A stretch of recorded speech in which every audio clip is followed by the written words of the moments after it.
We're back. We are back, guys. I am ready. I've got my teapot. I bought my teapot because it is, we're going to get some tea today. Relli might be on cross-examination. It's going to be crazy. Are y'all ready to watch this? This is going to be amazing. It's going to be amazing. Type yes in the chat if you are ready. I am dying to see what's going on today. I'm going to fill you guys in on all of the tea. There's a lot of it. There's a lot of tea. There's so much tea. It is going to be spilling, seeping all day. Mr. Relli is on the stand right now. I'm going to go ahead and we're going to jump on in. If you are getting caught up to speed, this is day 3 of the ASAP Rocky trial, where he is facing 2 charges of assault. He is represented by one, Joe Tacopina, formerly representing President Trump. And then you have ASAP Rocky. ASAP Rocky is represented by Tacopina. Then you have ASAP Relli, who is a victim of this crime, who's on the stand right now. There is video of ASAP Rocky pulling out what appears to be a gun, which actually turned out to be a prop gun, and discharging that gun, 2 rounds, grazing Relli. The interesting thing that we learned yesterday is that Relli is also a double agent detective that went and retrieved evidence himself, which does not look good for the jury. Remember, this jury is non-Black. No one in the jury, considering these 2 Black men's situation, is of, the same skin tone as them. So that's a little bit interesting, right? We're going to see how it all plays out. A lot of people are calling ASAP Relli ASAP Telly because they think that he told. And this was very money motivated. We saw text messages yesterday where ASAP Relli said, "I want this ninja's money." Okay, so he saved the evidence and then he did something. He dangled that evidence in front of ASAP Rocky. It was just like, "Rocky, you don't want me to tell anybody? Give me this bread. Let me get that money. Let me get that money." And ASAP said, "Go ahead and tell it. Go tell. Relli, go tell it all. I'm going to take my chances. I'm going to reject this plea offer of 6 months in jail. No, I'm not taking time away from my billionaire wife and our 2 children. No. We're going to take our chances in court. Ballsy move. How's it going to play out?" Anyway, I hope you guys are ready. I am excited. I hope you are too. Let's jump right on into it because we ain't going to miss a single second. Here we go. We have Relli on the stand. It looks like they are watching our feed because we now look like we're in 1997 instead of 1992. Maybe there will be a projector today. Maybe there won't be. But Relli is also wearing something different while Mr. Rocky is in the courtroom wearing what? All black. Okay, let's go. Let's go, guys. I'm super excited. Let's jump right on into it. Turning the volume up. You're talking about the actual shooting when I went back? Did you go back to the scene after the incident on November? I sure did. Wonderful, you sure did. And within a minute of returning to this, how many times did you go back to the scene? Once. Okay. Within a minute of returning to the scene, you located the shell casings, correct? No, not within a minute. I had to take a little while to look for it. So you testified yesterday within a minute or 2. And guys, pay attention because we're starting with cross. Tacopina is up there right now. So there's no, like yesterday, the state had Relli up there and he's done. Right now, Tacopina has him on cross-examination. So let's pay very, very close attention to this and see where it goes. I'm going to move the captioning up so that way y'all can keep track of what's being said. I don't know what the hell's going on with this camera. I mean, there's all types of stuff on the screen, but let's jump on in. Correct. I did not touch that. Well, I said it within a minute or 2, but it took 2 times. It's not plural, but you know what I'm saying? No, you said within a minute or 2. You know me a minute or 2. I mean, he said 2 to 3 minutes. 2 to 3 minutes. Was that right? 2 to 3 minutes? 2 to 3 minutes. That was the testimony. Thank you, Ron. 2 to 3 minutes, right? I mean, it happened 3 years ago. You asked me 3 years later. No, they asked you that yesterday. Yeah, I mean, what you're asking now, everything is videotaped and timestamped, so. Well, there was a videotape you saw yesterday, correct? Yeah, correct.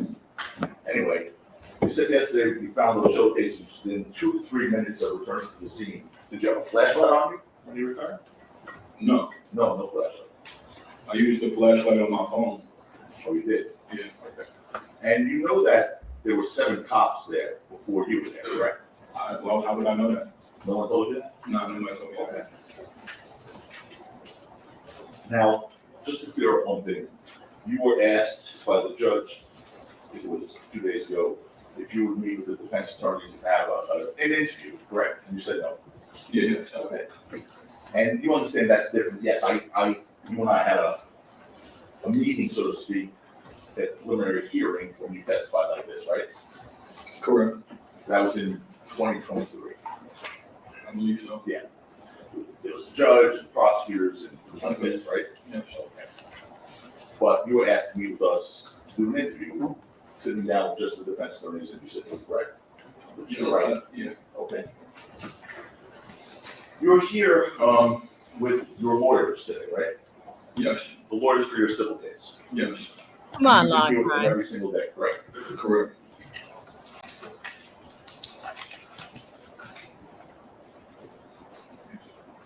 You've met many times with law enforcement over the last several years. I want to say I met with them many times. They called me. I met when I don't remember. It's been 3 years. Well, when's the last time you met with the prosecutors here? When I flew in, What was that? probably like 2 years ago. Okay. So before your testimony, obviously. Yeah. Yeah. Yeah. And what about your private attorneys? You met with them to prepare for your testimony. I didn't need to prepare. You need to prepare. No. So you didn't meet your private attorneys at all, to discuss your testimony. I don't need to. I understand you don't need to. My question was different. Calls for yes, sir. Oh. Wait, say the question again, please. You did not meet with your private attorneys who flew here with you in preparation for your testimony. No, they just here to support me. But I don't need. Oh, shit. What is Tacopina asking him about? You guys know he is represented by Johnny Depp's attorneys, Ben Chu and Camille Vasquez. They are in the crowd right now. And what Tacopina is asking him about is, hey, did you consult with your private attorneys to get ready for your testimony? And Relli is saying, no, they're just here to support me today. I was going to show you guys that I do have photos of them actually there yesterday, and they're supporting Relli. But remember, the biggest distinction about this is that they are representing him in the defamation case, not this case. When you're a witness on the stand, your attorney is there solely to protect you in the event of the need of protection. But this is a criminal matter. Johnny Depp's attorneys are private attorneys. They're not criminal defense attorneys. So we're learning something new. Tacopina's starting off hot. Let's go. Need to prep. I don't need to prep. It's not responsive. Everything you have to know, sir. Okay. Now, yesterday, you testified that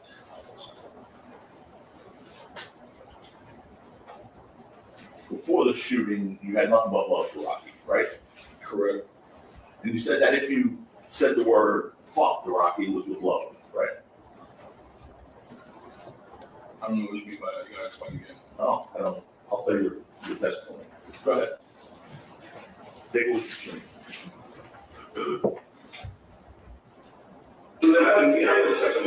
Text messages, I always still like how you say it, like I'm you don't pick them up for the success. At the same time, like you're doing bad. Okay. But then the same text messages, like, I never was like just straight out like, oh fuck you. I never said fuck you. Probably did, but it was like real wishy-washy in the sense like love. Like, I don't want to. But I never really got a response to that. Okay. That was your testimony yesterday, right? Yeah, but you can bring up the actual text message I'm talking about. We ain't gotta go back and forth. All right, hold on. when anybody asks you a question, you lawyers, just answer the question. Don't volunteer something. If they want to flesh it out more, Mr. Lewin might want to do it, Mr. Tacopina might want to do it, then it's okay. But if you're asked a yes or no question, just the answer is either yes, no, I don't remember, or I don't know. Don't volunteer anything, right? Can you say that again? Say yes? Yes. Go ahead. Well, did you Judge, hear your correct testimony? him. Yeah, then. Okay. And when you said, if I said, fuck you, it was with love, right? That's what you said. I don't get what you're saying. Sorry. What did you hear yourself just I say? don't get what you're saying. I Here's really my don't. question. Here it comes. What did you hear yourself just say? But what are you getting at? I don't get what you're Don't saying. worry about what I'm getting at. But just explain it again. I'm getting confused. I'm getting confused. Just listen. He's asking you, did you hear your testimony? Mhm. Yes? He's just asking you.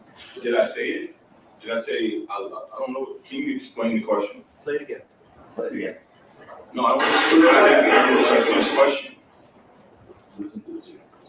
I The text messages, I always still, like, how you say it, like, compliment them, pick them up for their success. At the same time, like, you're doing that. Okay. But in the same text messages, like, I never was like just straight out like, oh, fuck you. I never said fuck you. You probably did, but it was like real wishy-washy in the sense like love. Like, I don't have to, you know, but I never really got a response to that. He just wants to ask you questions about what you said that you just saw. Was that truthful testimony? Truthful, can you explain the question again? I don't know what I'm saying. Yes, I know what you're saying. Did you just see yourself? No, but you're not explaining the question. Here's my question. I see myself, but you're not explaining. So what I'm supposed to say is Just yes, no to. Just listen. Did you see yourself?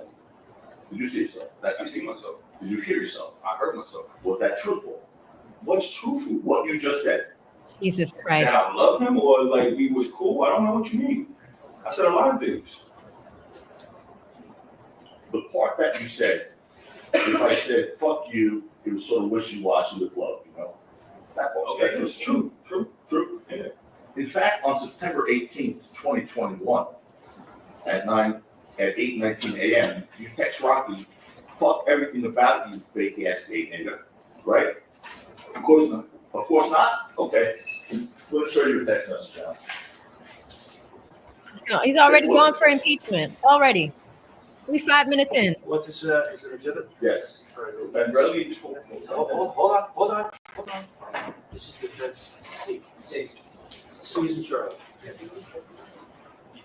September 18th, 2021, 8:19 a.m. No matter how much the nigga tried, you not charging, I think they're changing. Fuck everything about you, you fake ass nigga. I can't hate you. Sucker ass guy nigga, then you change guy again. You remember sending that message? Hold on. What does it say? No matter how much ninjas try you not charging, F everything about you, you fake ass ninja. I dead hate you? I think he means I dead ass hate you. Sucker ass ninja. I don't know. That word on the bottom looks like it says gay. I don't know. I'm gonna get canceled if I read these. Let's keep going. Bro, this is in 21. I understand. Everything we're talking about here today is in 21. Every text message he showed you yesterday was in 21. Yeah, but you asked me now, do I remember? You're not showing me nothing else that came into the text message, so I probably did right there. Is that from me? That's for me. Okay, that's cool. That's cool. Okay. So was that wishy-washy with love when you wrote that? I mean, you're not showing me the rest of the conversation, so I can't really. Was that wishy-washy with love? Yes, That was wishy. yes, Sucker ass gay nigga. yes, That was with love. yes. By the way, before we start talking about the events surrounding November 6th, 2021, which we will talk about in a second. Can you pull up the rest of the text message? Stefan, here's what we're gonna do. I'll ask the questions, you're gonna answer. Okay, if you can.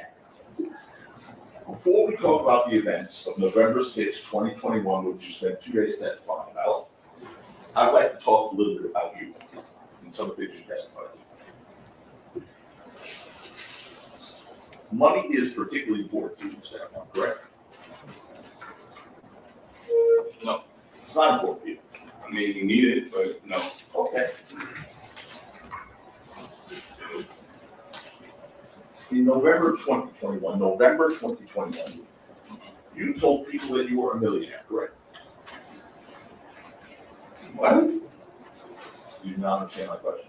I don't understand this. Yes, no, I don't know.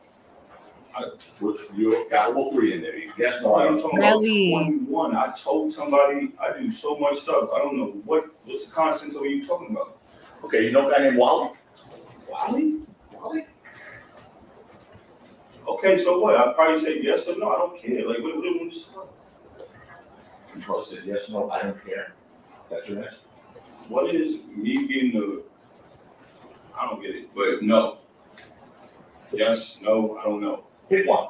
Pick one for the jury. Anyway. I don't know. It's been so long. I can tell people whatever I want. If I'm a millionaire, not a millionaire, like what? I'm not a millionaire, but what is that going to do with this case? Mr. Efron, just answer the question.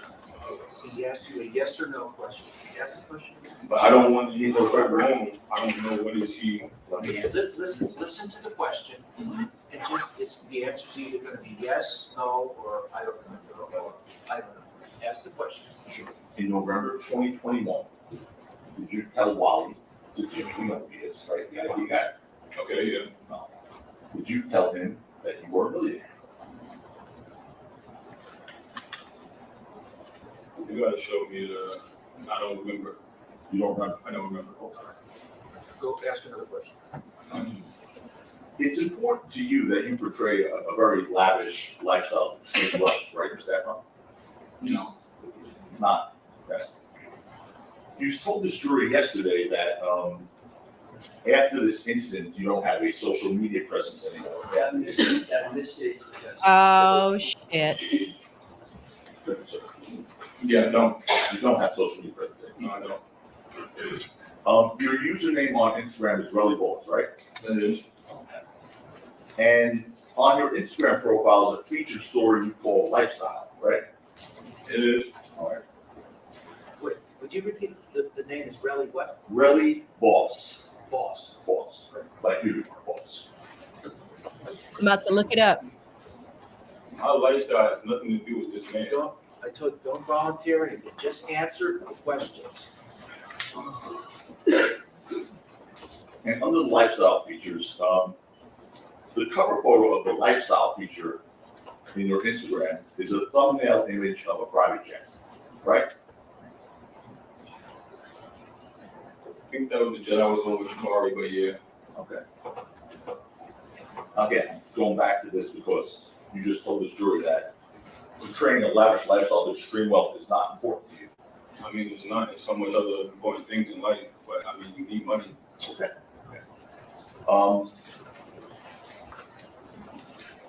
Yo, Tacopina is not lying, guys. Look, there's cars, all the fancy cars, all the fancy things. I heard he drives a Maybach. Look, it says lifestyle. It's right here. I'm looking at it. Look, all of it. Look at all the wealth, lavish lifestyle. Look at this. Look at getting cars detailed. Well, there was a child there. I don't want to show that. But it does say lifestyle. This is what Tacopina's talking about right now. Crazy. Oh my God.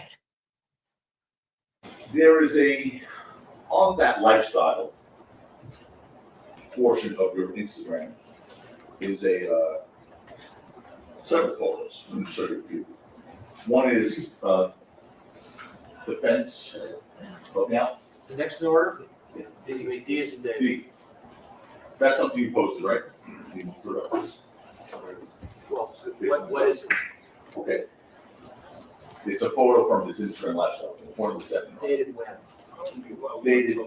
Dated December, we'll get to the case, don't be worried, Mr. Pepperoni. December 29th, 2022. That's you posting the private jacket, right? Okay. Okay. And what you wrote there, if it ain't about money, Ain't liking you.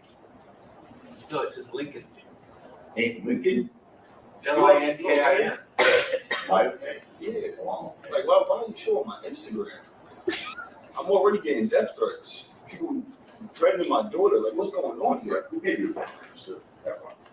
The whole world. The world threatened you. The whole world gave you Because of what you're saying. Because I'm asking you a question how you understand. Because you're saying I'm extortionist and all of this, and putting my whole life on. This is getting really annoying. No one is calling you an extortionist. You're gonna get. What You're does Mr. Efron, you're gonna get through a lot faster if you just answer the questions. If somebody asks an improper question, I won't allow it to go forward. If you're being asked a question that's lawful in a courtroom, just answer it, even if it makes you mad, even if you don't see the point of it, just answer the questions as truthfully as you can, regardless of who asks. Please do that, okay? Yes? Yes. So what do you mean by if it ain't about money, I ain't linking you? What does that mean? I don't know, it's a phrase. And what do you It's mean a by phrase. you posted? What's it mean? Nothing. How about this next one? This is defense, E. He isn't ever. He is next. From your Instagram lifestyle.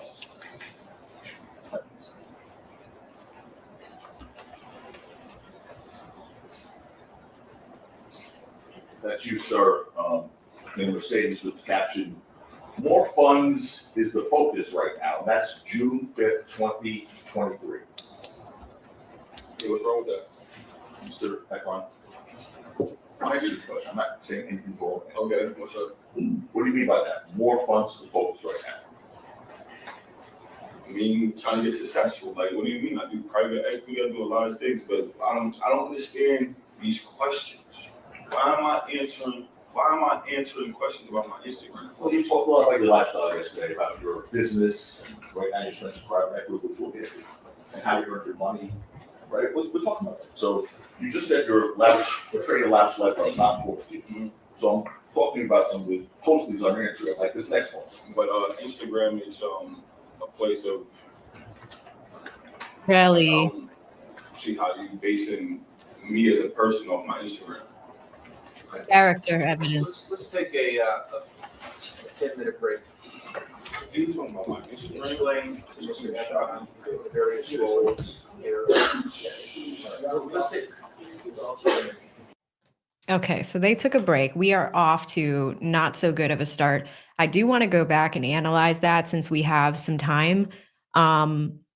But this is not starting off good. Like I said, I just had a feeling that I needed a teapot today, so I bought my tea in.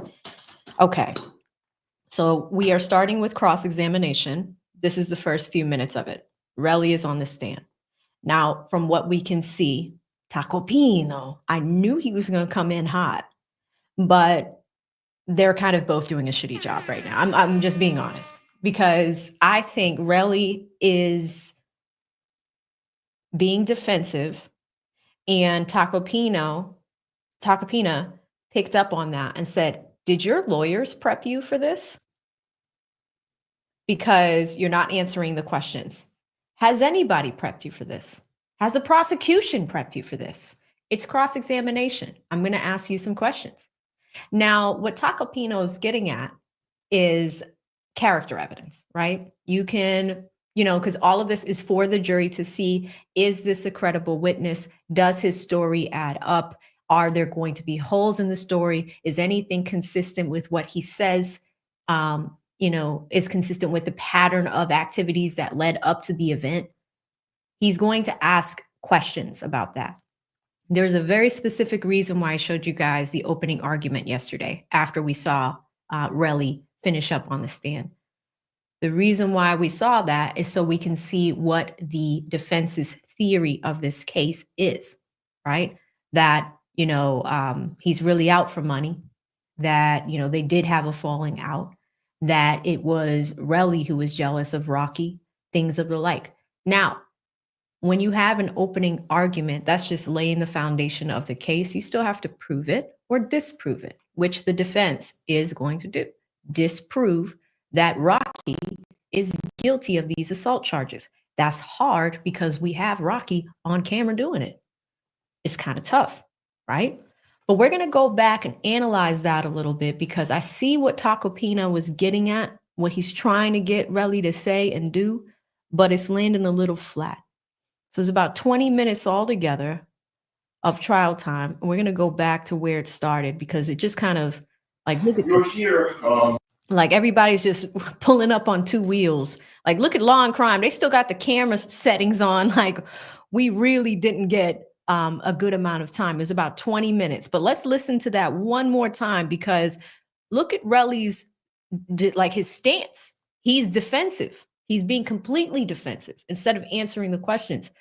What is lacking here is confidence in your story. Confidence that Rocky pulled a prop gun out on me. He needs to be standing on that. He's not doing that here. Instead, we are pulling out social media.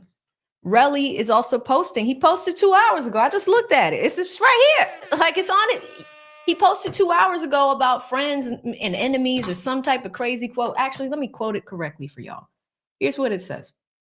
It says, stop clinging to friendships that drain you just because of history. Time invested doesn't justify staying. Growth does. It's right here. Why are you posting 2 hours before you go into court? So, of course, Tacopina's going to be looking at that. Like, and yes, if y'all could hit the like button for me, that would be fantastic. Let's go in and watch this shenanigans. Yeah. and what about your private attorneys? You met with them to prepare for your testimony? I didn't need to prepare. You didn't need to prepare? No. So you didn't meet your private attorneys at all, to discuss your testimony? I don't need to. I understand you don't need to. My question was different. Calls for yes, sir. Oh, wait, say the question again, Joyce? You did not meet with your private attorneys who flew here with you in preparation for your testimony? No, they just said to support me. But I don't need the prep. It's not responsive. Everything after no is sir. Okay. Now, yesterday, you testified that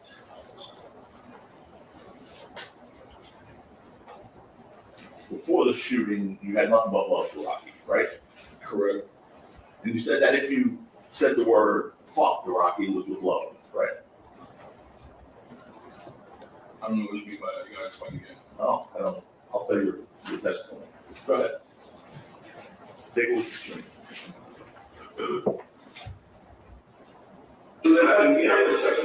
Text messages, I always still, like, how you say it, like, you don't pick them up for success. At the same time, like, you're doing bad.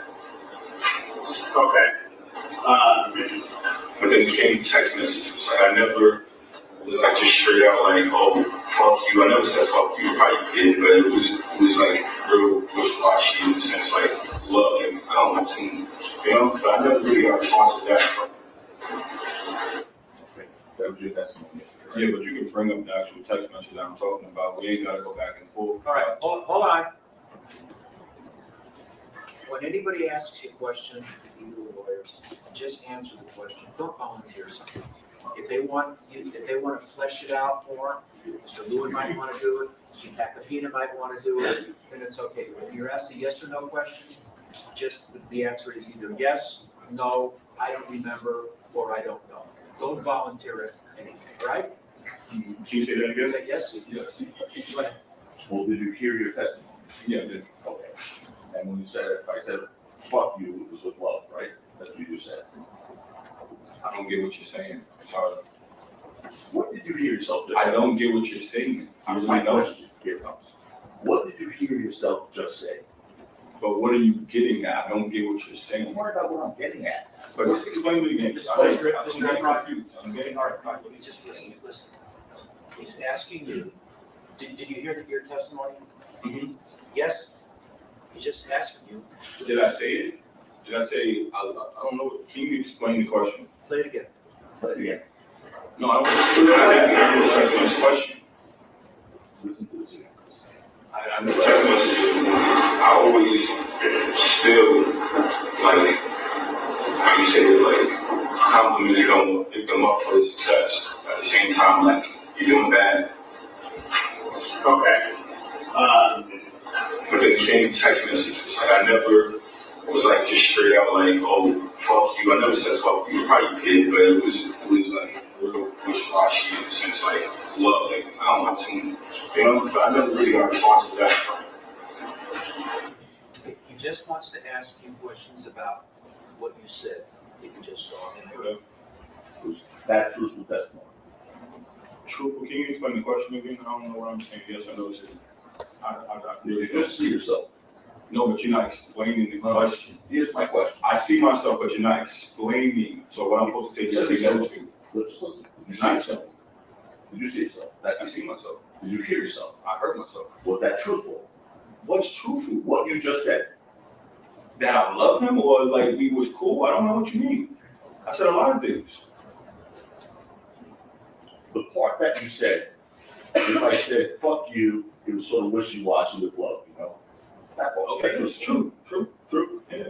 In fact, on September 18th, 2021, at 8:19 a.m., you text Rocky, fuck everything about you, fake ass gay nigga, right? Of course not. Of course not? Okay. I'm going to show you a text message now. Take a look at this. What is it exhibit? Yes. Or- And Relli Hold on. This is the defense. C is in charge. September 18th, 2021, 8:19 a.m. No matter how much a nigga tried, you not charging, I think they're changing. Fuck everything about you, you fake ass nigga. I can't hate you. Sucker ass guy nigga, then you change guy again. Remember sending that message? Bro, this is in 21. I understand. Everything we're talking about here today is in 21. Every text message he showed you yesterday was in 21. Yeah, but you asked me now, do I remember? You're not showing me nothing else that came into the text message, so I probably did write that. Is that from me? Yes, for me. Okay, that's cool. That's cool. Okay. So was that wishy-washy with love when you wrote that? I mean, you're not showing me the rest of the conversation, so I can't really. Was that wishy-washy with love? Yes, That was wishy. yes, Sucker ass gay nigga. yes, That was with love. yes. By the way, before we start talking about the events surrounding November 6th, 2021, which we will talk about in a second. Can you pull up the rest of the text message? Second, here's what we're gonna do. I'll ask the questions, you're gonna answer. Okay, if you can. Before we talk about the events of November 6th, 2021, which you spent 2 days testifying about, I'd like to talk a little bit about you and some of the things you testified to. Money is particularly important to you, Mr. Efron, correct? No. It's not important to you. I mean, you need it, but no. Okay. In November 2021, you told people that you were a millionaire, correct? What? You do not understand my question. I don't understand this. Yes, no, I don't know. Which you got all three in there. Yes, no, I I'm don't. talking about 21. I told somebody I do so much stuff. I don't know what's the constants are you talking about? Okay, you know a guy named Wally? Wally? Wally? Okay, so what? I'd probably say yes or no. I don't care. Like, what is You probably said yes, no, I don't care. That's your answer. The judge. what is me being the? I don't get it, but no. Yes, no, I don't know. He's pissing the judge off. Big one for the jury. Anyway. I don't know. It's been so long. I can tell people whatever I want. If I'm a millionaire, not a millionaire, like what? I'm not a millionaire, but what is that going to do with this case? Efron just answered the question. He asked you a yes or no question. He asked the question. But I don't want to use the right wrong. I don't know what is he. Listen to the question, and it's the answer is either going to be yes, no, or I don't know. I don't know. Ask the question. In November 2021, did you tell Wally, to Jimmy, you know who he is, right? The ID guy. Okay, yeah. No. Did you tell him that you were a millionaire? You gotta show me the. I don't remember. You don't remember? I don't remember. Go ask another question. It's important to you that you portray a very lavish lifestyle, right, Mr. Stefan? No. It's not. Okay. You told this jury yesterday that after this incident, you don't have a social media presence anymore. Yeah. That initiates the testimony. Yeah, no. You don't have social media presence anymore. No, I don't. Your username on Instagram is Relli Balls, right? That is. And on your Instagram profile is a feature story you call Lifestyle, right? It is. All right. Wait, would you repeat, the name is Relli what? Relli Boss. Boss. Boss. Like you, boss. My lifestyle has nothing to do with this man. Don't volunteer anything, just answer the questions. And under the lifestyle features, the cover photo of the lifestyle feature in your Instagram is a thumbnail image of a private jet, right? I think that was the jet I was on with Shamari, but yeah. Okay. Again, going back to this because you just told this jury that portraying a lavish lifestyle of extreme wealth is not important to you. I mean, it's not. There's so much other important things in life, but I mean, you need money. Okay.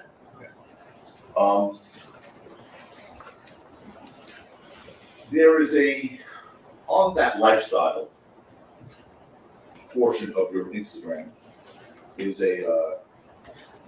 several photos. I'm going to show you a few. One is defense. Help me out. The next in order, Yeah. D is in David. D. That's something you posted, right? You put it up. Well, what is it? Okay. It's a photo from his Instagram lifestyle. It's one of the 7. Dated when? Dated December, we'll get to the case, don't be worried, Mr. Pepperoni. December 29th, 2022. That's you posting the private jacket, right? Okay. Okay. And what you wrote there, if it ain't about money, I ain't liking you. No, it says Lincoln. Ain't Lincoln? Linkin. Right? Yeah, like why don't you show my Instagram? I'm already getting death threats. People threatening my daughter. Like, what's going on here? Who gave you that, Mr. Pepperoni? The whole world. The world threatened you? The whole world gave you Because that? of what you're saying. Because I asked you a question on your Instagram. Because you're saying I'm extortionist and all of this, and you're putting my whole life on. This is getting really annoying. No one is calling you an extortionist. You're gonna get. What does this have to Mr. do Efron, with the you're gonna case? get through a lot faster if you just answer the questions. If somebody asks an improper question, I won't allow it to go forward. If you're being asked a question that's lawful in a courtroom, just answer it, even if it makes you mad, even if you don't see the point of it, just answer the questions as truthfully as you can, regardless of who asks. Please do that, okay? Yes? Yes. So what do you mean by if it ain't about money, I ain't linking you? What's that? I don't know. It's a phrase. And what do you It's mean a by phrase. you posted? What's it? Not in there. How about this next one? This is defense, E. He isn't ever. E is next. From your Instagram lifestyle.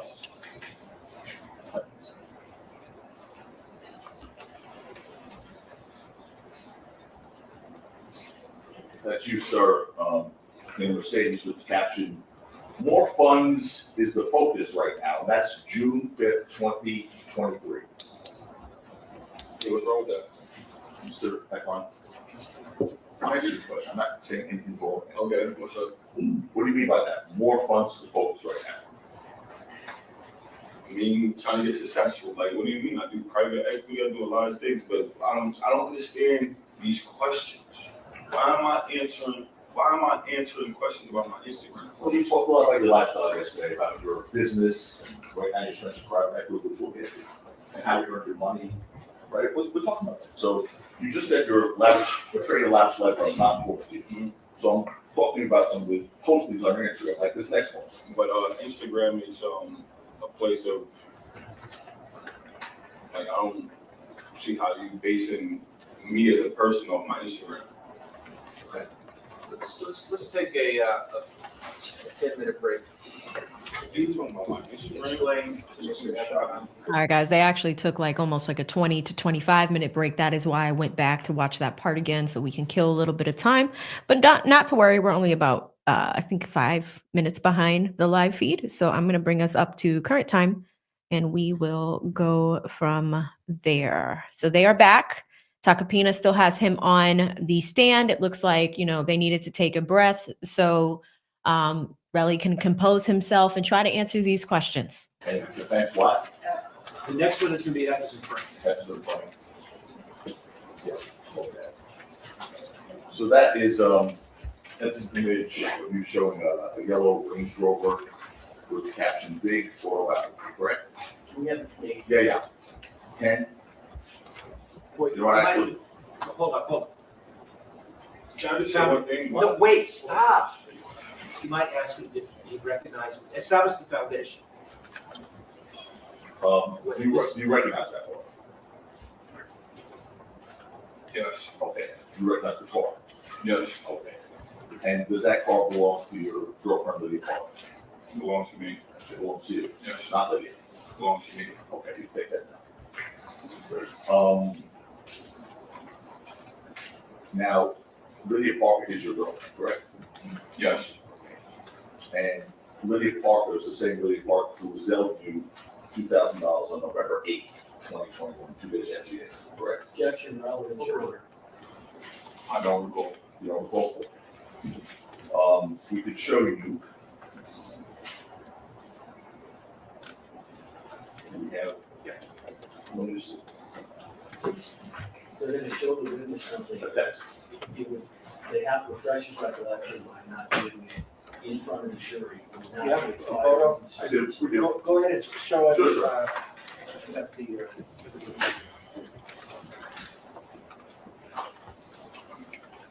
And there's no need for any counsel to ask whether it's okay to approach the witness stand.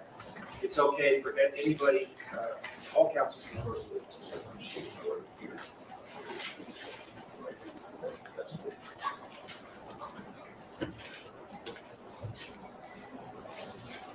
Tacopina does not look happy.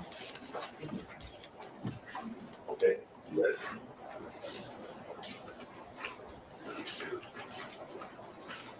So, does that refresh your recollection that Lydia Parker, your girlfriend, zelled you $2,000 on November 8th, 2021?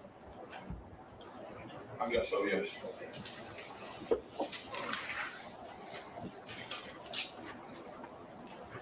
Now, that's not the only time Lydia Parker gave you money, correct? Objection 352. Stay. One second. Well, specifically, did Lydia Parker give you $24,000 in cash? No, did In you just, I just said, when? October 2021. objection 352. Yeah, that predates the incident. The objection sustained. Okay. On to something else, unrelated to Mr. Efron being given any money. Okay. Now, you told the jury that you were making money in 2021, that it was ahead of your music career, right? I wouldn't say that what I was doing as far as like music, like getting label meetings and doing shit like that. Can you say the question again, please? You told the jury yesterday that you were making money in 2021, correct? Is it- Yes, yes. And that you said it was the height of your music career. Yes, correct. So, okay.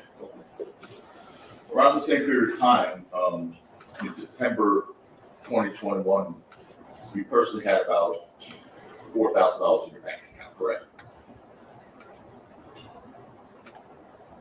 I don't know. Okay. I don't know, I have multiple bank accounts. Okay. What was your primary bank account? We tracking balances. I don't want the numbers, sir. What bank? He's asked where was your money? Which bank? I don't know, I have a lot. I don't want to say I don't know. I have a lot of things. Primary, I have a lot of primary. You had a lot of banks. Yeah. A lot of bank accounts? Yeah. Okay. In Bank of America, you don't recall having $4,000 in September 2021? I don't remember. Okay.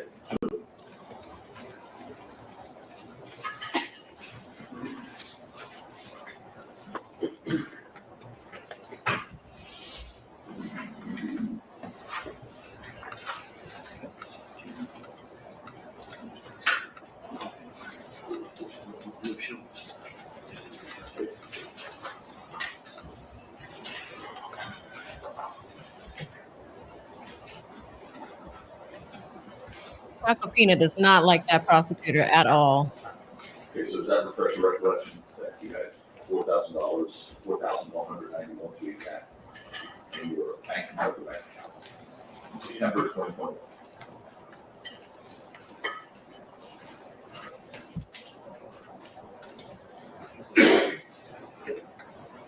No, it's, he's saying this to the person.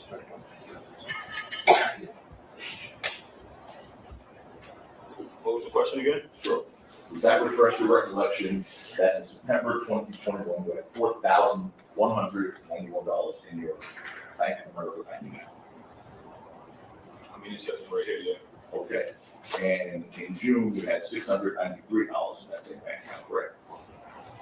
No, it's not there. We need, hold on. Are these questions lack foundation? The foundation that you just need to ask is, does he I remember? seek an objection. Stop the speaking objections. All the questions. Stop the speaking objections, both sides. Go ahead and show it to him, ask him if he recognizes what it is that reflective of his. Pissing the judge off. They are pissing this judge off. Thank you, Bam. What was the question? Sure. I mean, look at that. Does that refresh your recollection that at the end of June 2021, the year of this incident, you had $693 in the bank account? No, I never doesn't refresh my recollection. I don't have different statements, but yes. Do you see that there? Yes, you. Okay. Do you dispute the accuracy of that? Yeah, that's the improper question. You are all for that then? Was defense exhibit? The documents here say it does not come as a prior and consistent statement, it's not meant as a We already talked about whether it was, it could be used as an exhibit in the case. It's defense G. So, there you go, sir. Anyway, that doesn't, as you sit here, it doesn't refresh your recollection. That's what you had right now. And if I showed you one from August, sitting at $1,500 in your bank account, would that refresh your recollection? No. No. All right. Now, take that. You said just now, you said yesterday that you were in and out, at the height of your music career, you were in and out of label meetings before this incident, right? Correct. What labels? Capital. All right, let's take more of the capital. Yeah. Who did you meet with that capital raise? Objection, 352, overruled. Who? I would have to ask my business partner. Well, you were there, right? I know, but it was so long ago. All right, so he doesn't remember. Ask another question. What's the other way to remember? Universal and Epic. Okay, let's take Universal. I don't know. I'm You just don't know going who remember the Universal? It was a long time ago. It was over 3 years ago, 4 years ago. You know, but everything you testify here. I don't know Mr. Tacopina. Okay. How about Epic? You know anyone that you met with that Epic? I mean, I have it in my phone. If you really want me to, I could find all those people, but I don't remember right now. Okay, so you have actually the appointments of the people. you met Yes, and I have flights from my business partner, everything. Like he flew to LA to these meetings. with. Yeah, if you could eventually provide us with those names, that'd be great. Who you met with? That's not a question, it's improper. Each so. It's improper conversation with witnesses, it's not a discovery motion. You also said that you wouldn't fight Rocky because you were already not liked in the industry. You said it on your direct testimony. Wait, say what? On your direct testimony, when Paul was questioning you, this person, you said that one of the reasons you wouldn't fight Rocky was because you were already not liked in the industry. Remember saying that? Because I'm already not liked in the industry. Didn't you say that? No, I didn't. Oh, okay. So you were well liked in the industry. I was. Yeah, I had a good name. And then you said you wouldn't fight him because it would ruin your career. I wouldn't fight him for many reasons. Was that one of them? It would ruin your career? Yeah, it would. Okay. You said a bunch of deals went away because this became public. Remember saying that to the jury? Yeah, because you was in the media. Is the answer yes? Yes. Okay. That's another question. Let's start with what deals went away when this became public? Which deals? Objection 352. Just a minute. You have an opportunity to inquire of Mr. Efron in all these areas that you feel. Our objection is actually 352 on it, not, so our position is it shouldn't be required. I think the probative value exceeds our prejudicial. Yes. You said that, right. Can you repeat the question again? Sure. What deals went away because of this incident becoming public? For my joint venture that I was seeking With the, with all the labels I just told you. There's other labels too. I could probably find for you if you need it. the way, you just understand that you had a deal? With No, the I person? I didn't have a deal. I was seeking a deal for a joint venture. I could have had a deal a long time ago, but I created a whole company, which I wanted a joint venture instead of just selling off my artists. All right. So what specific deal, you testified that deals went away? What other deals went away? I mean, everything. All my artists turned on me. My own ASAP firms turned on me. Everybody. Well, which artist left you after this incident? My producers. Name the artist that left you. Do I have to name any names? Yeah. You said the artist. I'd like to know which artist. I'd rather not name any names. There would be a 352 objection regarding specific. Overall, Mr. Tacopina is entitled to explore areas that Mr. Efron testified to without history. Go ahead, Mr. Tacopina. Like this. Stage name or like that name? Stage. Cash was one of my performing artists. Say it again? Cash, Cash. that was one of my artists. Remy, and then I worked with a bunch of like videographers, You producers. need the spelling on the second one. That'd be helpful. All right, Cash. Who was the second one? Cash, Remy, Wait, I don't know what you're saying. Remy, Remy? yeah, R-E-M-I Y, or R-E-M-Y? yeah, Remy, I think that is. And then I was just doing I had a bunch of other artists, but it works like about the time. So, sir, But my main focus was on Cash, really, and like, yeah, just Cash. Cash left you after November 2021. They left directly after the case just went public. After it became public? Yeah. Okay. And I think you said that the jury yesterday claimed that a lot of these deals went away when the case was publicized, right?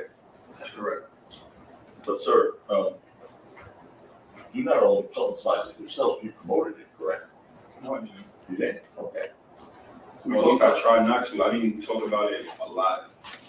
Or I tried not to, like, Yeah, we're gonna impose just an objection. Counsel after his statements makes comments, okay, right, et cetera. We're gonna ask that those comments. That's inappropriate for anybody to editorialize after a response. Go ahead and ask another question. All right, so Wally Sajemi, we talked about him already, correct? Can you say that again? Wally Sajemi, we spoke about him, Okay. right? No, we Yeah, did. right here. He's an IT guy, correct? Okay, yes. After Rocky's arrest in this case, you asked him to publish and publicize articles about the arrest, correct? No, You did not do that? never. Never. You didn't ask him to publish Rolling Stone? publish? What can he do? I don't understand. What can he do to publish anything? What do you mean by that? Put on the internet, on your. Why would I can do it. Why would he do it? What is he, do you understand what he does? Efron, all he's doing is asking you whether it did or did not happen. No, So you never did that? No. And you didn't offer the girl some money for doing that? no. The only time I ever asked Wale to do anything for me was to get me verified. Okay. That's it. And that's a blue check. Take a screenshot, please. Wow.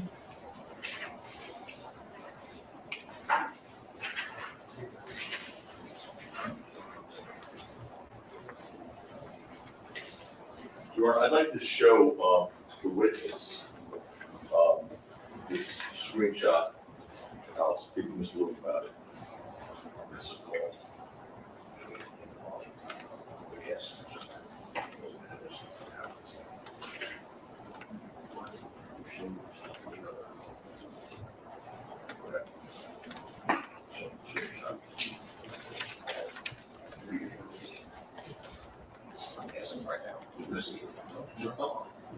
No, there's an objection, the Kennedy Foundation should not be free from. Or there's no speaking of objection. Let me take a look at what God damn. Okay. I'm gonna skip ahead. Looks like they approached the bench to the judge for a second there. They were gone for a little bit. And don't worry, guys, we're only a few minutes behind. Your Honor, the court made a ruling yesterday about recording. You don't have to do that. Just play it for him. Play it. Does that have speakers? Play it for him there. Just so he, the witness stand, just so he can hear the voices. It doesn't have to be broadcasted at this point over the loudspeaker system. Your Honor, before it's played. No. I'm just trying to report a ruling yesterday about phone calls. I'm just what the court ruling was, no phone calls could be This played. judge is not playing. That both sides knew was being recorded. So. Yeah, that was the court's ruling. I didn't authorize me getting recorded. So, that's the court's. Stop making speaking objections. Let's first find out if Mr. Efron recognizes the voices on the phone or on the recording.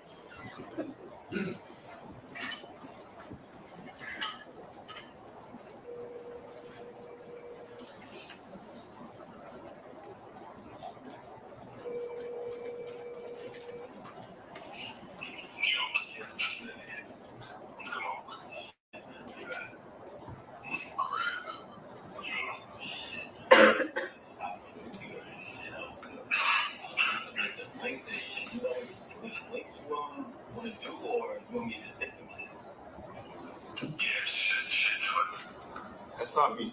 That's not me. That's fake. Okay. No editorializing. He says it's not him. Go on, suck it up. Oh my God, this is crazy, guys. Okay, so this is a recorded phone call that Tacopina got his hands on. And so before it could come in, before they admit it in, the judge is just like, all right, well, Relli, is that you? Do you recognize yourself? Relli just said, no, that's not me. That's not my voice. I don't know what you're talking about. I don't know what this is. And Tacopina, he just went back laughing. So we're going to go back 30 seconds, guys, so we could see that interaction happen one more time. That's not me. That's not me. That's fake. Okay. No editorializing. He says it's not him. Go on, suck it up. That's fake. Go on, suck it up. He said, what the fuck is that? No, because there's no need to, because you said it's not you. I wasn't going to share it though because No, you said it's not you, so it doesn't matter. Go on to something else. Let's just be clear, that's not your voice. I would love to hear it again. No, are you not sure? I would love to hear it again for 2 Right. seconds. Right, let me hear it. So, might it be your voice? No, I would just love to hear it again because I never had this conversation with Wale. Okay, all right. Then if it's not you, then it's not you. Go on to something else. Your Honor, does the court's ruling simplify in the future regarding? It depends on where the recordings were made. If the recording was made outside of California, it could well be that it might be a one consent state or maybe a two consent This is state. a New York recording, made all parts of New York, Your Honor, it's one consent statement. Right, then it would be admissible. It would not be precluded by Penal Code Section 632. Okay. So, you remember telling Miss Parker that your life is fake? Objection relevant at the time. Sustained as to the form of the question. Okay.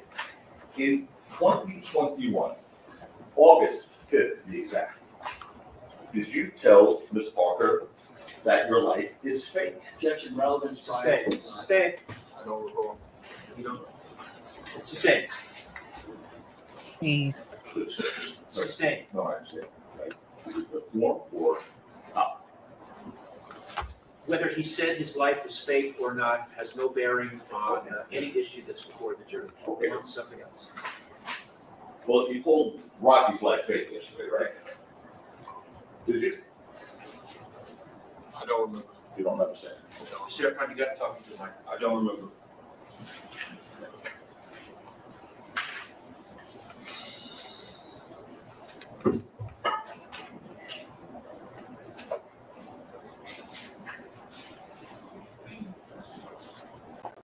Well, I want to ask a question. I'm just not sure if this was off limits or not. Should I ask Mr. Stevens? Yes.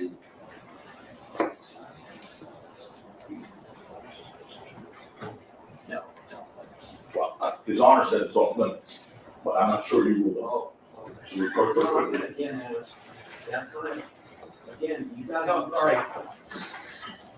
I'm not his honor, so you should not. Well, then he should have ruled. Can you two stop Just turning up. gobbling? It doesn't have to be on the record. Oh my God, they got the judge getting off the bench, telling them to come up. This is crazy. So there's a problem with some of the objections that are happening. And as you can see, it's such a mess because even with this cross, we're not getting clean answers from Relli. Relli is not cooperating with Tacopina. You know, he's clearly not having it. And Tacopino's not getting the answers he needs to discredit Relli on the stand, right? There are some things like, you know, and we saw this. We saw this in the YSL trial with Woody, right? The prosecutors were hoping to get certain answers out of some of the people that were on the stand, and they weren't getting them, right? And that falls flat because the jury is just, they're kind of not understanding what's going on. You're not getting clean answers from Relli. So this is a little bit of a problem for Tacopina.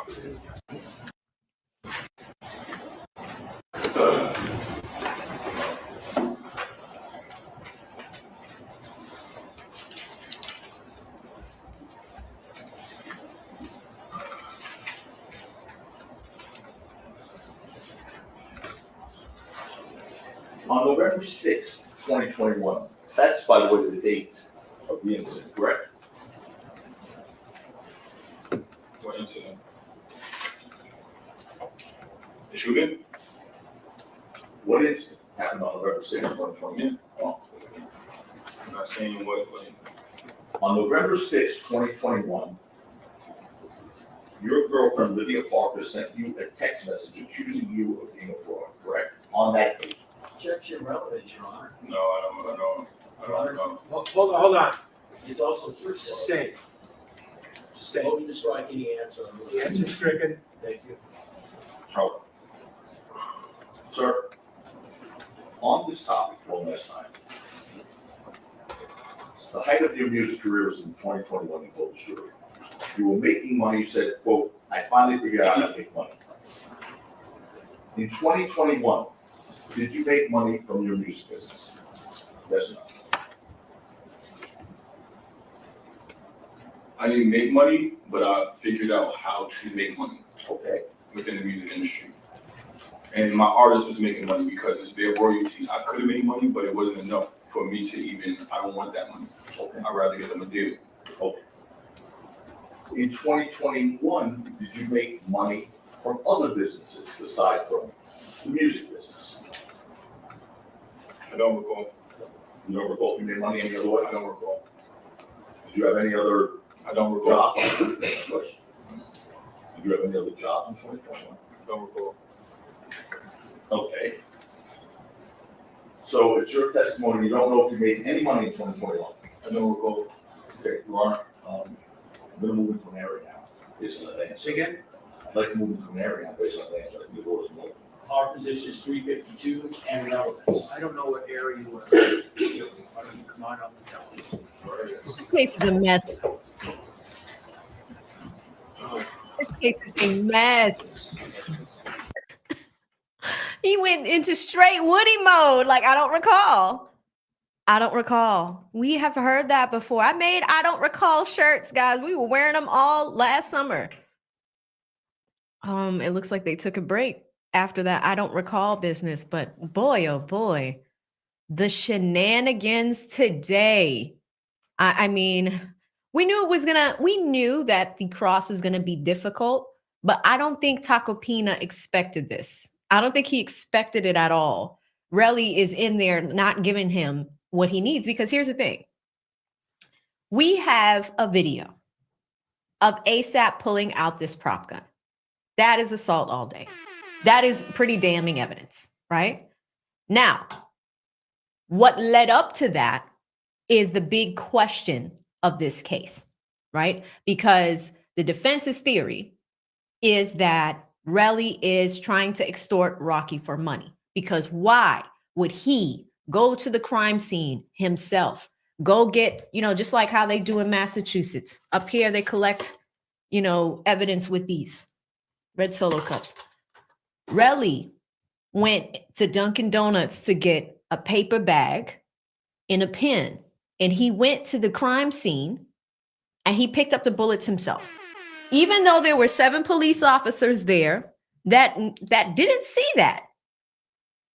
They magically showed up and Relli bagged that evidence. Then he went home. He took off his clothes that he was wearing and he took pictures of that. Then he looked at his injuries, the graze on his hand, and he took pictures of that. And then Relli sends these pictures to Rocky to hopefully try to settle this outside of court. Not only does he send it to Rocky, he tries to work with Rocky's manager to somehow settle this outside of court. What are you settling? Are you settling the fact that he may have tried to shoot you? And you're gonna out it? Are you trying to do that privately? Or if you were truly upset, why did you not go to the police yourself?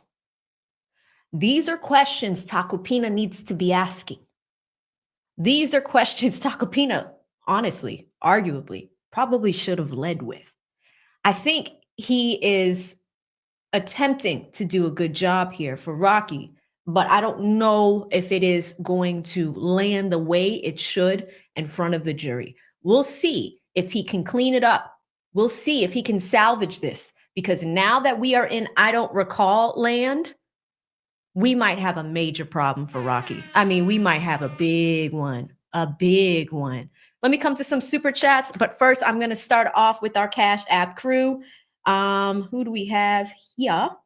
Shout out to Give Love, Get Love. Thank you so much, sis. She sends me a $10 Cash App, says, thanks, sis. Thank you. Really appreciate it. And thank you to everybody that's hitting the like button. I appreciate y'all getting this out into the algorithm, because here's the thing. We watch trials, but we really learn about what happens in the American justice system here. Sometimes it's crazy. We're using judicial resources to adjudicate this case, right? Keep in mind that Relli also has a second case pending right now against ASAP and Tacopina. So maybe that's where some of the hostility is coming from. That's a civil case, and that is the reason why Johnny Depp's attorneys, Ben Chu and Camille Vasquez, who Relli retained, he's got pictures with them yesterday at the courthouse. He's actually retained them. They're there because they're representing Relli in that civil case. Wild. Crazy, right? But should this have been a criminal case or a civil case? He has both for the same matter, right? Rihanna is looking at ASAP, her man, who's the father of her children, young children. He is looking at 24 years in jail. So it's very important for the performance of both sides, right? There's a lot at risk here. ASAP's attorneys have to do a good job to keep him out of jail. And the prosecutors, if Relli really wants justice for this assault, which they have evidence for, and that's the other thing. Let's look at both sides. Let's say ASAP is right and this guy is extorting him, right?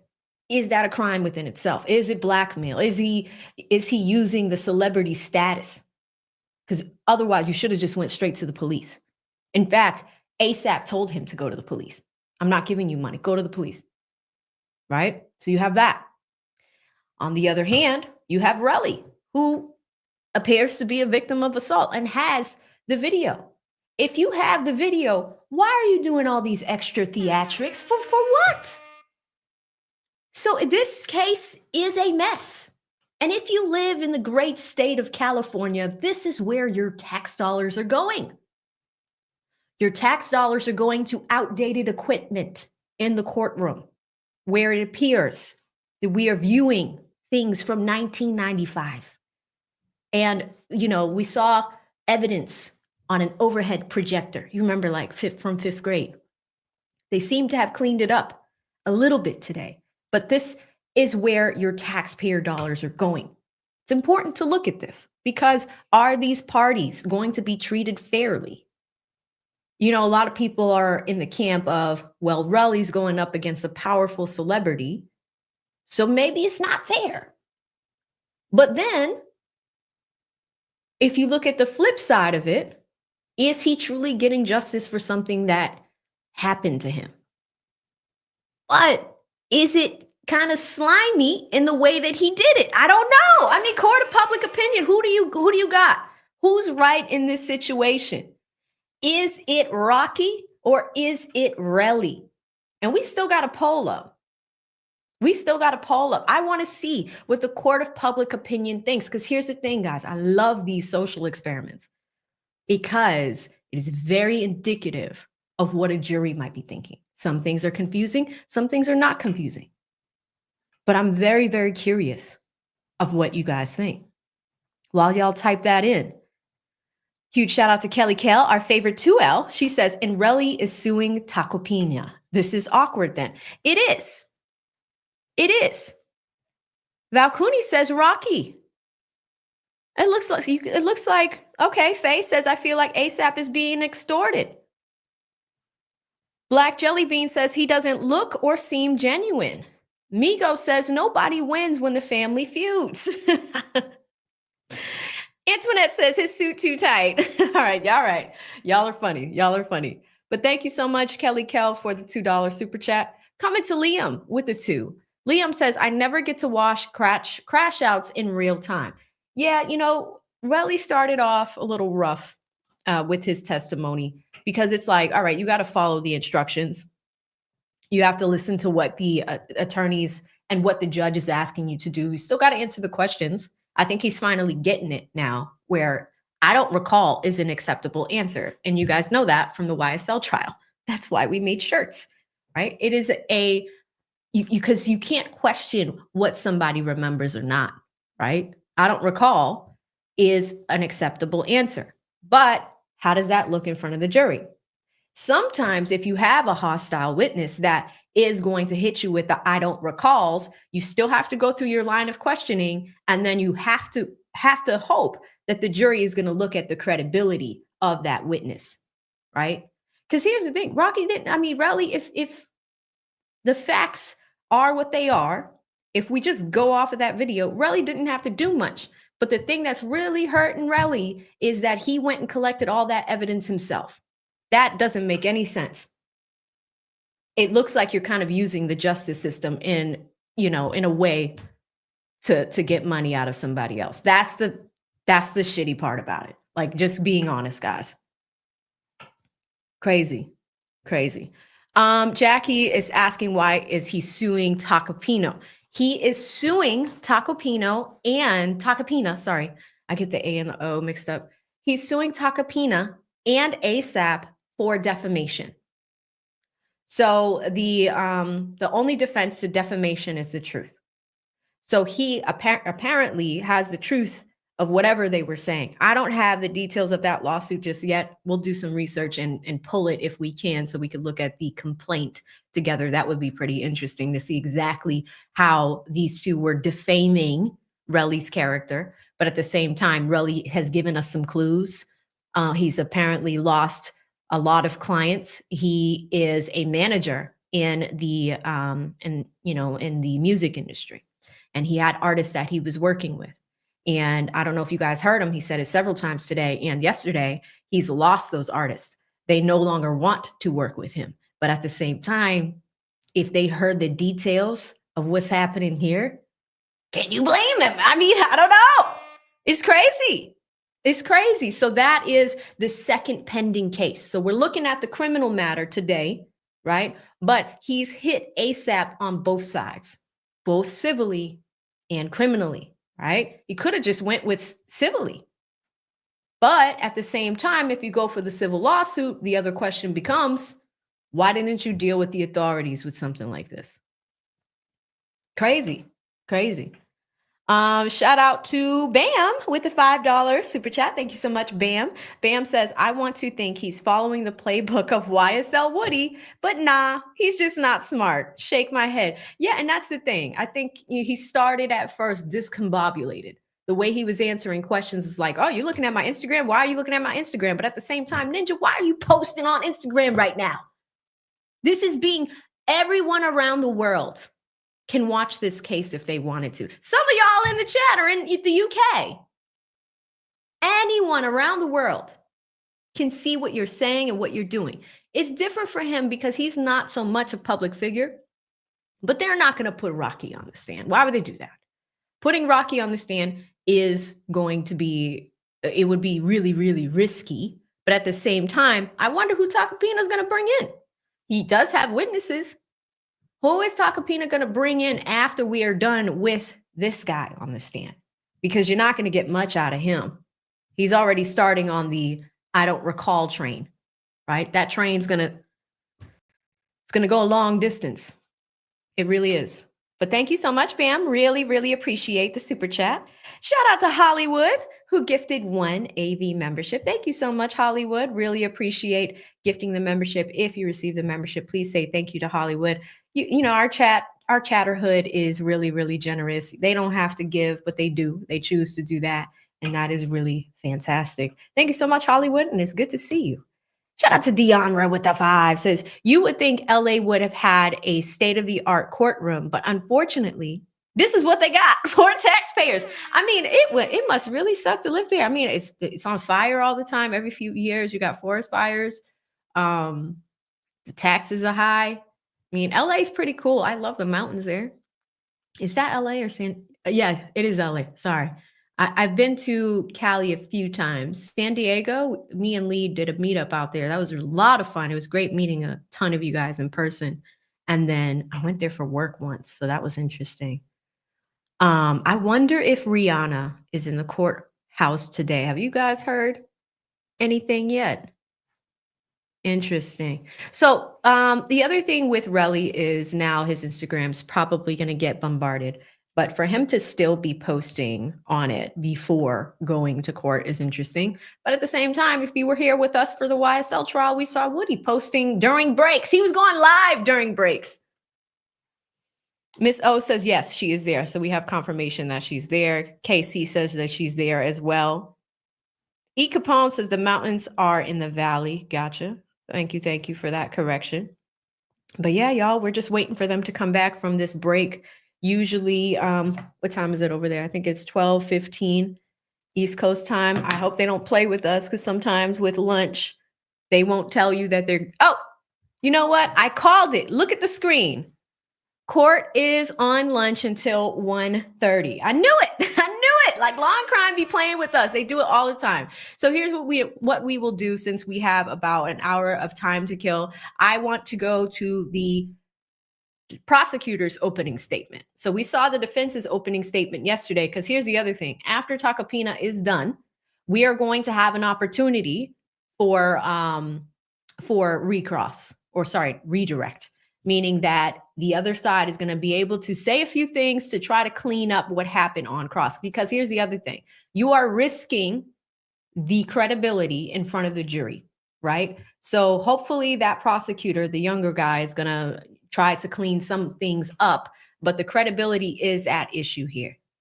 With that being said, why don't we go ahead and pull up what is going on with the prosecutor? And this all happened on Friday, right? Because this is only day 3 of the trial. So let me see, in crime trials. I like hanging out with y'all. Y'all are the best. We are going to check out the prosecutor's opening statement. It is right around here, I believe. Okay. So I'm going to go ahead and share that. We're going to share this tab instead. All right, let's jump in. Opening statements.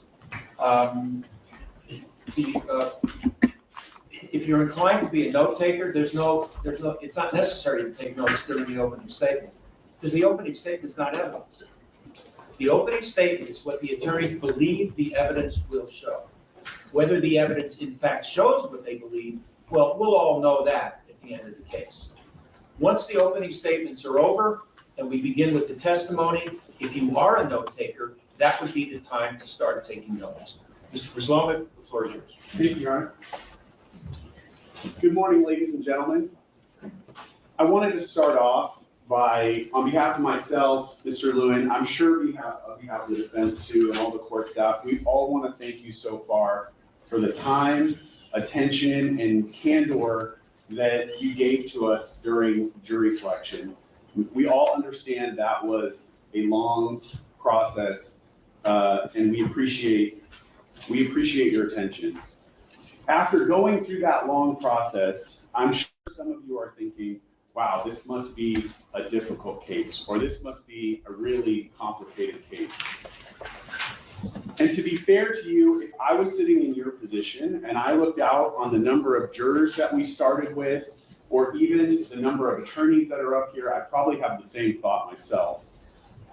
But what the evidence will show in this case, and what will become almost instantly clear, is that this is not a complicated case. The evidence will show that the events in this case were captured on surveillance video. I'm going to start this whole presentation out by playing the video for you. So you will have that frame of reference as we're talking about different features, the people that were involved, the locations that are involved, and what happened. You will already have seen the video. The first video that I'm going to show you was captured on November 6th of 2021 at around 10:10 p.m. just outside of a parking garage entrance, mid-block, so on Argyle, in the middle of Argyle, between Hollywood Boulevard and Selma.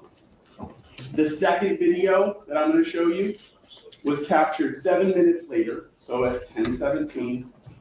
It was, if we're being generous, 2 blocks, maybe 1 city block away from the first location, down Argyle, around Selma, at a small intersection called Selma and Vista Del Mar. So I'm going to play the first video for you, that outside of the parking lot.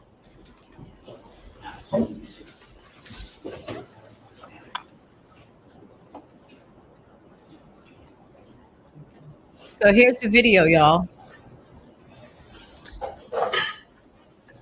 Now I'm going to move to the second location, that at Vista Del Mar and Selma, and I'm going to pre-warn you, it's a little small, it's at a distance, so you're going to want to focus your attention at the top left-hand corner.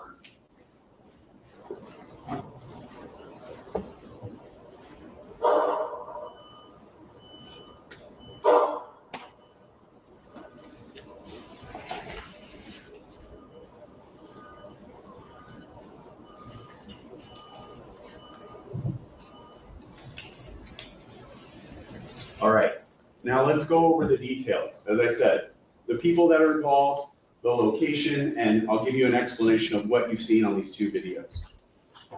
This case takes place in the heart of Hollywood. This is the iconic Hollywood and Vine.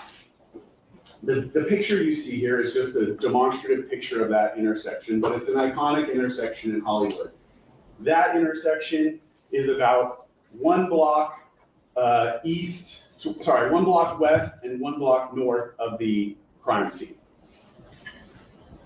So for those of you who are familiar with Hollywood and that intersection, it's a pretty big landmark, and that's where I want to focus your attention. Now, the actual shooting in this case takes place on a much smaller street, Selma and Vista Del Mar. But this is the area around where that shooting took place. It is a very densely populated part of Hollywood. And there are some landmarks on there that you might be familiar with, just so that you can familiarize yourself with the location that we're talking about. The Capitol Records building at the top, the W Hotel, and Hollywood Boulevard. The shooting, as you've seen, occurred just outside of a parking lot on that corner of Vista, Del Mar, and Selma. That was a parking lot at the time that was full of cars. And it was ringed by a nightclub on the corner, a sound studio, a hotel, and 3 different apartment buildings right around. As I said, densely populated. This was also Saturday night. Saturday, November 6, 2021, at about 10 p.m. in Hollywood. This is a time that Hollywood is busy. Now that you understand kind of the locations that are involved, I want to start with how this case starts for LAPD. Hi. I live in the apartment on the corner of Argyle and Selma in Hollywood. And there's just been a shooting. Okay, you guys remember the Maybach music girl, right? This is the woman that testified before Relli. She is the person that made this 911 call. She sounds like she might be from Australia. At first I thought it was a UK accent, but this is the 911 call. So notice how he's giving the jury a preview of evidence to look out for. It is a little repetitive, but this is the 911 call. He's coming out the gate with that in his presentation. Let's listen to the call now. So at 10:18 p.m., LAPD receives this call that there's been a shooting at the intersection of Argyle and Selma. The call continues though. Did you see anything or you just heard it? Yes. No, we watched it. Okay, what did you see?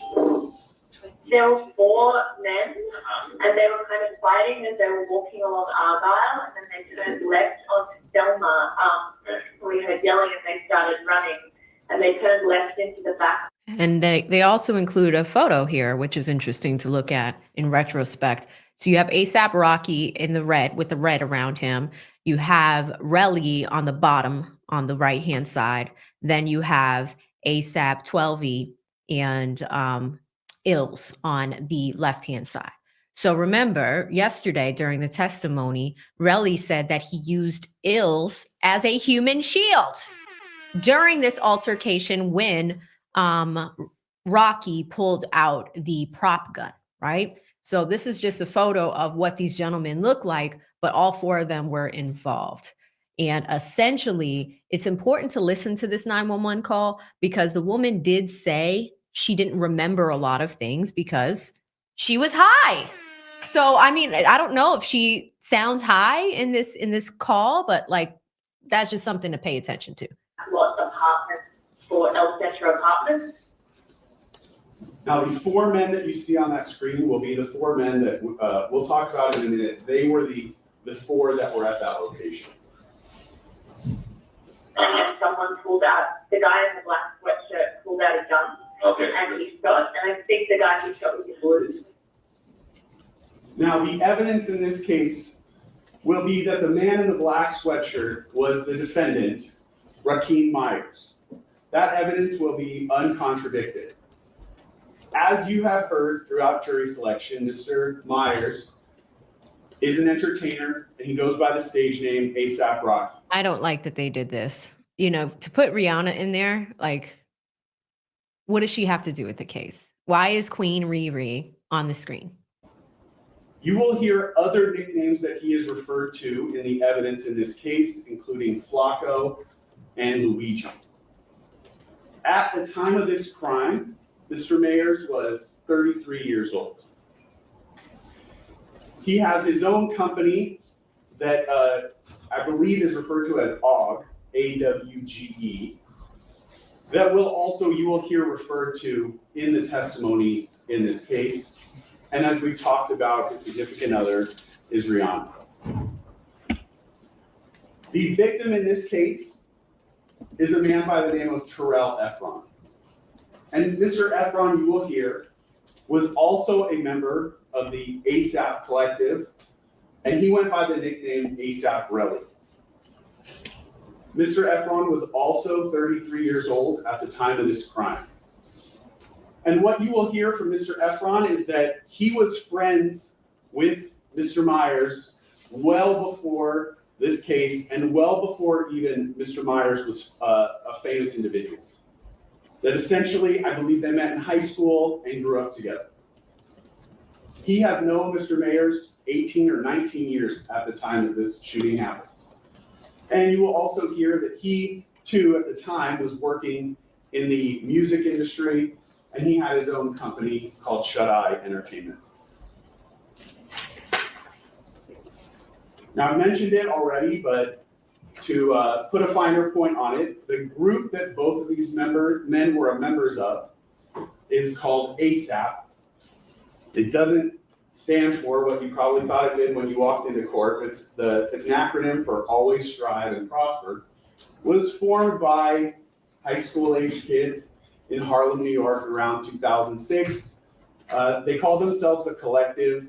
You will hear are rappers, producers, music video directors, designers, people that have different artistic pursuits that essentially work together. And there are many members of ASAP. The ones that you will primarily hear in this case are obviously Mr. Mayers, the victim, but also the two friends that were with Mr. Mayers at the time this happened.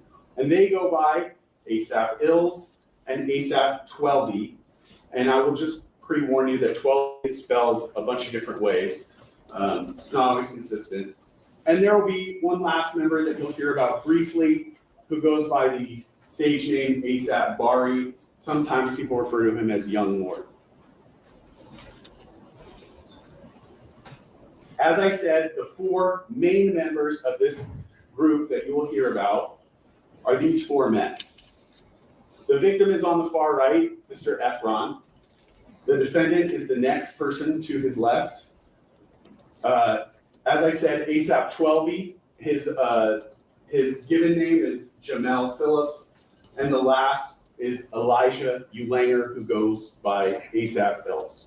And these were the four men who were present at the time of both of these incidents. That is a good question. Now I want to take you. Where is Ferg?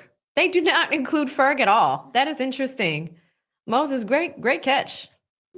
To that weekend, Saturday night in Hollywood. There was actually, at the time, a music festival or concert series going on known as Complex Con in Long Beach.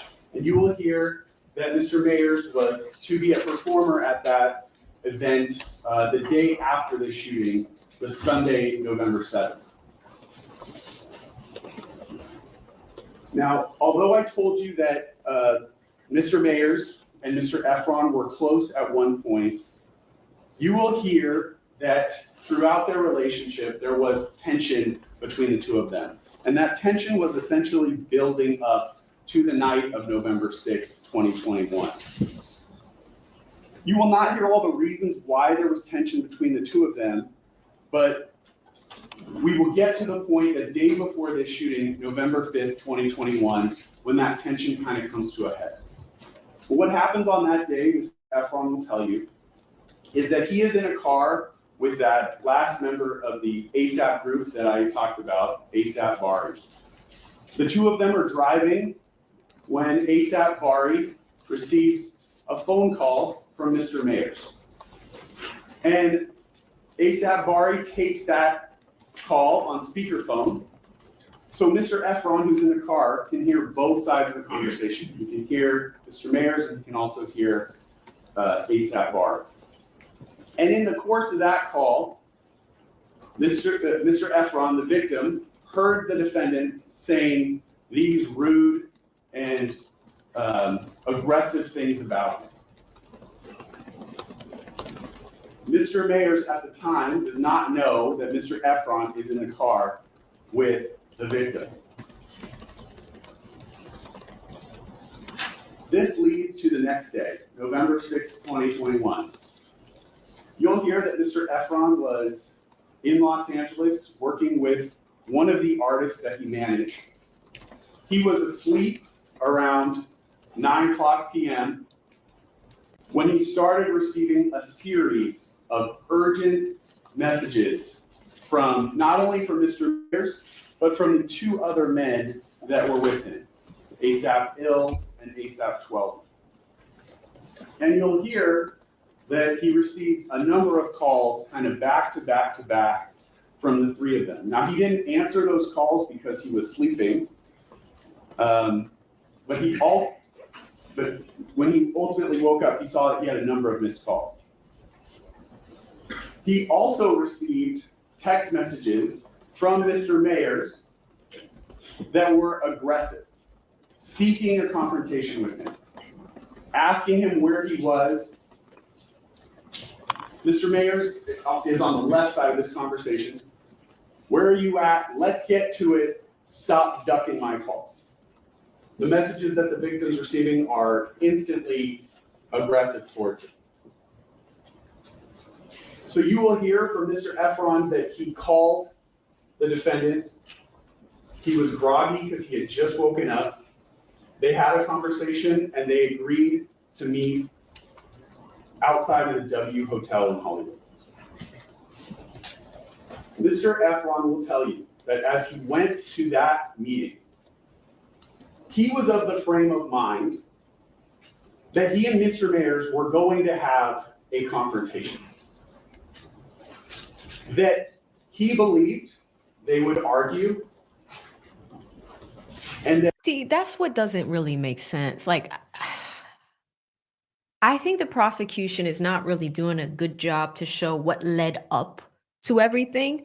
All we're hearing is, okay, here is this text message. They had a problem with some other issues and they're meeting up to talk about it, right? This doesn't sound like it's a pleasant meeting, right? But what happened leading up to that? That is still very unclear. that ultimately this would lead to kind of repairing their relationship. So they would each be able to speak their piece and essentially fight like brothers do. And then it would ultimately bring them closer together. They would repair sort of the issues that they each had with each other. So that's how Mr. Efron is going into this meeting. Now, let's talk about the location where they meet, this location just outside of the W Hotel. You're going to see this map throughout this case. So I want to take some time to walk through it with you so you understand the various features that are depicted here. On the left side of the screen is Argyle Avenue. On the bottom of the screen is Selma Avenue. And on the right side of the screen is El Centro Avenue. Now you can't see it in this map, but if the map were to continue off the top of the screen, Hollywood Boulevard would be just above that. In the middle of this map, there's a small street called Vista Del Mar that kind of goes north and then forces you to go east. The red arrows that you see here are the path of travel that Mr. Mayers took that evening. So it starts at that mid-block location on Argyle, continues down to Selma, and then up Vista Del Mar, around that corner, all the way to El Centro, and then he made a left turn on El Centro and went above, off the map. The numbers in the red boxes that you see here, 1, 2, 3, and 4, are the 4 different locations where the police were ultimately able to recover surveillance video from. There are 4 different locations. Attached to each one of those locations, you'll see the green triangle and with a green arrow in the middle. And what that represents is very roughly, this is not meant to be, exact, but very roughly the direction that a camera attached to that building was facing. You will also hear that locations 1, 2, and 4 captured video only. But you will hear that the location with the number 3 captured both video and audio. So I told you there's 2 incident locations, 2 altercations that happened. The first happens where the yellow box is right now, right outside of that parking garage. The second happens at that corner of Selma and Vista Del Mar. And that's where the firearm was actually discharged, where the gunshots were fired. So the first location I want to focus on is that where the initial confrontation happens. This location is the entrance and exit of a parking structure. This is that parking structure entrance if you were standing in Argyle and you were facing towards Selma. So Hollywood Boulevard would be to your back.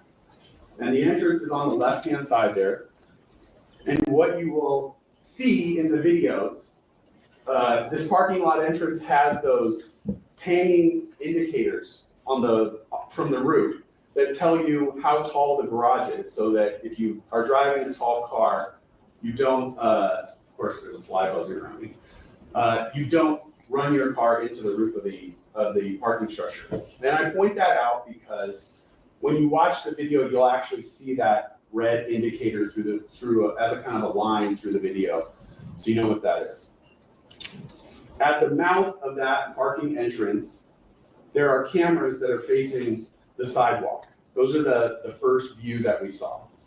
And these cameras capture the initial encounter between the victim, Mr. Efron, who you see there, and the defendant, Mr. Mayers. Here it is. And you can see that Ills is the first one to intervene to try to separate the two of them. And then at the very bottom of the screen, you see 12E putting his hand to try to also intervene and help separate them. Now I know it goes by quickly, and you're not as familiar with all these people, so I want to kind of break it down a little bit for you. That is interesting. I mean, that's the video. That is the big video that's at issue here. But real quick, brief interruption. Want to say thank you to Miss Ruth Slappy, who gifted 5 AV memberships. Thank you so much, Ruth. Very, very nice of you. Who got them? Fresh Money got one. Victoria got one. Gracefully Living got one. Yvonne got one. Audio T got one. You received a membership, please thank Ruth for that. That was very, very sweet of her to do. And Ruth, thank you so much for helping me grow my community and investing in this channel. I really appreciate that. Thank you again, Ruth. Very, very nice of you. Let's jump back on in. And for those that are just joining us, we are killing some time.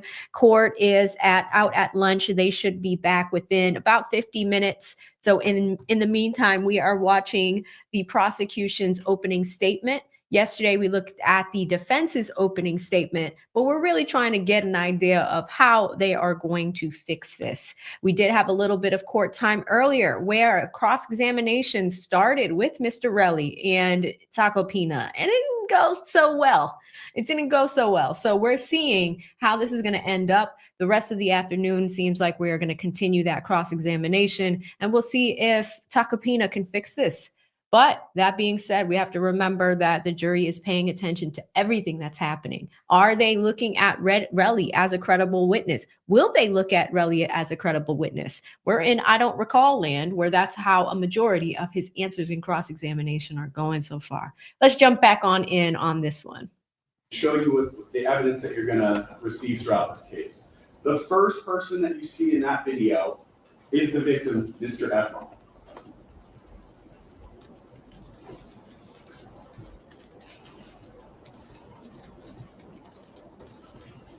The second person who you see, who is instantly confrontational with Mr. Efron, is the defendant, Mr. Mayers.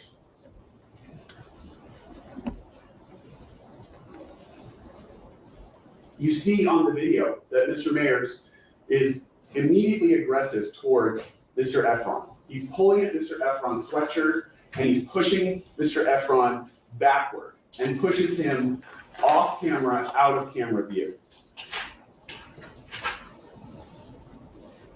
Well, The third person that you see, hang on. Let's go back because I want to see if we can see who put hands on who first. So let's go back a few seconds to see that again. See the second person, the first person that you see in that video is the victim, Mr. Efron.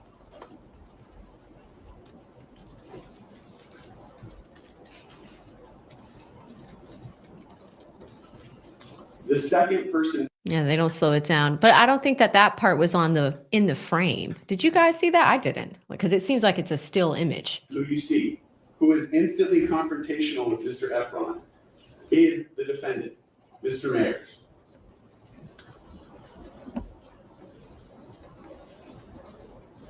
You see on the video that Mr. Mayers is immediately aggressive towards Mr. Efron. He's pulling at Mr. Efron's sweatshirt and he's pushing Mr. Efron backward and pushes him off camera, out of camera view.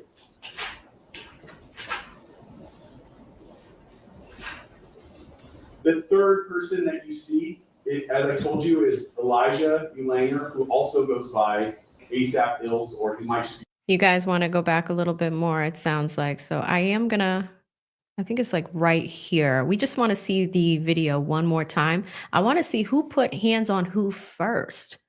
Because the first thing we see is feet. So we're looking at, maybe that's ASAP's feet? Between the victim, Mr. Efron, who you see there, and Oh, yeah. It looks like it was Rocky. Okay, so this person's back. That is Relli, right? Now, if we go back a second or two, we see Relli walk up and we see his back, and it does appear that he was pushed from the other side. Let's watch that real quick, one more time. Between the victim, Mr. Efron, who you see there, and the Boom. So there was a push, right? defendant, Mr. Mayers. Then Rocky And you put can his hand on see him. But that's also interesting because we can't see it. All we see is that Relli was pushed.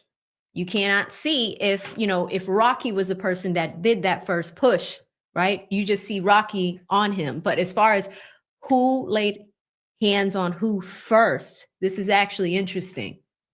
And real quick, I want to give a huge shout out to Freddie. Freddie, thank you so much. He sends me a $10 Cash App. He says, let's park the car in the yard. Miss you, AV. Keep growing. Thank you so much, Mr. Freddie. It's always a joy to have you in the Chatterhood and in the community. Let's keep going, y'all. that Ills is the first one to intervene to try to separate the two of them. And then at the very bottom of the screen, you see 12B putting his hand to try to also intervene and help separate them. Now, I know it goes by quickly, and you're not as familiar with all these people, so I want to kind of break it down a little bit for you and show you what the evidence that you're going to receive throughout this case. The first person that you see in that video is the victim, Mr. Efron.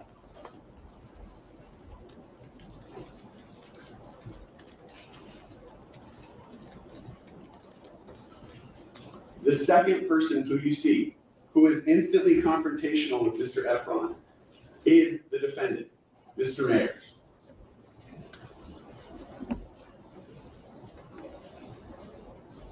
You see on the video that Mr. Mayers is immediately aggressive towards Mr. Efron. He's pulling at Mr. Efron's sweatshirt and he's pushing Mr. Efron backward and pushes him off camera, out of camera view.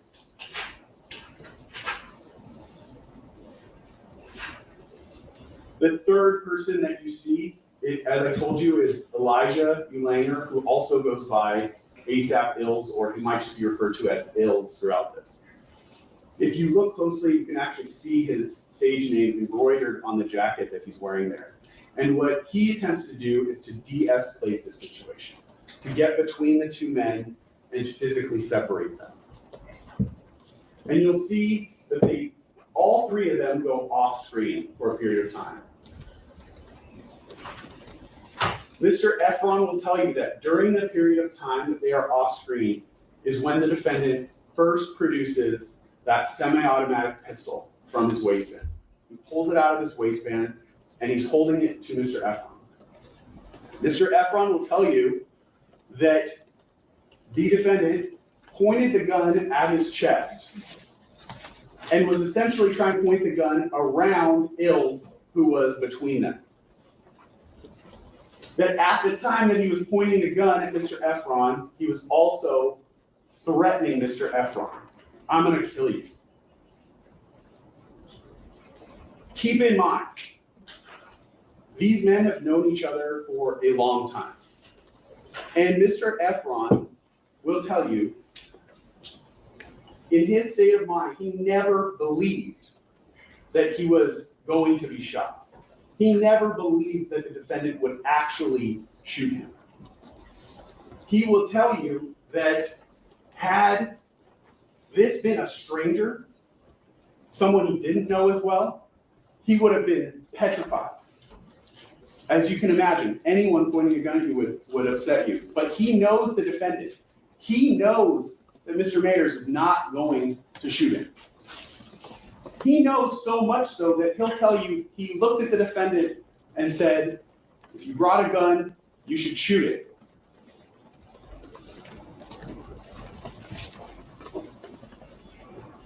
That's how confident he is that he knows the defendant is not going to pull that trigger. Now, the fourth person you can barely see on this video as they come back into frame, I told you, is Jamel Phillips, who goes by 12B or ASAP 12. And you can just see his hand at the very bottom of the screen. When they come back on screen, and specifically when Mr. Mayers comes back on screen, you can see the gun in his hand. You will hear that that gun that he's holding is a semi-automatic pistol, or has features that are consistent with a semi-automatic pistol. Right now, as he's paused on the screen, you can see that he's holding that gun behind his back. But you will also see the gun come forward in front of his body before he ultimately tucks it back into his waistband. And you will see from the video that there were bystanders. As I said, this is a busy Saturday night in Hollywood, walking by as this confrontation is taking place.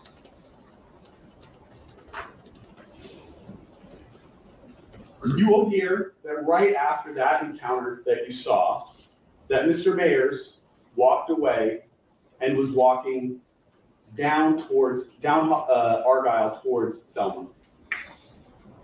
Mr. Efron will tell you that as he walked away, he looked over at 12E, Mr. Phillips, and he saw 12E putting a pocket knife away.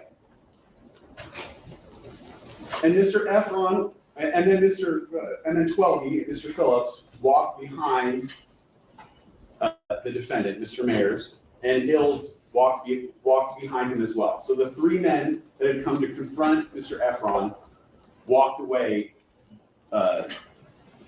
down Argyle towards Selma. And Mr. Efron will tell you that at that moment, his mindset about the initial confrontation changed. I told you that Mr. Efron will tell you when he first went there, he believed that this was meant to be a confrontation so that they could strengthen their relationship. But having just had a gun pointed at him and seeing another friend putting away a pocket knife, that his mindset changed and he understood these men never came here to try to make peace with him, that it was always meant to be a confrontation. And he decided at that moment that having a gun pointed at him was sort of a bridge too far in their friendship. And he understood he was probably never going to have the same friendship, especially with the defendant, ever again.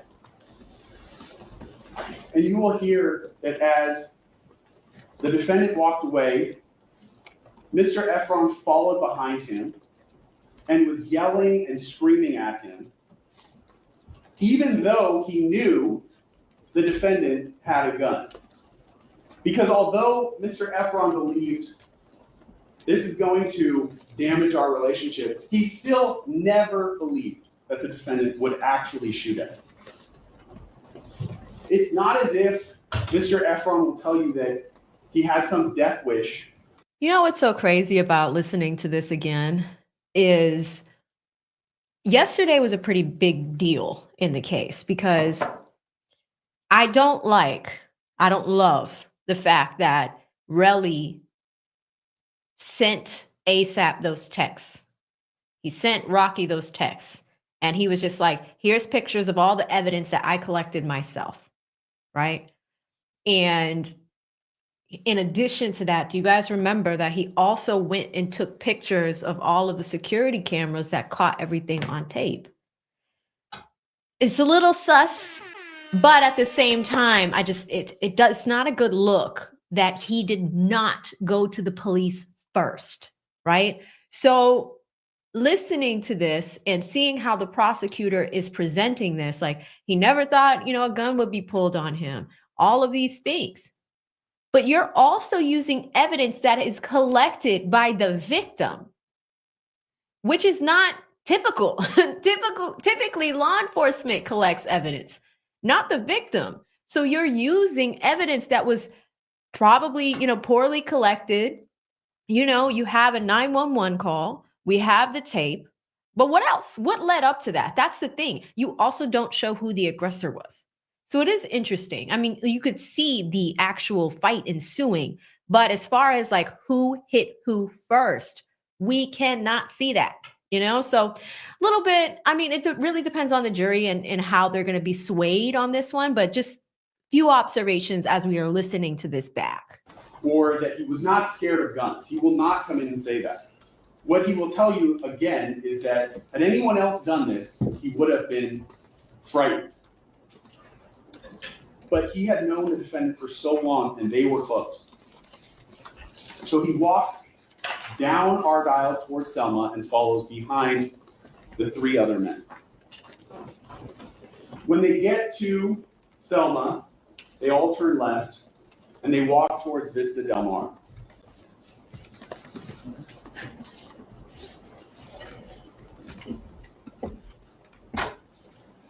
And they end up at that location we talked about, that corner of Selma and Vista Del Mar. And as Mr. Mayers stepped off the curb, he walked into frame of the camera at location number 2 that's pointing towards Selma. Now I want to take you, before I play the video again, I want to take you to that corner so that you can see from that night what it looked like. It's a small street with a parking lot immediately adjacent to it that were full of parked cars. And at 10:17 p.m. when they arrived at that intersection and the defendant stepped off the street corner into view of camera number 2, you will see video from that location. The video that I've played for you already and that I'm going to play for you again is from that location number 2. You will also see, that's the main video that you're watching, but you'll see in the bottom right-hand corner, there's a smaller video on top of it. It kind of has a bluish tint to it. And that video is from another location behind building number 2 where the number 3 is. And the video that you're seeing from that location is identified there by the green arrow. But what's important about that video, because the video does not capture the shooting at location number 3. What location number 3 captures is audio. And it captures the sound of the gun being fired twice. This is the location number 2 where the camera, the video that actually captured that shooting was. You can see the cameras at the very top corner of the building, and it's about 3 properties away from the location that we're seeing. So again, the video is captured at a distance. It's a admittedly grainy video. It's not the most clear that you could possibly have. but it captures enough features that you can identify who is who when you watch this video. So I told you the main video that you're watching is from location number 2, and that smaller location number 3 is in the corner. Before I play the video, I want to orient you to what you're seeing.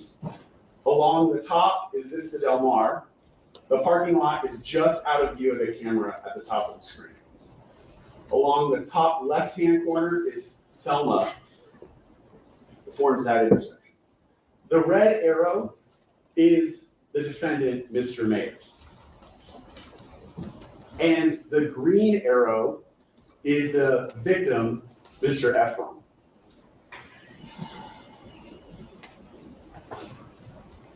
Okay.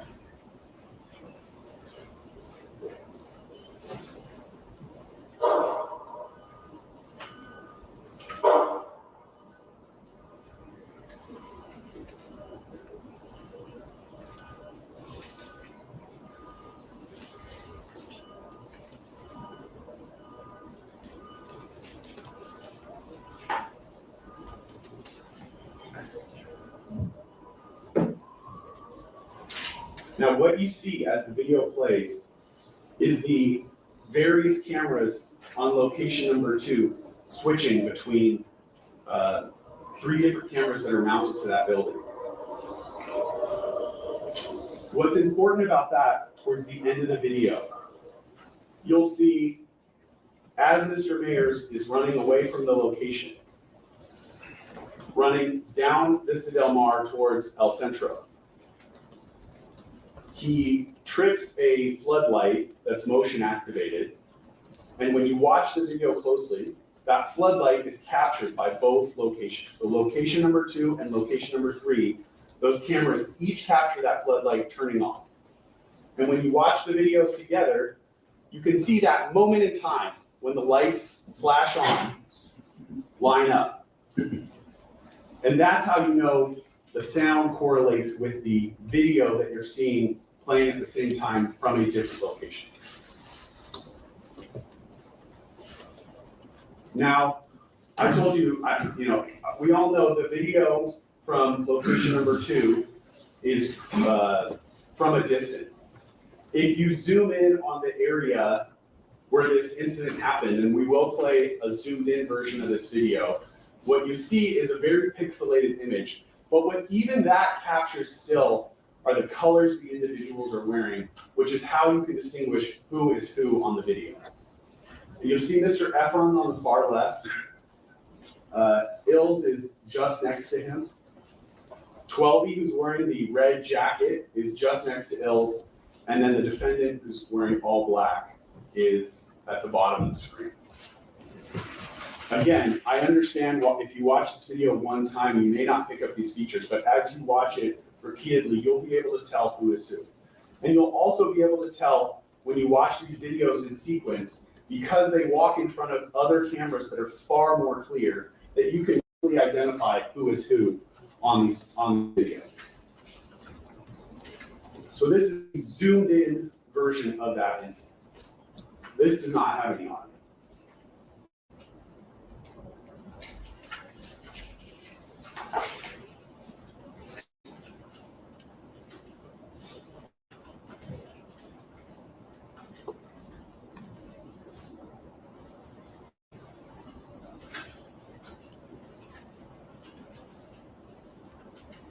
This is too blurry. I don't know. Why would you put this in front of the jury? Now, as we play the zoomed in version, you'll also see that Mr. Efron is struggling with Ills. And what Mr. Efron will tell you is that immediately as the defendant turned and pointed the gun at him, he jumped behind Ills, essentially to put Ills between him and the defendant. And you'll see on the video the defendant lunging one way and then the other way around Ills, trying to get at the victim who is holding Ills in front of him. Now, despite how dangerous this is, having a semi-automatic pistol pointed at you and discharged twice, you will hear that Mr. Efron was not seriously injured by this shooting. He has these injuries to the middle knuckle of one of his hands. Well, since we have time, let's talk about that. So this is the alleged graze. All right. So looking at this, say, you know, because he was talking about his right hands and his left hand. This appears to be his left hand here. And if this firearm was discharged, which it appeared that it was, these are the alleged injuries that were sustained. Again, you could see Relli's foot on the right-hand side. Did he go to a hospital is now the next question, right? Because if you're serious about this all should have been, even though you have photos, you should have a police report. You should have gone to the hospital. So there's a record of these injuries. It's like some of the evidence is just not good, because if you had a doctor able to state in a report that these injuries came from a firearm being discharged and it is indeed a graze, this is just Relli's word, right? So I don't know, it's questionable. Belfast says that's when he fell to the ground. Yeah, okay. So Count Cracula says looks like it's scraped on the cement. SB says there's a little cut on the middle finger. That ain't a bullet graze. Kimbo says Black Amber Heard. Okay. Interesting. The lead buffoon says his knuckles were scrambling and scraping. I can't with y'all. But a majority of you guys are picking up that it does look like scrapes from the pavement and not necessarily a graze. So let's go back to this prosecutor talking about that. And remember, guys, they are due back from lunch in about 28 minutes. We're almost done with this one. I did pull some information on Tacopina as well. So that way we can kill a good amount of relevant time. Let's go back in. Mr. Efron will tell you that at the time the shooting was happening, he immediately felt a burning sensation to his hand, which led him to believe that these were graze wounds from one of the bullets that was shot at him. Perhaps they were. Perhaps they were not. Whether or not... What? Perhaps they were. Perhaps they were not. Dude, no. This is where your taxpayer money is going, California. Prosecutors in front of a jury, not with definitive fact. Perhaps it was. Perhaps it was not. What the hell? How is this case real? How? The victim in this case was actually shot or injured by this will not be something that you have to decide at the end of the case.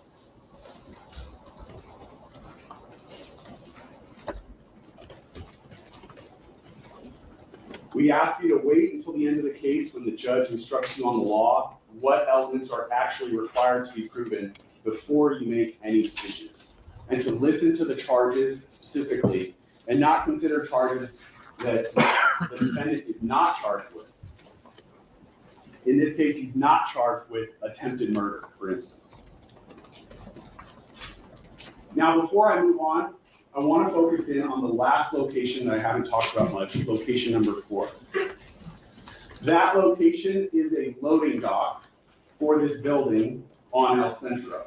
It's right at the corner of El Centro and Vista Del Mar. And what you'll see in the video from that location is the defendant, Mr. Mayers, and his companion, 12B, walking from Vista Del Mar up El Centro towards Hollywood Boulevard. The arrows indicate their path of travel. They're going to come from that corner and then walk up El Centro. The camera itself is in that red circle. And you'll see this video is far more clear.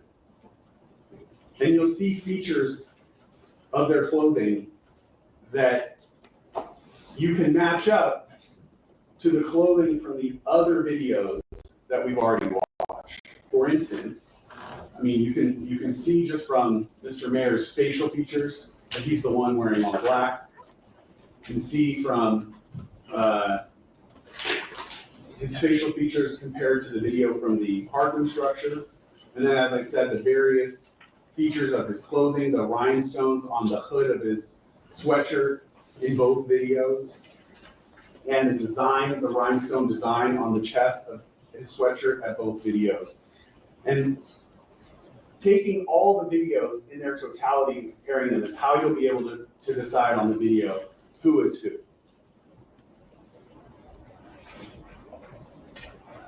Now,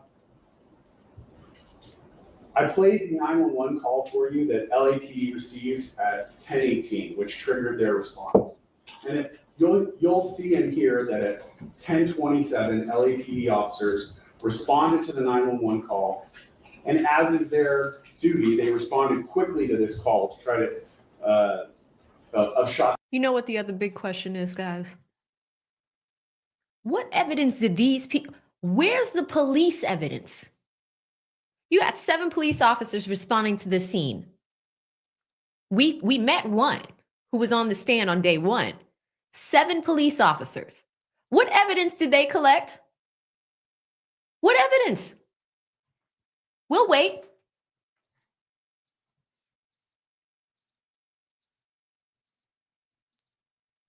Relli collected all the evidence. I mean, I don't know what else to tell you. Shots fired in the middle of Hollywood. You will hear from at least one of the officers who responded to that location, and the officer will tell you that as part of their uniform, they wear cameras that are mounted to their chest. And you will actually get to watch camera that captures the police response. After this shooting, the evidence will be that all 4 of these men, the defendant, 12E, Ills, and the victim, all left the scene. You'll hear that there were at least 2 people who called 911 to report this crime, who were just people living in the surrounding area, not actually involved in the altercation itself. You'll hear that the 911 callers were reporting different information. So the first call would be that the gunshots were fired at Argyle and Selma. The second call would be that the gunshots were fired in the area closer to Vista Del Mar and El Centro. You will hear from the officer that as they responded, they come to the scene looking for a victim. That's their primary focus. Trying to find anyone who needs immediate life-saving attention. Their second focus will be looking for the potential suspects if they can find them. And you'll hear from the officer that as he's receiving information that's taking him to different locations, he's actually going between the different locations and trying to piece together what happened. But what will be important from his testimony is that he is not given a precise location to exactly where this shooting happened. And with the limited information that he has, he and his partners are doing the best job that they can to find any victims, any suspects, or any evidence of a shooting. Oh, hold on. So the police responded to the scene and nobody's there. It's just like, okay, we heard something. It's like people calling because they heard something happen, but they didn't find anything. So what are we doing here? Why are we here? Oh my God. You'll hear the officer talk to different people who were just out and about, try to figure out what was going on, that neither of the 911 callers would meet with them, and that they searched not only the surrounding streets, but they primarily focused on the parking lot that was right at that corner of Vista Del Mar and Selma, because the second 911 caller had told him, or had relayed that it was possible that the shooting was happening into a car. The officer will tell you that they searched the area and they did not find any evidence of a shooting. They didn't find a victim with injuries. They didn't find any of the suspects, and they didn't find any discharged cartridge cases, which are what come out of a gun after you discharge it in the surrounding area. But again, they don't know exactly where to look with the limited information that they're given. You will also hear from Mr. Efron that approximately an hour, and he's not precise on the exact time, but approximately an hour after the shooting, he himself returned to the location. Now, at this time, the police have already responded and left. Mr. Efron will tell you that he and his girlfriend went there specifically to look for evidence that this had happened, but the evidence of this shooting. And Mr. Efron will tell you, because he knew exactly where the shooting happened, that he was able to locate 2 fired cartridges. The fact that this prosecutor is in front of a jury saying the victim of the crime went back with his girlfriend to get the shell casings and put them in a Dunkin' Donuts bag and tag it. He bagged and tagged his own shell casings, which that's the other question. Why isn't anybody questioning that? Are we sure that these 2 things match? If it's a prop gun, does it match what was discharged from that prop gun? That's why ASAP's team is like, we're not giving you the prop gun. Like, we're not using it. How do we even know that this is real? And this prosecutor is standing in front of 12 people. And it's just like, yes, so the victim went and collected the evidence himself. I mean, oh my God. 4:12, guys, my time, 1:12 on Californian time. We are waiting for them to come back to the courtroom. Looks about like it's 18 minutes left, but we're going to finish this up in a few minutes, and then I will give you guys a little bit of history on Mr. Tacopina. Let's go back in. This is actually a photograph that Mr. Efron himself took. There it is. Of one of the fired cartridge cases that he found.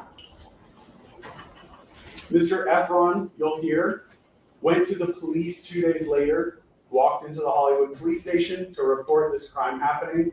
He brought the 2 fired cartridge cases with him, and he gave them to the police. So these are the shell casings. I don't know how he must have searched in the area, but he knew exactly where they were. Were these tested? You know, it sounds like there's a ballistic report, so they were tested, but it's just like you knew where they were. Like, there's just so many holes in the story. But the fact that he collected it himself, I wouldn't even want to touch that. Like, if you're going to get the police involved, you need to have them bag and tag that stuff. Why are you doing it yourself? Like, that's the biggest problem with Relli's story here. And the text message we saw yesterday, I want this ninja's money. That's a big one. So even though you have the footage or whatever, Relli, it doesn't look good that you are hanging things over his head and you're collecting evidence yourself, right? Rihanna is there today. This is day 2 of Queen Riri taking time away from her empire to be there for her man. And the reason why they're there is because somebody put these 2 items on your screen in a Dunkin' Donuts bag and didn't rely on the police to collect it. Is it credible? How's the jury going to react to that?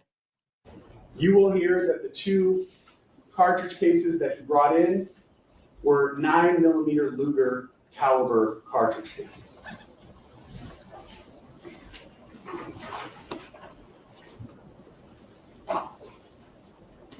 However, you will also hear from Mr. Efron that immediately after the shooting, about an hour and a half later, he started text messaging the defendant. And he text messaged the defendant, "You try killing me." That was This is also interesting. I'm happy we're looking at this. So after the shooting that night, and I want to know what time it happened because it looked like it could have been in broad daylight. It was light outside, right?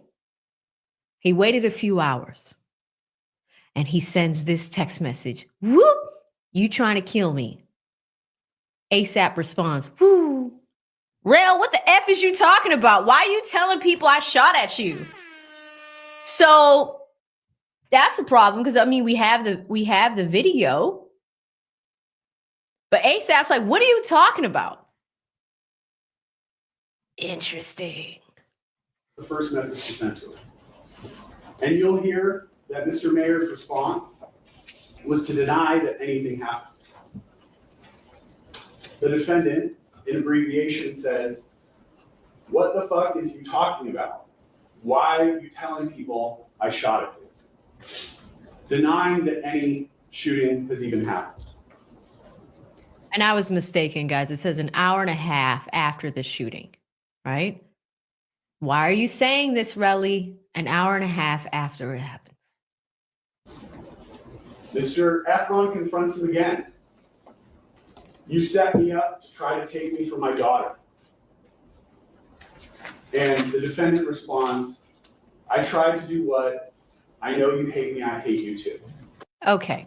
This is the thing. There's so much more to this beef that there's holes here. It doesn't add up. Now we're looking at a next set of text message to, what's it called? Relli. Whoop! Y'all ninjas try to set me up to try to take me from my daughter. ASAP. Woo! I tried to do what? Ninja, I know you hate me. I hate you too. So this beef is just intensifying. But at the same time, it's just not adding up. Right now, 2 + 3 = like 17. The equation doesn't make sense. It's not adding up.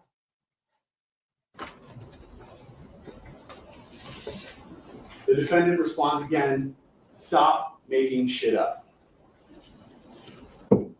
Again, denying any confrontation took place. Certainly any shooting. Oh, I love you guys so much. Shout out to Laura, approved. She says, girl, the time doesn't align. Mayor's text is before Rel's answer. Is it really? Oh my God, no, Laura, please don't make it real. Let's go back and check. Hold on. So we started here. Whoop, woo, right? Here's the next ones. Oh my God, she's right. Laura approved. Can y'all type Laura in the chat? Oh my word. We caught a mistake. Listen, shout out to Laura. I mean, Laura, Laura. Go, Laura. Laura, you caught that. They put this in front of the jury, you guys. This California, this is where your money is going. That is the purpose of this channel. That's why I love trial streaming. They didn't even check this and put it in front of a jury. If it can happen to ASAP Rocky, it could happen to you. It could happen to me. Relli, Laura did that. Like, Relli. I think Laura might be a better investigator than you because if she's going to bag and tag, she's going to make sure that the numbers add up. Oh my God, Laura, you are the savior of this stream. Why isn't anybody talking about this? I cannot. Let's keep going. I tried to do what? I know you hate me, I hate you too. The defendant responds again, stop making shit up. Again, denying any confrontation took place. Certainly any shooting. So sloppy. This is a botched case. This is so sloppy. You want to know why? Because they wanted to get all fancy. And instead of showing the original text messages, like screenshots, like normal people, they wanted to impress the jury by using these bubbles. That's what triggered me to use the sounds. Whoop, woo. Like, you know, But like, if you're putting shit in front of them that's wrong, like, what are you doing? It's 4:20, guys. We got about 10 minutes left. Let's go back to this debauchery.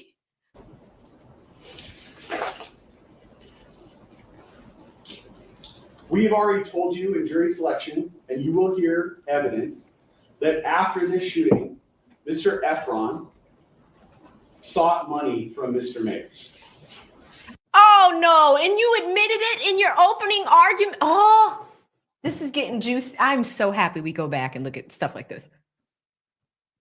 So, prosecutor, the next set of texts, you're admitting to this jury, you're showing them damaging evidence for your case. Damaging. Look at it. Look at it, guys. I want this ninja's money. This is Relli saying that. I forgot he put it in the opening argument. This is your, oh my God. What is this? I want this ninja's money. This is Relli talking to somebody else. He says he's probably trying to get you to perform at Complexicon or ComplexCon. I want it too. And then Relli says he shot at me. Even the person he's talking to is like, you know that for sure? Why is it Relli even like talking to people about this? But the fact that the prosecutor put this in front of the jury, like, Johnson, we have an open and shut case. They should just stay with the video. We caught a mistake with your text messages. Now you're putting damaging stuff in front of them. And then you're disrespecting Riri. Don't mess with our Riri. You're going to put a picture of her in this opening argument? Oh, this is a botched case. It's so bad, y'all. It's so bad. I've never seen anything like this before. Well, I do come from Massachusetts. I did see the Karen Reed thing. I mean, like, come on, you're going to pick up blood out the snow in cups. Like that's, I have seen. Actually, I take that back. I take that back. Let's keep going. In fact, right, hours after the shootings, this is the next day, November 7th, in the early morning hours, 3:40 a.m., you'll hear that Mr. Efron sent a message to one of his friends saying that he wants money. And identifying the reason why he wants that money is because Mr. Mayers shot at him. You will also hear that based upon these two incidents, the parking lot and the shooting on the corner, that Mr. Efron filed a civil lawsuit against Mr. Mayers. At the end of this case, you will not be asked to award Mr. Efron any money. So that consideration will not be a part of your what you're asked to determine. Moving forward in time, you'll hear from LAPD detectives that Mr. Mayers' home was searched on April 20th of 2022, and that during that search, LAPD detective recovered a magazine for a semi-automatic pistol that was 9mm caliber. Evidence? And that it was loaded with 6 unfired 9mm Luger rounds of live ammunition. You will hear that these items were found in Mr. Mayers' bedroom closet. You will also hear that there was no handgun that was 9mm in Mr. Mayers' home that was for that magazine. So you have a 9mm magazine, but no handgun to go with it. The last point I want to leave you with before I conclude is that we expect, in this case, that the defense will call 12B, Mr. Phillips, to testify. Okay, so we're getting At the time 12 of the shooting, again, he's friends with all these participants. He's 32 years old. And it is expected that he will testify that the defendant was in fact the person on the video who fired the 2 gunshots that we hear. So it will essentially be uncontested that Mr. Mayers was the person who fired the gun at that street corner, and that he will tell you the gun that the defendant fired was a starter pistol.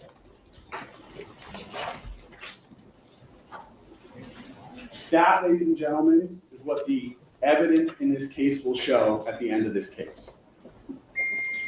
As I've said, we expect that the defense will attempt to present an alternative explanation for what happened that night.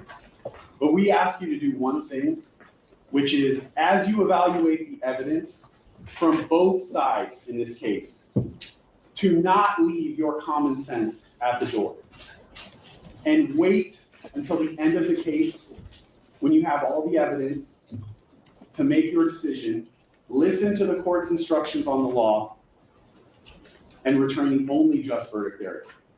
Thank you. Well, that is the state's Either one. case. Speak slow. That is the state's case, guys. It's going to be interesting to see if the state of California can pull it off, even with all the mistakes that we just found. Now, here's the other thing. Are they doing a good job for Relli? Because I don't think that they are. One of y'all caught that mistake. Insane.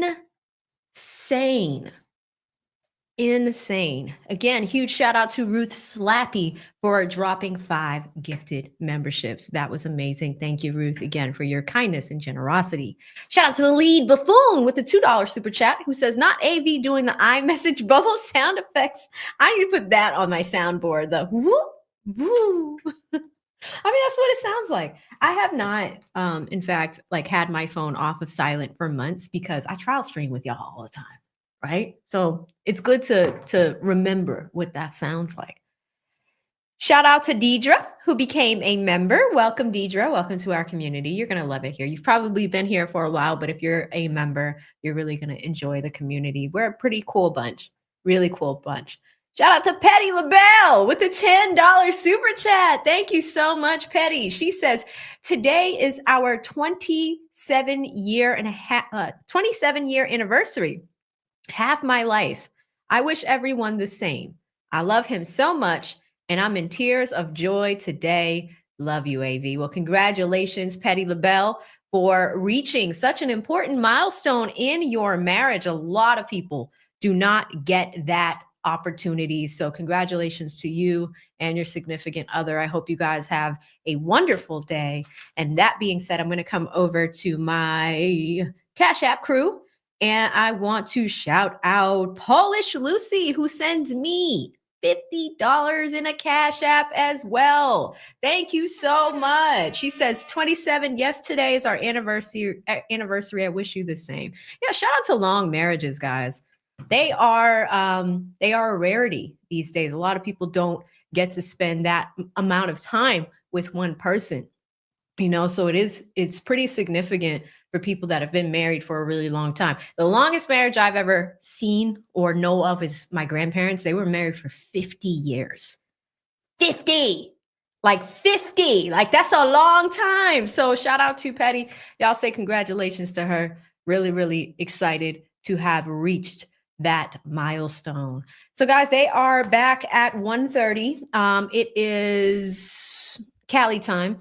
It is 1:29 on Cali time. It is 4:29 where I am on the East Coast. So we're just waiting for them to come back. I will keep an open ear so we know what's going on. But I did pull a few things so we could kill a little bit more time. So of course, TMZ is already on it because they're there, right? Riri is there as well. Apparently she's wearing a stunning outfit today, a white top and some gold earrings. I'm hearing that it's super clutch. Now, here's what the news is reporting right now, or it's TMZ, because they're on it. And it's not good because court of public opinion, ASAP Rolly's feisty exchange on the stand. The subheader says, why are you asking me these questions? I show you this because some of the stuff that we look at in live trial proceedings, it tells us exactly what the public perception is. Why are you asking me these questions? The public perception is not that great. Let's keep going. ASAP Rocky's trial is heating up because his lawyer is now cross-examining his accuser, ASAP Relli, and the guy says he doesn't understand the questions. Tacopina kicked off the 4th day of the trial, and he started peppering Relli with questions, starting with his life outside of the shooting in November of 2021. While Joe asked what seemed like a basic question about whether Relli was telling the truth during his Wednesday testimony when he said he loved Rocky, Relli repeatedly says he doesn't understand the question, asks what the questions have to do with anything, and tries to volunteer more than a yes or no answer. All right? The exchange is so divisive. Tacopina and Relli started raising their voices at one another, and the judge in the case called for a 10-minute break. That's what we saw earlier. Eyewitnesses tells us the judge then had to explain to Relli how he's supposed to conduct himself in court after the emotional display. Key word, ladies and gentlemen, emotional. So public perception of Relli is emotional. You're volunteering more than yes or no answers. You shouldn't be doing that. You got to stay focused. If this is a big deal for you, you want justice, then you should be focused. Don't tell a narrative. And I pointed this out yesterday. Sometimes he goes off and he adds more. Answer the questions. Even if you go down the Woody route, we ain't mad at it. I don't recall. Interesting. We'll keep going here. Obviously, it's been a difficult week for Relli, Rocky, Rihanna, and everyone else involved in these proceedings. Relli testified on Tuesday and Wednesday, claiming his life has been a living hell since the alleged shooting went down. Rocky is facing 2 felony charges of assault with a semi-automatic weapon, and if convicted, he faces up to 24 years in prison. His lawyer, Tacopina, says the gun Rocky bought to the meeting with Relli back in 2021 is a prop gun, and therefore he couldn't have shot Relli. By the way, Relli's civil lawyers are also in court because he's suing Rocky over the alleged shooting and says that they're there to support him. And they don't, ironically, tell you that it's Ben Chu and Camille Vasquez. They don't tell you that. Interesting. TMZ, what the hell? Rihanna's been in court the last couple of days to show support for her man, and today she's dressed to the nines with a white top with a black shiny tie and large gold hoop earrings. Court just started, so they wrote this 45 minutes in, and all the evidence is pointing to this being a contentious day. So we still got more to watch, guys. We still got more. So that is what TMZ is reporting. Wanted to show you that real quick because it is relevant to how the public sees this is going for Relli, who, if in the interest of justice wanted justice, he should be focused on that. Also, I wanted to give you guys a little bit of clarity on Tacopina. And yes, we are past the hour or half hour we're at. They are about 4 minutes late, but they're always late. So I need to pull extra things for y'all. Wanted to give you some more information on Tacopina. So pulled his bio from the company website. If this is still frozen. Oh, here we go. Perfect. All right, this is Tacopina's law firm, and this is where we learn a little bit more about him. He practices criminal law, white-collar criminal law, personal injury, employment litigation, employment discrimination and harassment, and civil litigation. Tacopina is the firm's senior partner and lead trial attorney. Tacopina is also a faculty member of Harvard Law School's Trial Advocacy Workshop, where he teaches trial skills and is a highly potent cross-examination style to law students. That's interesting. Tacopina teaches at Harvard Law School. And he specializes in cross-examination. Uh-oh. What do we have for the rest of the day? He specializes in cross-examination. Harvard Law School is one of the hardest law schools to get into in this country. You know, I live in Massachusetts and I went to law school in Massachusetts. There are about 11 or 12 law schools in Massachusetts. I was not paying for that. So I was like, let me go in the budget bin. Like, I'm gonna go over here. But even to get in, if you were to get discounted rates or whatever, or, you know, that sort of thing, you have to take the LSAT, which is the law school entrance exam. The highest score you can get is a 180, and the lowest you can get is somewhere around like a 130, right? Anybody that goes to Harvard usually gets something between the 170 and 180 range. Like, you have to be incredibly bright, right? So if Tacopina is teaching the nation's best attorneys how to cross-examine, we might have an interesting afternoon. I'm just saying. That's going to be crazy. So right before lunch, Relli was in I don't recall land.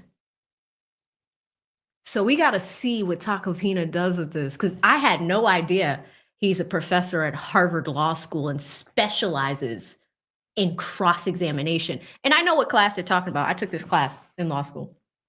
We called it trial team or trial prep. Best class of law school. Because what it does, it's like mock trials, and it's a huge honor to be on a trial team, because it was like sports for nerds. We would go to other law schools and face them in actual mock trials. First time I did one, my God, my partner was now he's a prosecutor. You would never believe he's a prosecutor. He does really well, but like, we were working as prosecutors in like a fake Aaron Hernandez trial. This kid was so nervous. He was shaking in his boots, like shaking, like just rattling. Like, I'm like, say this. And y'all know me. I got the Post-its out. I was like, say this, say that right there. Object, 403. Like, I was helping him. And it's just like, I'm like, I was like Miss Love with those Post-its. I was like, if you don't object right now. And he was just rattling. I was like, that's why it's a good class, because it prepares you so you're not scared. Now he's not scared to talk in front of people anymore, or, public speaking. But like, he was just so red all the time. And I was just like, if you don't get it together, shenanigans. Anyway. I'm having fun today. I'm just really excited to see the rest of this cross-examination, Sherry. But like, it is such an important course because it prepares you for life as a lawyer, or especially a trial attorney. So the fact that Tacopina teaches that course and specializes in cross-examination is crazy work. I just checked in on the courtroom, guys. They are 9 minutes late back from lunch. So I'll keep checking in between time. Tacopina is one of the country's most respected high-stakes trial attorneys, having successfully tried more than 100 cases in his distinguished career. He frequently represents clients in notable civil, criminal, and commercial litigation, zealously advancing their interests and often recovering substantial money damages. Tacopina began his career as a prosecutor in Brooklyn, where he prevailed in an extraordinary 39 out of 40 trials he's led. Damn, that's a hell of a record. 39. So he was a prosecutor himself. That's a good win record.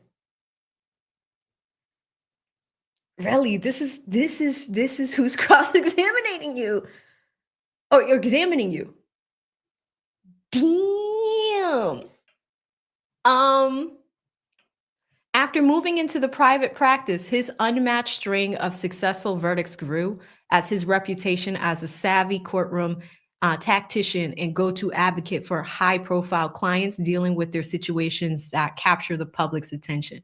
Known as a fierce litigator, he has zealously represented athletes, politicians, actors, executives, musicians, judges, law enforcement officials, and other celebrities, including former president, well, they need to take former out, President Donald J. Trump, the NFL team Washington Commanders.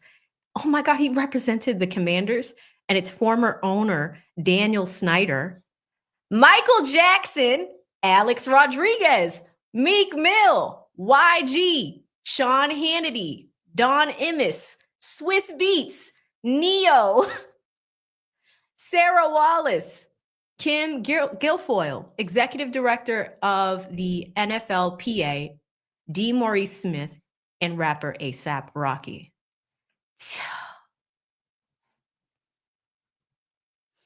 Let us bow our heads for Relli right now. I mean, Lord, please help Relli somehow. I mean, this bio is insane. Wow. Tacopina has represented basically all of Hollywood and has years of experience. Outside of the courtroom, Tacopina deftly defends his clients in the court of public opinion. Now I understand why he was making fun of the prosecutor and went like this in the courtroom. Tacopina don't give a shit. Like, he just doesn't give a shit. Wow. And checking in, guys. They're 12 minutes late back from lunch. I told you they were going to be late. We're just waiting. And is equally adept in keeping clients away from the media's spotlight.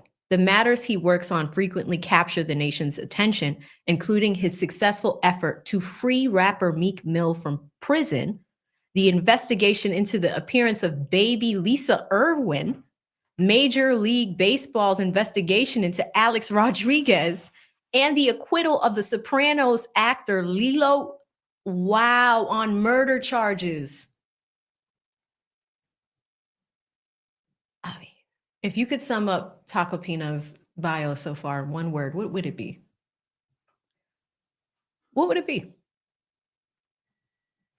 I don't have words. You guys let me know. Tacopina frequently appears on national media outlets, including CNN, Fox, Newsmax, and can be heard on his weekly appearances on WABC's radio Sid and Friends in the mornings in New York. Tacopina is a member of the Federal Bar Council, the New York Council of Defense Lawyers, the Judicial Committee of the Association of the Bar of the City of New York, and also serves as the Legislative Committee for the National Association of Criminal Defense Attorneys. Among his many accolades, Tacopina has been honored by the National Italian American Bar Association, has been named Humanitarian of the Year by Reverend Al Sharpton's National Action Network. Well, that makes sense because Al Sharpton was the first person to talk about nobody in this jury is Black. All right, we heard that. Some of y'all have your words here. Crafts and Crime says fire. Big Papa says grade A certified. Valinda says wow. Sequoia says badassatron. I love that. Dawn says, Fresh Money says Dawn. Tim just says damn. Fresh Money says Don DeMarco. Michael says about that life. Anna says goat.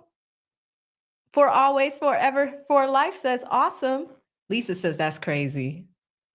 Relli needs to be careful now that we know more, guys. So we're going to be listening with the good ear today after hearing a little bit more of that. Checking in on the courtroom 14 minutes late, they're not here. He's also received the Man of the Year awards from the New York State's Commission for Social Justice and has been named to Billboard's list of top 100 power players in R&B and hip hop. Wait, what? Okay. And has been named the Hollywood Reporter's top 35 lawyers. He also consistently has been named a New York super lawyer, an honor given to attorneys who exhibit excellence in practice, and has earned Martindale Hubbell's AV prominent rating. Look, guys, I gave him a rating. I didn't even know it. AV. Gave him a rating. The highest accolade an attorney can obtain from their peers. Lots of testimonials. Meek Mill says, Joe Tacopina taught me that sometimes you got to go to war. Sean Hannity says, one of the greatest defense attorneys of all time. Wow. All of these are new. Al Sharpton says, one of the best attorneys in the country. Wow. Don Emmett says, when you hire Joe Tacopina, it's over. Damn, Relli. Oh, Relli, this is not good. GQ says, Joe is different. He wins. He's a T-Rex in shark's clothing with the mind of Perry Mason. He's the best attorney in this country. Wow. So lots of professional associations, tons of honors, admitted to practice all over New York, New Jersey, Connecticut. Wow. Classes and seminars, all that's there. And there it is, Harvard Law School. He's a teacher there that specializes in cross-examination. That's what you want when you hire somebody. That's exactly what you want. The AV rating is a good rating too. I think I did a pretty good job with that one. I think I did. I think I did. So again, guys, we're just waiting for them to come back. I am going to refresh to make sure it is completely live, and it looks like it is. Oh, they're back. Let's go. Perfect timing. I don't recall. Oh, here we go. Okay. How you gonna do this? Who's Lydia Parker?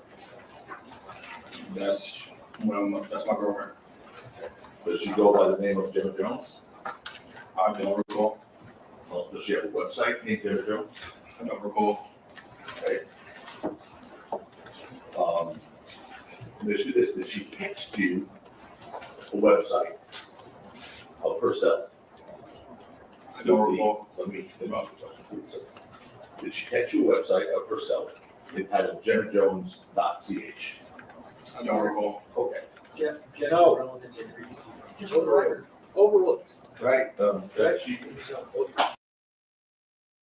Objection's overruled. I'm just gonna have to refresh, please, recollection. Fine.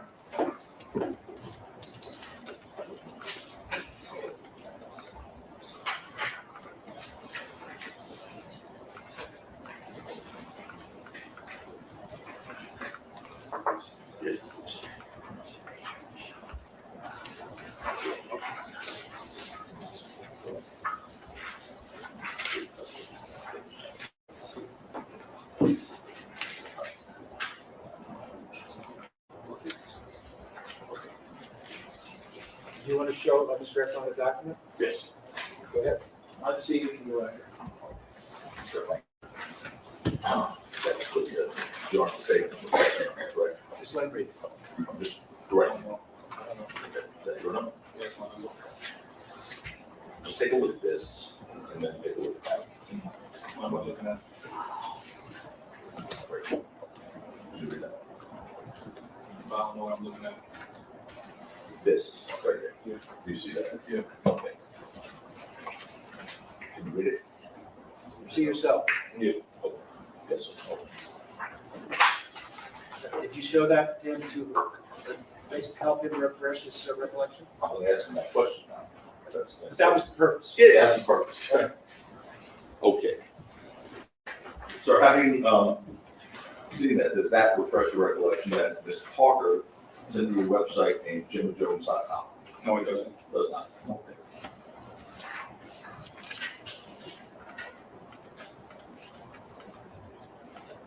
How did Ms. Parker make her money? Objection relevant state. Okay. Do you, sir,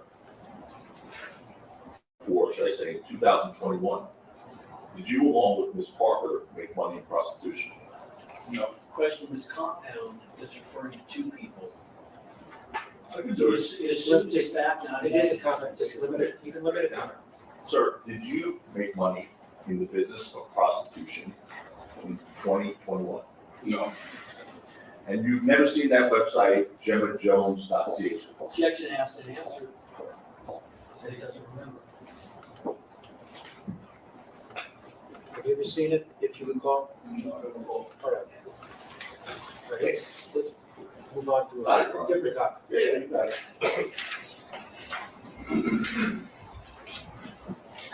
You invest in real estate Oh, no. I do. and you made a down payment towards a luxury apartment building, you need construction, condominium in Miami. Objection made at the time, therefore. Sure. Sustained as May- to, In May of 2023, you make a down payment towards a luxury apartment building and a new construction condominium in Miami. I don't recall. Okay, we're gonna put up, and this is one of the 7, so to speak. We're gonna put up, sure. Is this an exhibit? Yes. We I don't know which one it is. the next exhibit will be H's again. Okay, all right. We're gonna wait for John for a second.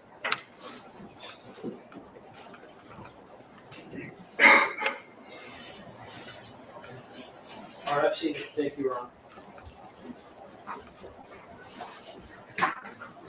Okay, John? Yes, thank you. I've seen it. Congrats. You're up, guys.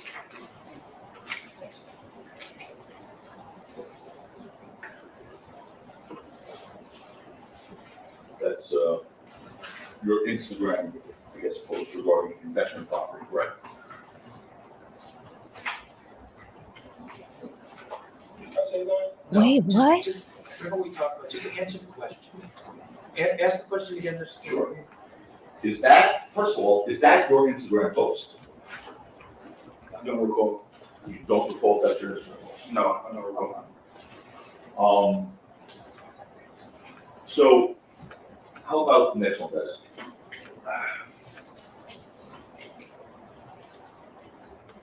Wait a minute. It's one of the, We don't want the index appearing where the jury can see it. Do you have another exhibit you want to show? Show the other exhibit, right, without an index. Well, and the jury means. No, just stop. you think they saw those 100 lines up in there? I don't want the two of you arguing, there are no speaking objections. We've got another exhibit up there, go ahead and ask about it. Okay, let's take a look at that. I don't recall. You don't recall what? Let's see, don't. I don't know what you want me to look at. That's your Instagram page, Mr. I don't know. Efron. You don't know if that's your Instagram I page? don't know. I don't know. Next question. I'm sorry. You got another question? Yeah, I did. Okay.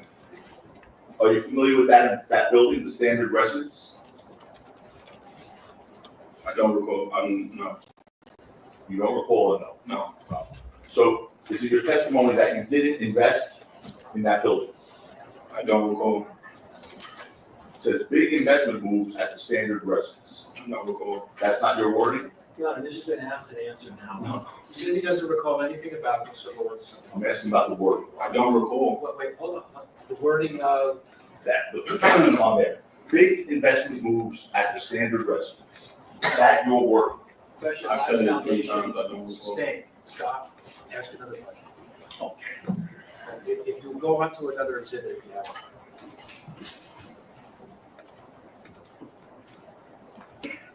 Okay.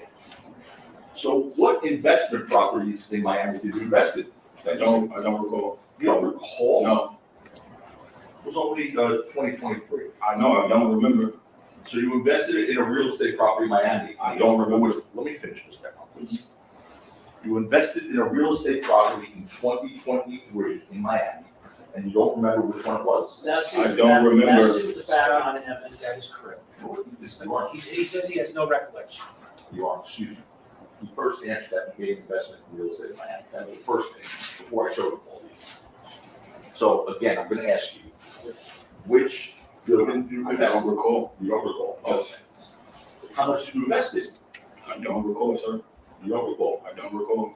You invested some unknown amount of money in some unknown building I don't have a in clue. 2023. I don't have a clue. Okay.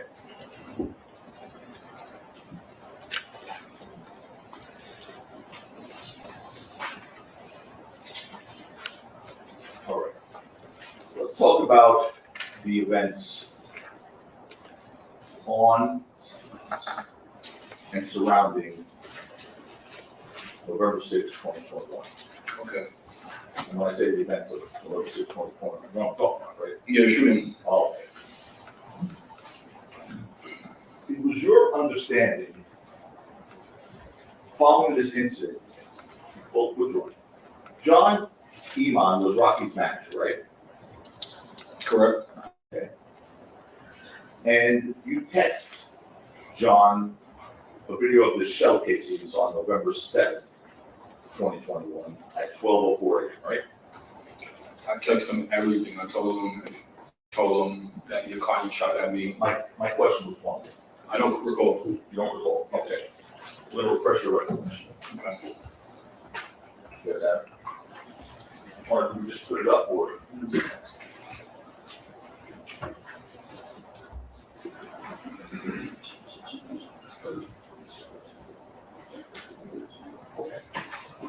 Bobble up.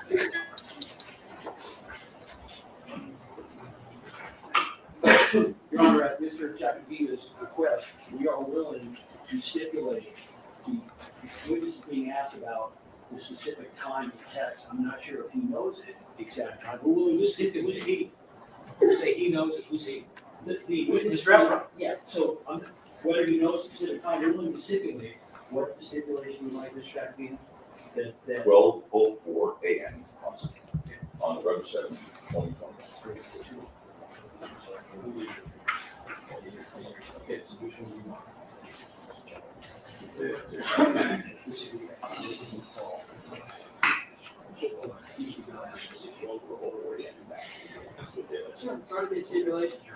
So we have a stipulation, Your Honor. Let me tell the jury what a stipulation is. Folks, a stipulation is another word for an agreement. So whatever the parties stipulate to, that issue is not before you, it's been proved. Whatever they stipulate to, that has been proven beyond a reasonable doubt. That's what a stipulation is. It's an agreement between both sides.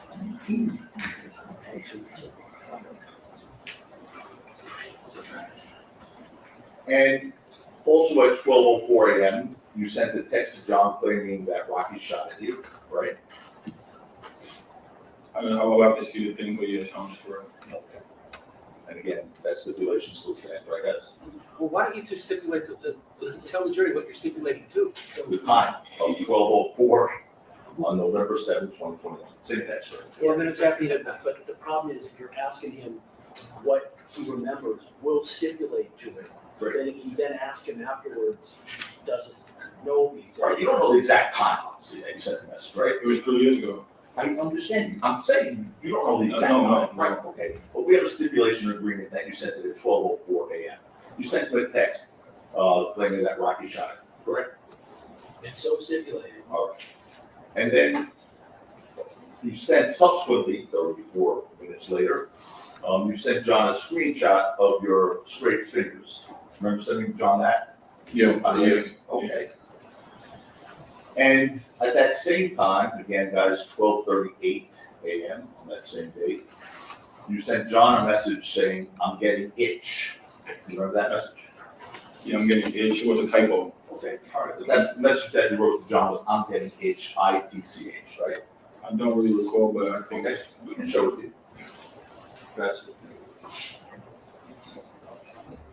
John has.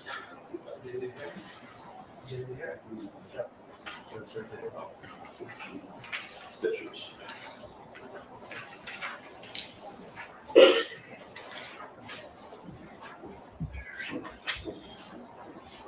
Guys, this is the other side.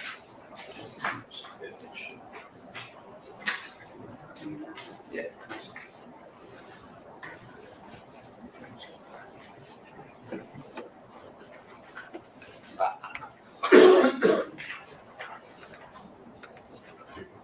Sit there, hold on, just show me that.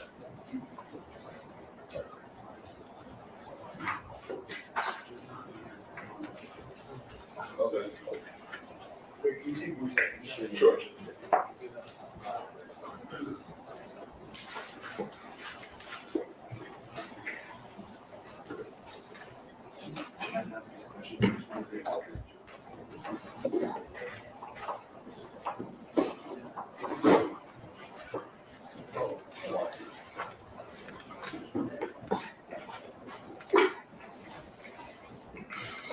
Stefan, so you saw that message, I'm getting itch, that you sent to John, right?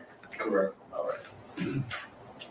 At the preliminary hearing that we've heard about, the jury's already heard about from November 8th of 2023, you were asked about whether that message to John was you saying that you're getting rich instead of rich. Remember being asked those questions by me? Well, the conversation, Just call it yes or no. say it again? Do you remember in the preliminary hearing in 2023, November 8th, to be exact, I asked you questions about whether that message, I'm getting itch, was really meant to say I'm getting rich. Remember those questions? Do you have the page on? Sure you are. It's page 145, lines 15 through 20. 15 through 20? 15 through 20, sir.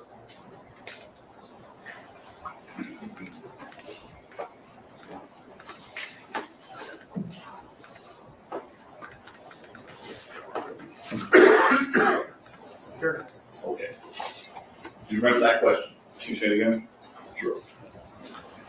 I asked you at the preliminary hearing whether you meant to type, I'm getting rich instead of itch. Do you remember me asking you that? I really don't remember. Okay. Or would you like me to put the transcript up, or should you want me to just read it?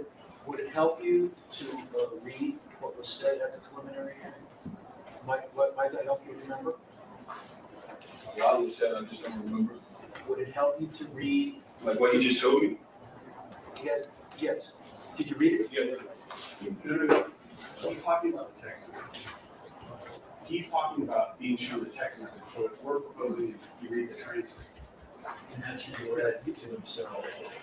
The transcript is No, the transcript will still, go ahead and show him the page from the transcript. Okay.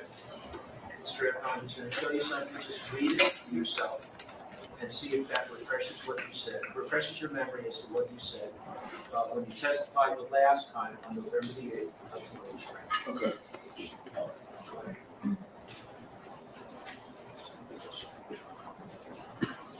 Let me just show you what I'm getting.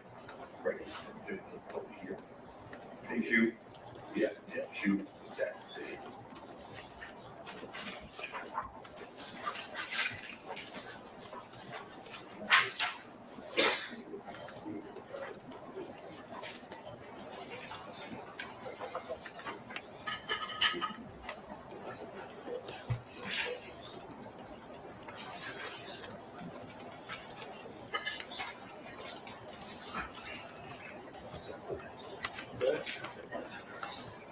What am I supposed to do? This is like media conversation? It's your testimony at the preliminary hearing. Yeah, I don't really remember that. Okay, so, Your Honor, I'm gonna just read this, I guess, as a stipulation, Mr. Wood. That's accurately read. Question, 145, 15. The question to you, sir, was, and although you didn't make a police report about this incident until 2 days later, on November 8th, 2021, you did send a text message on November 7th to Mr. Mayor's manager, John, at 2:38 PM saying, I'm getting rich. Remember that? We will stipulate that in fact, that is what was asked. All right. Okay, that was it. Mr. Tacopina is entitled to let the jury know what it says. Oh, you just asked me for a stipulation, I'm telling you. Oh, we did. We'll stipulate. I asked. All right, good. So, Glad you hope you managed on that. Everything else, yes. Good news. And do you remember saying on 146 lines 7 to 8?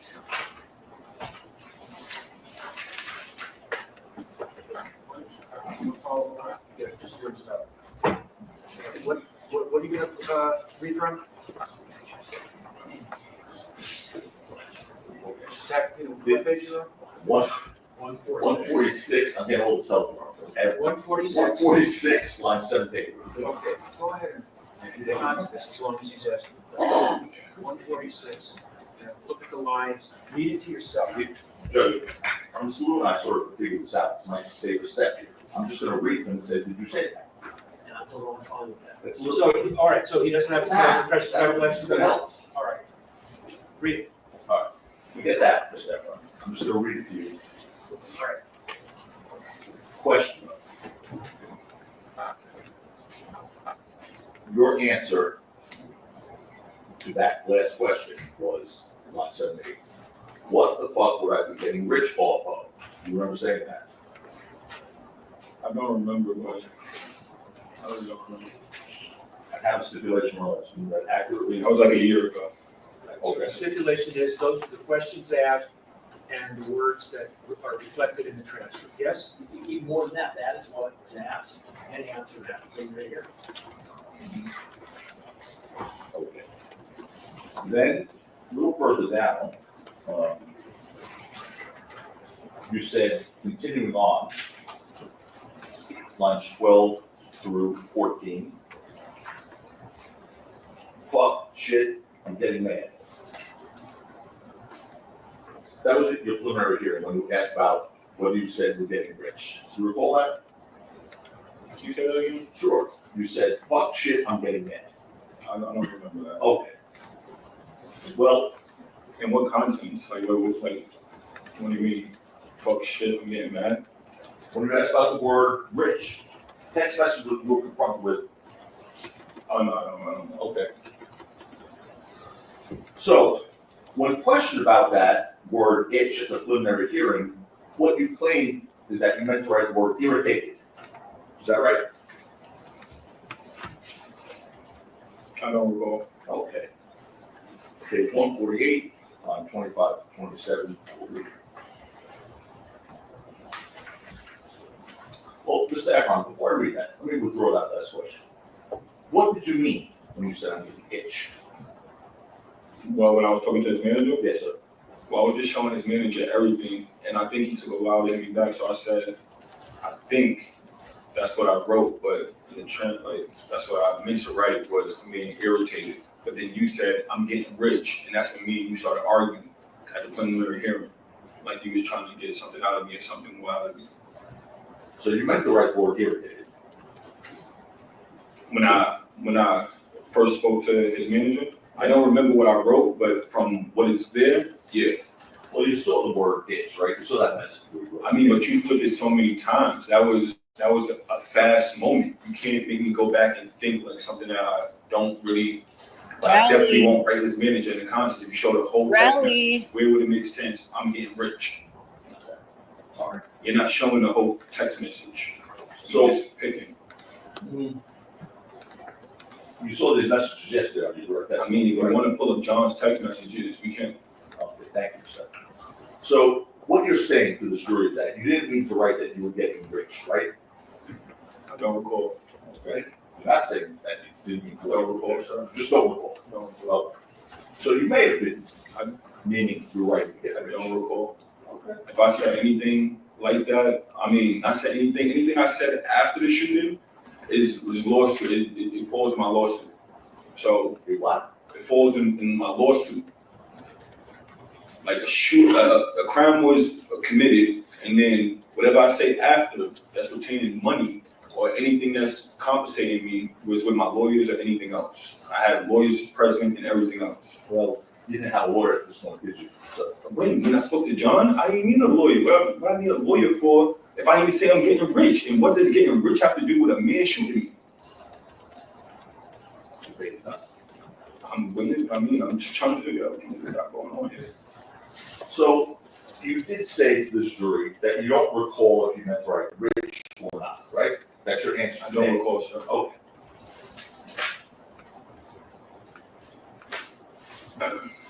Now,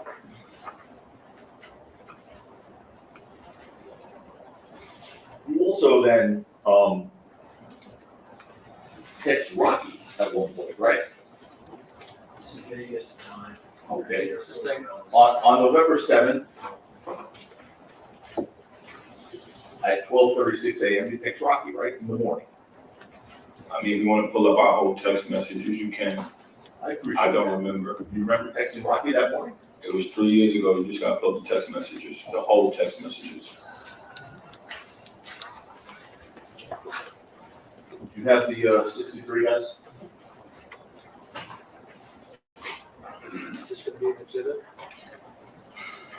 I believe this was shown yesterday, Ron, I believe, but it's not.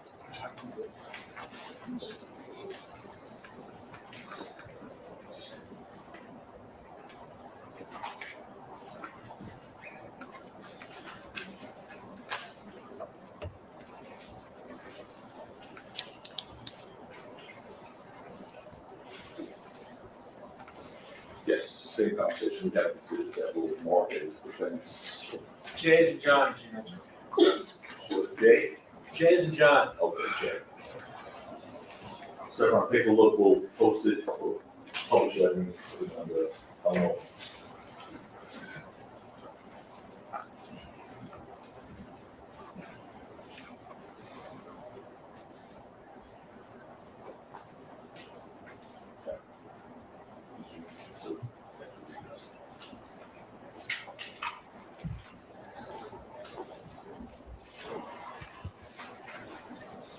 You see, Rocky's response to you, if you turn around, sir. I don't know if you see it on your little screen there. You have it on that screen as well?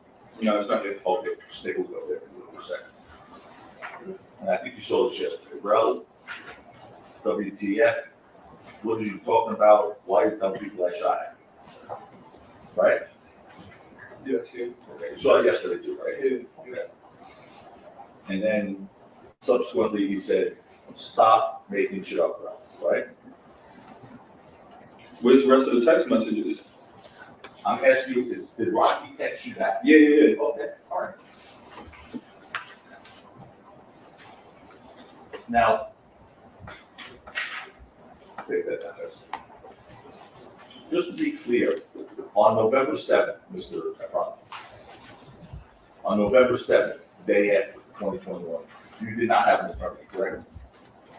Actually, I called, the same night, I called, the attorneys. The same day, What time? after the shooting, after he told me to go to the police. Okay, we'll get to that. But on November 7th, did you have an attorney? I think I went in the police station with him. I didn't have an attorney, like, I signed the paper. I signed the paper part, lawyer, client privilege, whatever. And then me and him met. So pretty much I was waiting on the lawyer to go to the precinct to finish doing what I needed to do. So I didn't want to go in the precinct by myself. That was on November 8th, right, sir? I would have to see. I would have to go through my text messages and stuff. Okay, we'll get there, we'll get there. Now, you did remember seeing a message yesterday on a text that you sent to your friend Justin Benea, saying, on November 7th, 2021, saying, I want to get this nigga's money, right? Remember seeing that yesterday? Yeah, that was after the shooting. Obviously, right? You saw that. Yeah, correct. And this nigga that you're talking about was Rocky, right? I mean, I could be dead, yeah. I didn't ask you that. I said, I mean, that's obvious, right? obvious. John, can we refer No, to? What the? Talk to Mr. Steve.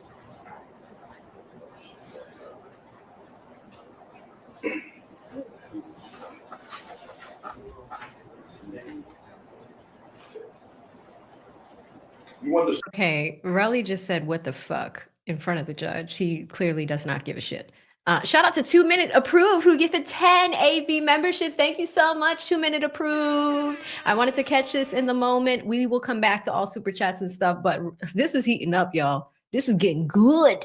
If you got a membership from 2 Minute Approved, please say thank you to him. All right. Thank you guys so much. Let's get right back on into the tea. I am out of tea in my teapot.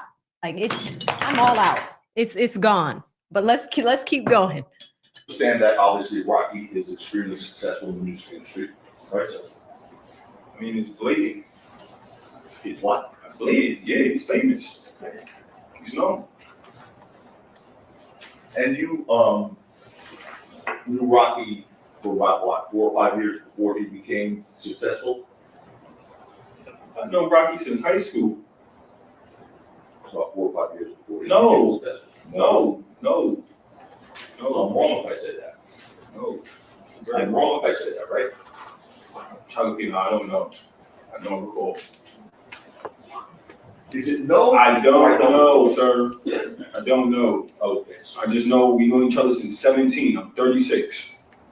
His first video was made in my house. That was like 2000 and we know each other for like 6-7 years before you got famous. Maybe 8.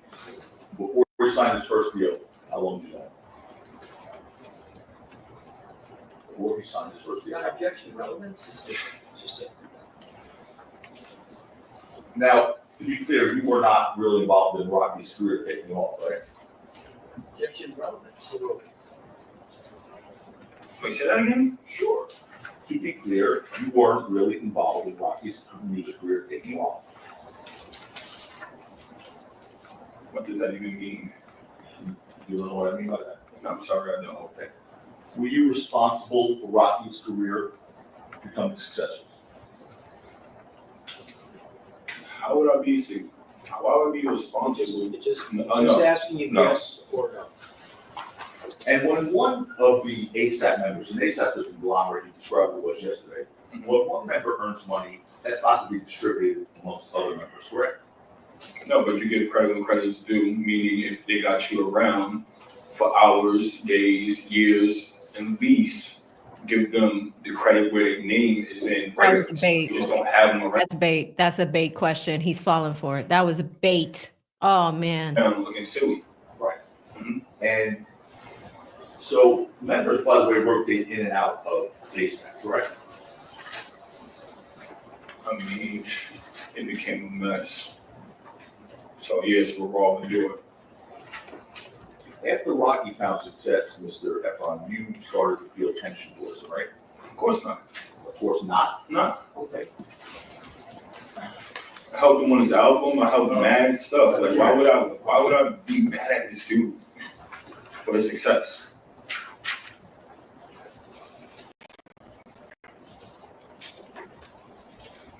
Went out my way numerous times. All right, okay. No, of course. Can I see you all, not on the record? I just have to inquire. Okay. One second. Just come on up just for a minute. Got a sidebar. We have a sidebar and we are all out of TiVo time. So they will be back in a second. The judge wanted to talk to the attorneys, but whew, that was heating up, y'all. It really was. So you have Tacopina, who, like I said, this is the reason why I pulled his bio so you can really understand what type of lawyer is performing this cross-examination. And Relli was doing good for a little bit. He was doing good with the I don't recall. He was doing good with that. He took a page out of Woody's book, but it's not the same.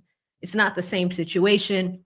And in this case, he really has to think about how this is landing with the jury, okay? Because they're the ones that are making this decision here. Tacopina's he's not backing down. And do you see how he picked up on the fact that there are certain things that triggers Relli? And he knows that Relli is triggered by the fact that if somebody were to say, even if you gave him a blanket question of, have you helped out Rocky in his career? And then he took the credibility away from him in a sense, because he's just like, would you? Now, Get back. you told the jury you didn't have a problem with Rocky, correct? Before the shoot. Yeah, man. I mean, what you mean? Say that again, please. You told the jury you did not have a problem with Rocky before the shoot. Yeah, to my knowledge, I didn't. You have audio, no video. To your knowledge. Yeah, to my knowledge, I didn't have a problem with it. You There it is. were upset with Rocky because he disregarded some of your projects, correct?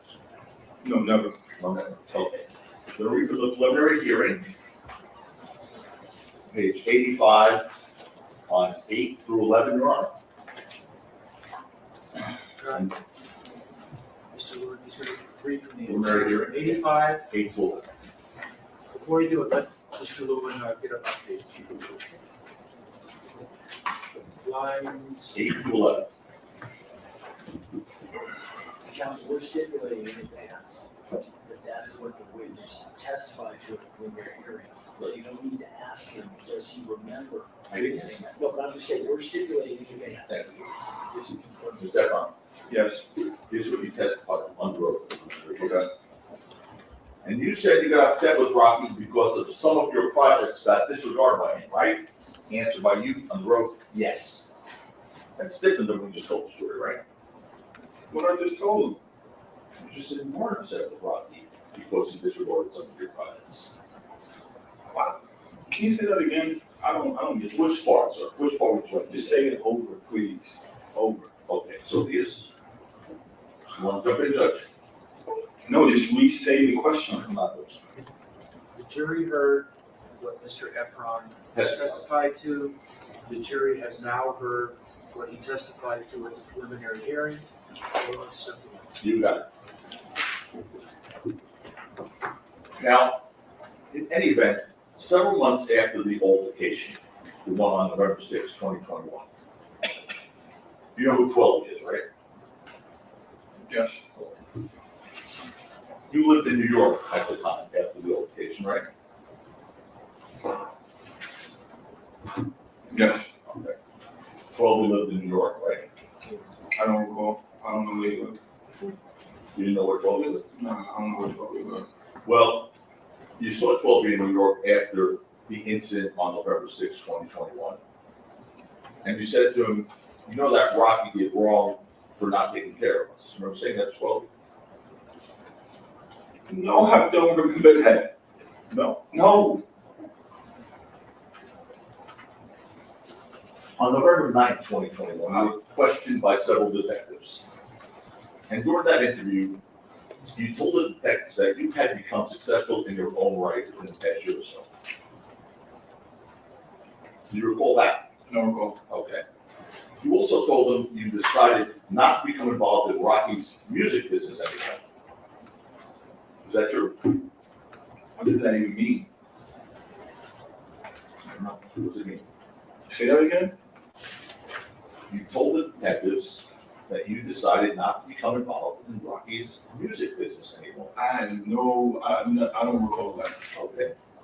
Well, let me ask you this. With respect to becoming involved in Rocky's music business or not, did Rocky invite you to become part of a music video he was doing called DMB, David Mary Boyd? Vegas the time, and therefore. Sure, July 2021. Did he what? Invite you to become part of a music video he was doing called DMB In July 20th of 21? in July 2021. He wouldn't invite me to nothing, but I don't recall. You don't recall. I don't recall that. And, well, let me ask you this. Justin Benet was your business partner? Yes, still is. Okay. Wait, you want to go back to that last one? You want to say that again? Just say what you just said again. At the Before video. Justin Benito. At the video. The video, okay. July 2021. Okay. You recall Rocky inviting you to be part of a music video that he was doing called DMB. What date? July 2021. You don't gotta hit the table. You just gotta tell me what date. July 21? Is it some type of text message or something? It's a question, Mr. No, I don't know. No, okay. No. Absolutely not. So Justin Benet is your partner, Yeah, business partner. and you and Justin Benet had a FaceTime call with Rocky on August 6th of 2021. Do you remember that?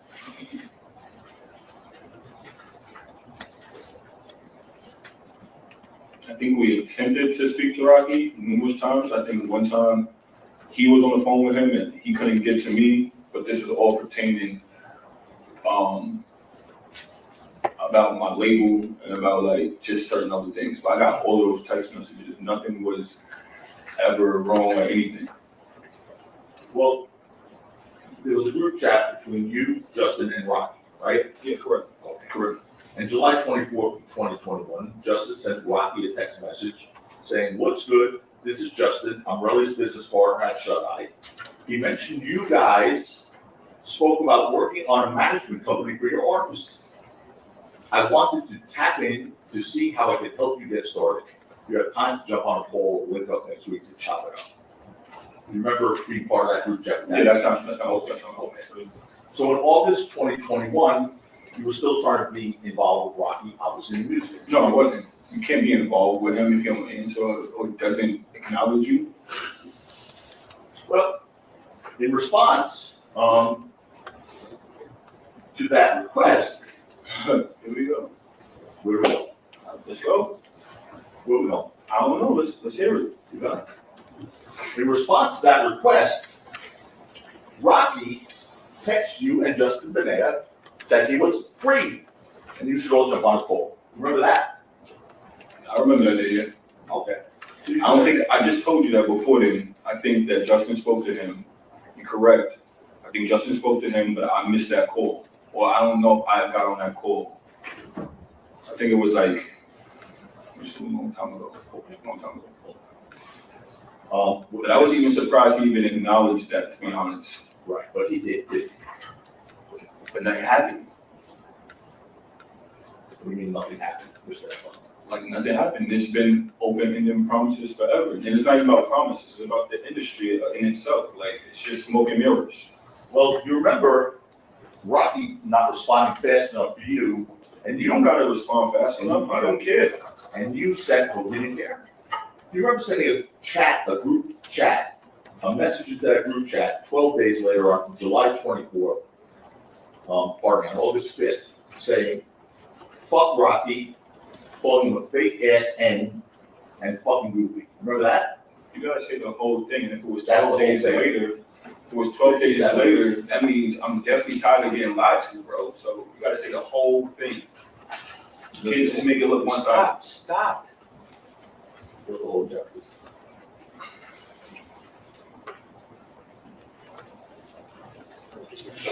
Take a look at the screen. Here it is. There's a text message.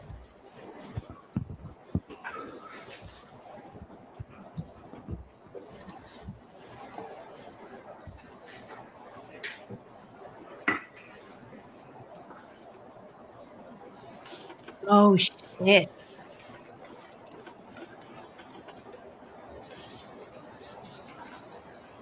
Tacopina came with the receipts.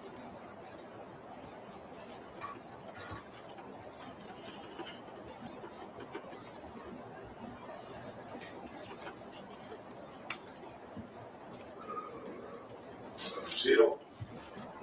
Yes. Okay.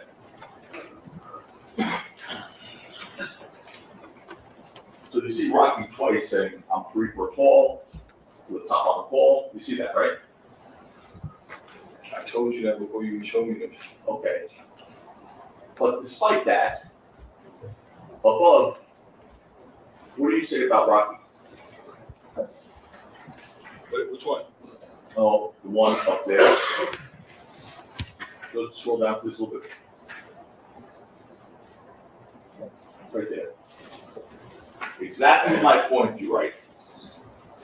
July 24th. FU and ASAP, fake ass N, effing goofy. Right? What do you say about Rocky?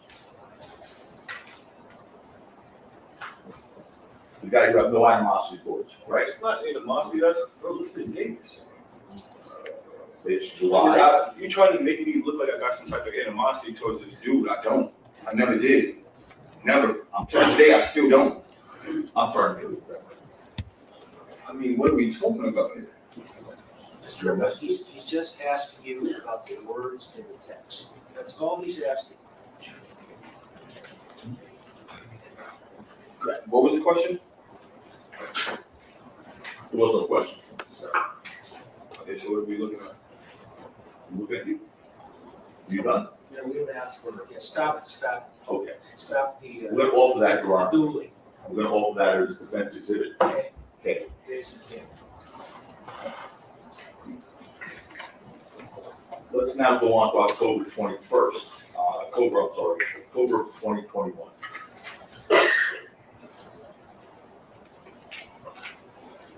On the before anything, talk to, Mr. Tech.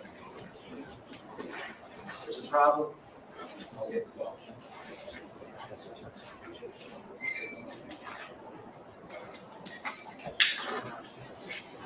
Is the screen on? Is it? It doesn't show. It doesn't show. Is your screen on? No.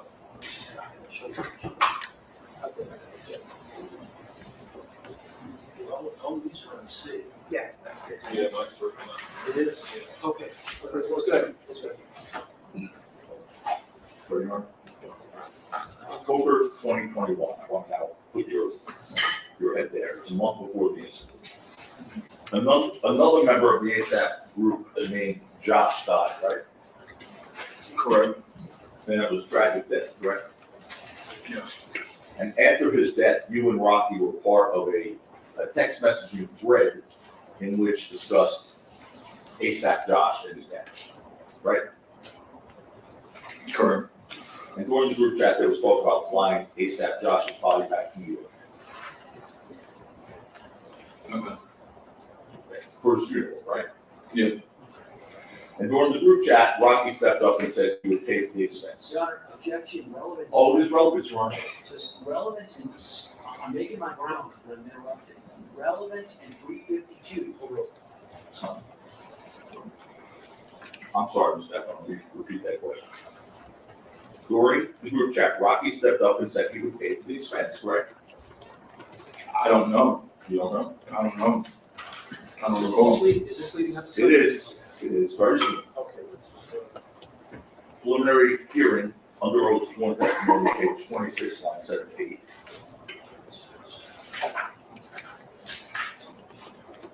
And Your Honor, you'll recall this is one of the texts that was shown this morning,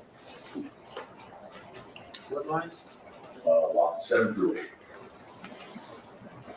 18. 7 through 18, I'm sorry.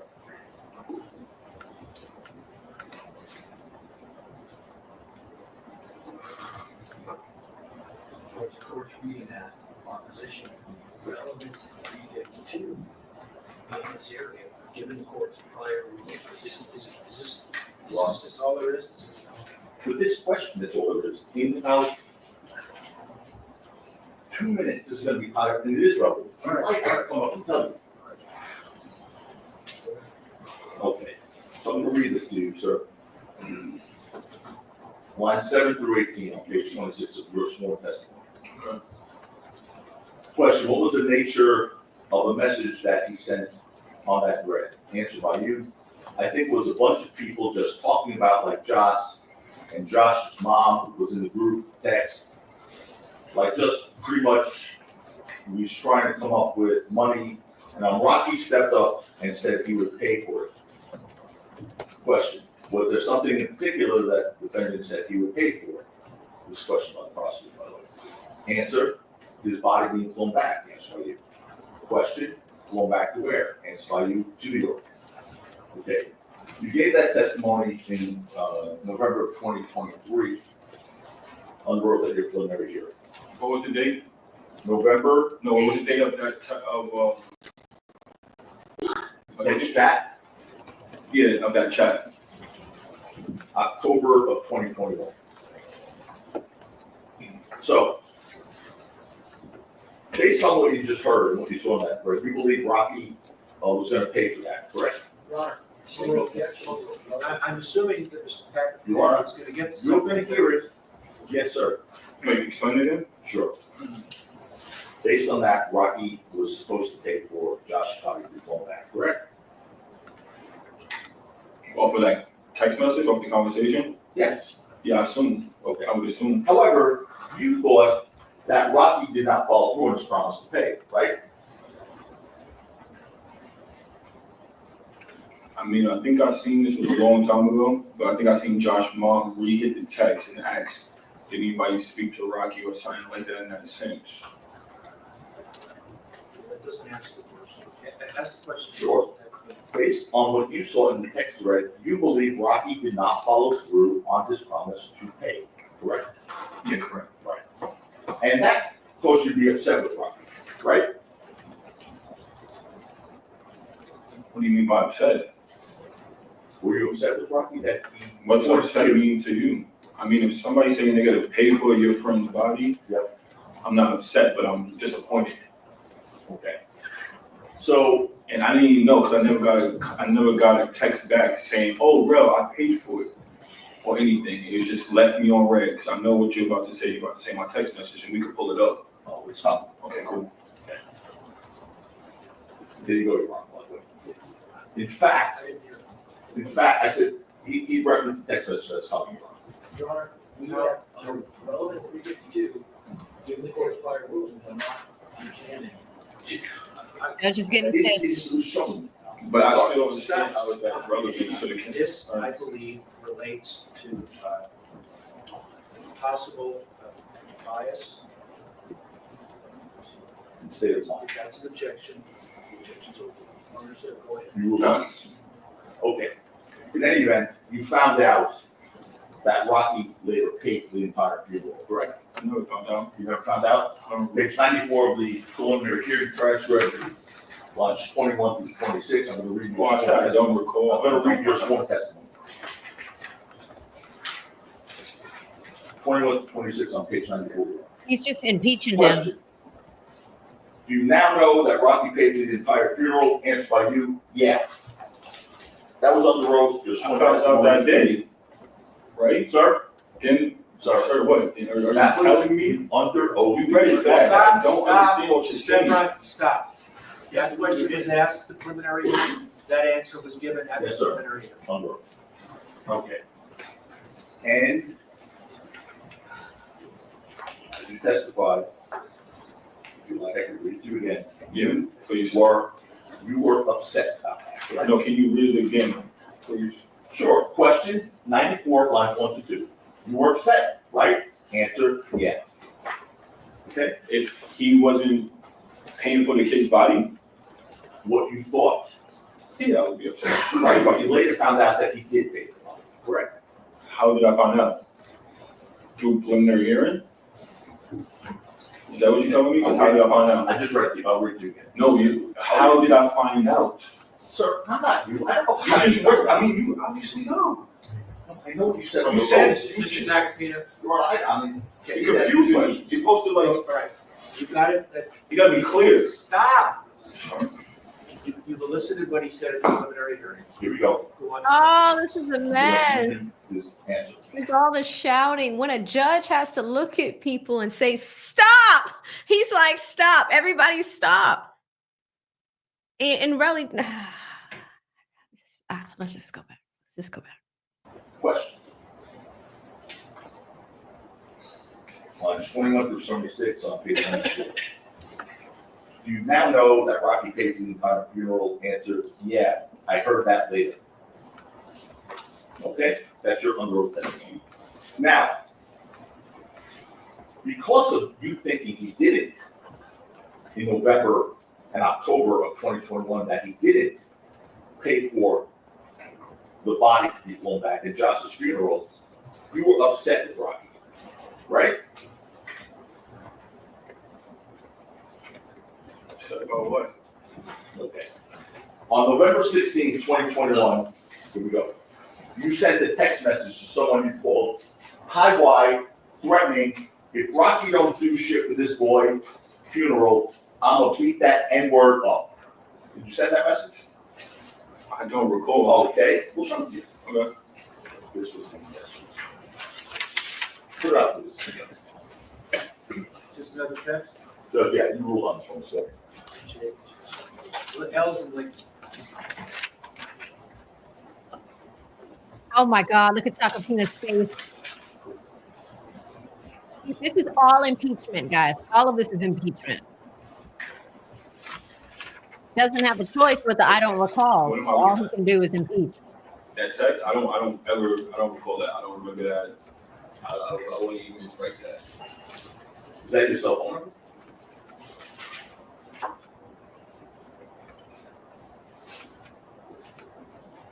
Yeah, it is, but I don't remember this. This has been 21. Yes, it was in 21, October 16, 2021. What's the rest of the conversation? Sir, that was given to us from your cell phone from the district attorney's office. Are you saying that's not yours also? This means nothing. Even if it was, okay? Yes. Wait, is it yours or is it not yours? were those your words? Yeah, I don't recall, but Those were his words. Ask something else. Let's go to November 6th, okay? By the way, the N-word there that you're referring to, the person is Rocky, correct? I don't recall. Well, read the line of it. If Rocky don't do shit for this boy funeral, I'm gonna beat that N-word up. You're talking about Rocky, right? And you said I'm writing this to Taiwan. No, I'm saying. I wrote this to Rocky, I wrote this to Taiwan. No, Taiwan, that's your cell phone, sir. Okay. On November 6, 2021, you take that down. staying at the Lowe's Hotel, right? Yes, In Los Angeles. yes, And while you were there, you woke up to find a series of missed calls. that's correct, And those calls were from Rocky, Shelby, and Elijah. correct. All right. No, I think I had the text messages first. Okay. Yeah, So the calls and text messages. that's correct. Okay. And you turned your phone over to the district attorney to go through all those messages or your cell phone messages, right? Yeah, Yes, that's not good. We put up exhibit, people who did 13. Paul. Relli. Relli turned his phone over to the district attorney's office and opened it up for investigation. Now, what happens with that? They go through your records. For those that are following me with the Karen Reed case, we've been looking at how police departments and district attorneys' offices can clone phone records. They can clone your entire phone, everything in it, every text message you've ever sent. They're finding some things here. They're finding some things.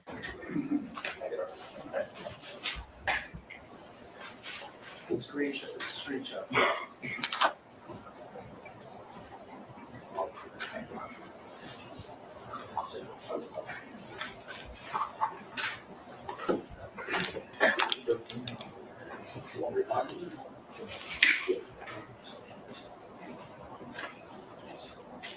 They got some Cell Hawk, Cell Bright data. Like, let's go. We have a stipulation that the phone was not turned over. I'm sorry, everybody can hear. We have a stipulation that the phone was not turned over to the DA's office, it was turned over to NYPD. So stipulated, Mr. Tacopina? Stipulated. Okay. Correction to the New York. The New York police. Which eventually was given to you from NLP. That was eventually given to you guys from NLP. We will stipulate that we eventually came in, we got the phone.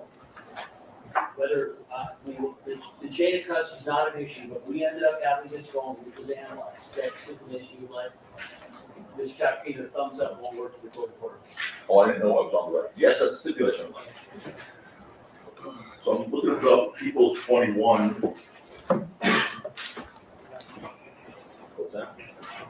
Oh, 13, fine, good, 13. It's for 13. This is in evidence already. It was introduced, I should say, by the people, yes. Shout out to the projector. Oh, okay. All right. So that is in evidence, and just, we'll just put the date on the record, please. This is your exhibit now.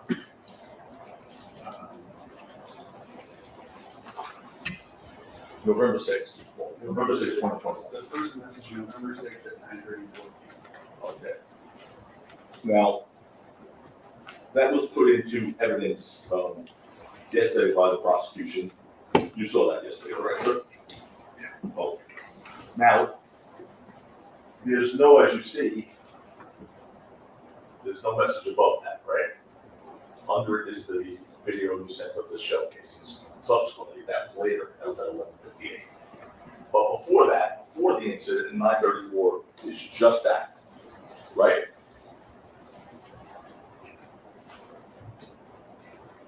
I mean, I don't know. Okay.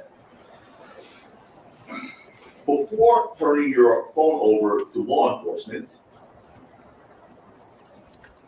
you in fact deleted messages which you sent to Rocky on November 6, 2021. Is that right? I don't recall. Okay. We do. Well- Oh shit! Here they come. Here they come. Your Honor, this apparently now, what's being shown is. Hold on, take it down, take it down. We have not Hold on. identified. Is this apparently shown to you? I never We'll show you. Yes, from the defendant's phone, which they have not provided to us. Are you It's a showing? text message from the witness to the defendant, which was deleted from his phone. Are you gonna show a text? Yes. Show it to Mr. Lewin and Mr. Prisloman. First, We're requesting to see the complete thread so that we know what we are looking at. By the way, we talked this earlier, and they agreed with this morning. This one. This was fronted earlier and agreed with this the one.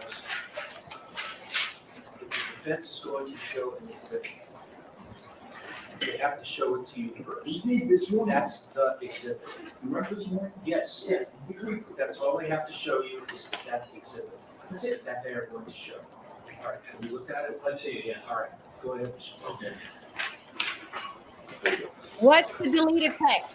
See, what wasn't on your phone, Yeah, but remained on here it is. Rocky's phone, Oh, was what you deleted, oh, Mr. Efron. Your Honor, that is no argument. Hold up. You're right, it's argumentative. Okay, you see the text messages you sent at, This is 6:30 fake. a.m. This is fake. it's fake It's also. fake. I never seen, you don't even write like that. This dude would not writing. No. What are you talking about? This is supposed to be working right here? No, sir. No, sir. okay. They're not reading it, so we're going to read it. Okay. November 6th. This is at 10 a.m. Oh, shit, guys. This is at 10 a.m. It says, you got all these fake animosity towards me. LOL. Beat me up. Ninja, I wish you would. Give me a reason, Ninja. You been P. Then what we did see the blue part. Woo, woo, woo. The blue says, where you at? Let's get to it. Stop ducking my calls. The gray part says, I'm in front of Trader Joe's drop location. So who's gray and who is blue? Because if those were deleted from the phone, which still has your metadata,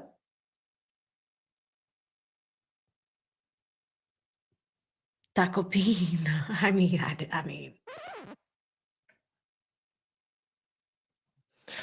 let's go. That's you writing to Rocky. Okay. That's right. Rocky's responding to you, WYA, let's get to it, stop ducking my calls. You saw that yesterday, and you wrote on front of Trader Joe's. Yeah, because that's when I seen Jabari. So that was the 6th when obviously when I heard him saying he was gonna beat me up and do everything else under the moon. Right. So you wrote that message to I him, did. correct? Okay. Why did you delete that from your cell phone before you turned it over to law enforcement? That assumes the I fact. did not that do- assumes a stop. fact, not an evidence. Did you delete that text from your cell phone? Yeah, but I didn't delete it because I handed over to. Oh, he just said I did. Yeah, okay. Oh, Your question now. oh my God. Oh my God, guys. I can't do this. He just admitted that he deleted the message. What are we doing here? You deleted the Well, ladies and gentlemen, the bombshell has arrived. Relli sent that message at 10 a.m. in the morning.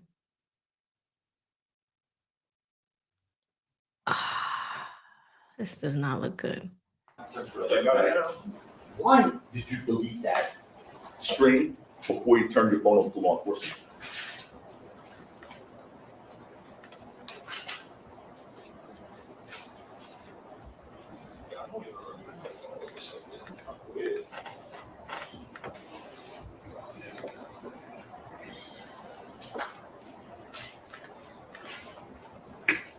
Oh yeah, because I asked him to beat me up because of. No, he's asked, you already said you did delete it. He's asking, why did you delete it?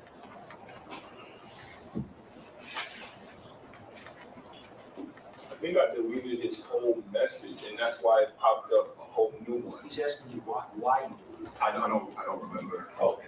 I don't remember. Okay. Anyway, But if it was me, I would have kept it. I mean, I'm working. anyway, you testified yesterday to this jury that when you went to meet Rocky on November 6th that you weren't. I never went to go meet him. You gotta let him finish the question. You testified to this jury yesterday that when you went to go meet Rocky on November 6th, you weren't wanting to have a physical fight. Remember saying that to the jury?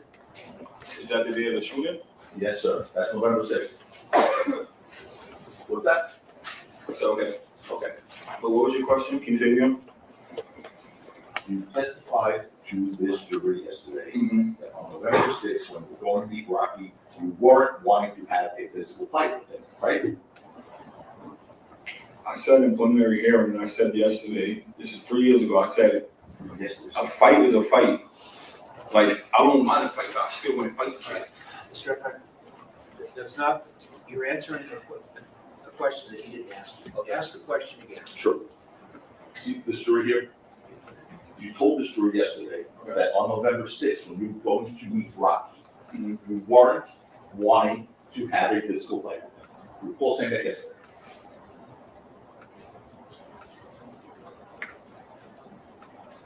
Yes. No. I don't really know, but Yes. Well, at that point, you didn't think anyone was going to see your deleted messages, did you? I really don't care, because it's not, what does that doesn't mean bring a gun. Okay, that's your answer. Can you pull it back up? Oh, Like, what do you mean? Let's put it back up. Oh, sure. Who threatened me? Put it back up. Put it back up. Excuse me.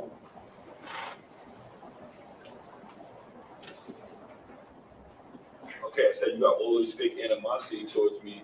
Laugh out loud, beat me up, because I'm saying I heard him tell Jabari he was gonna beat me up and do everything under the moon. So, okay, And what's the line under it? nigga, I wish you would. With what? I wish you would try to beat me up. What do you say under that? Give me a reason Reason to what? to fight you or whatever. At this point, you gotta understand what it's leading up to. We're not cool. It's obviously not cool. Like, but I'm willing to go to him because he called me with his goons and link him and see what was going on, because I've said it many a times. We can easily talk this out. This ain't the first time me and Rocky had an altercation where it hasn't been talked out. You told the story yesterday, you're going there to, quote, make things better. I mean, yeah, like, anything can happen. Anything can happen. I'm not going into a fight. Oh, take it down. That morning also, I'm sorry, that day, November 6th, same day, were you agitated by anything else? Judge, it's relevant. You mean about Mr. Mayor's or anything else? He had another argument going on. So was he upset about something else relating to Mr. Mayor? No, Is that the question? yes, yes. Was anything else upsetting you on that day about No, I don't recall. Rocky? No, I don't remember. I don't recall. I don't remember. You are, that's one clearly rules I don't worry about. Am I limiting that question to arguments he had only regarding Mr. Mayor's? Okay, fine. Now, you testified that on November 6th, 2021, you woke up to find the I did, Guy. I missed did. calls and text messages, right? Correct. You understood that Rocky was performing at a music festival The next day, called Complex On. I only found out because it was the 6th. I seen them I heard the phone call of them on the jet going to LA. That's the only way I found out. And because he had all the rest of the ASAP members in his house. So when I'm looking on the Instagram, I'm seeing everybody at his house, or some of them, the performers. And according to you, just a day earlier, on November 5th, 2021, Rocky had asked Jabari to attend the festival, right? Yeah, he did. And after waking up at the Lowe's Hotel on November 6th, 2021, you finally called Rocky back. Excuse me? When you woke up, finally, on November 6th at the Lowe's Hotel. I'm gonna ask that the editorializing, since it's finding, et cetera, be kept out of the question, it's already been. If you woke up at, I will do that. Just If you woke up at the Lowe's Hotel on November 6th, 2021, after missing all calls, Correct. you called Rocky back, correct? I don't think so. I think I got a FaceTime call from him asking me where was I. Either it can be me calling him or I know it was a FaceTime call. Either way it goes, it was him looking for me. So let me hear transfer on the road. November 23. I don't believe that this board has the impeachment. Okay, let me look first, before you can read anything. Sure. Let me take a look. 12 to 15, Your Honor. On what page? I'm sorry, 41. Go ahead.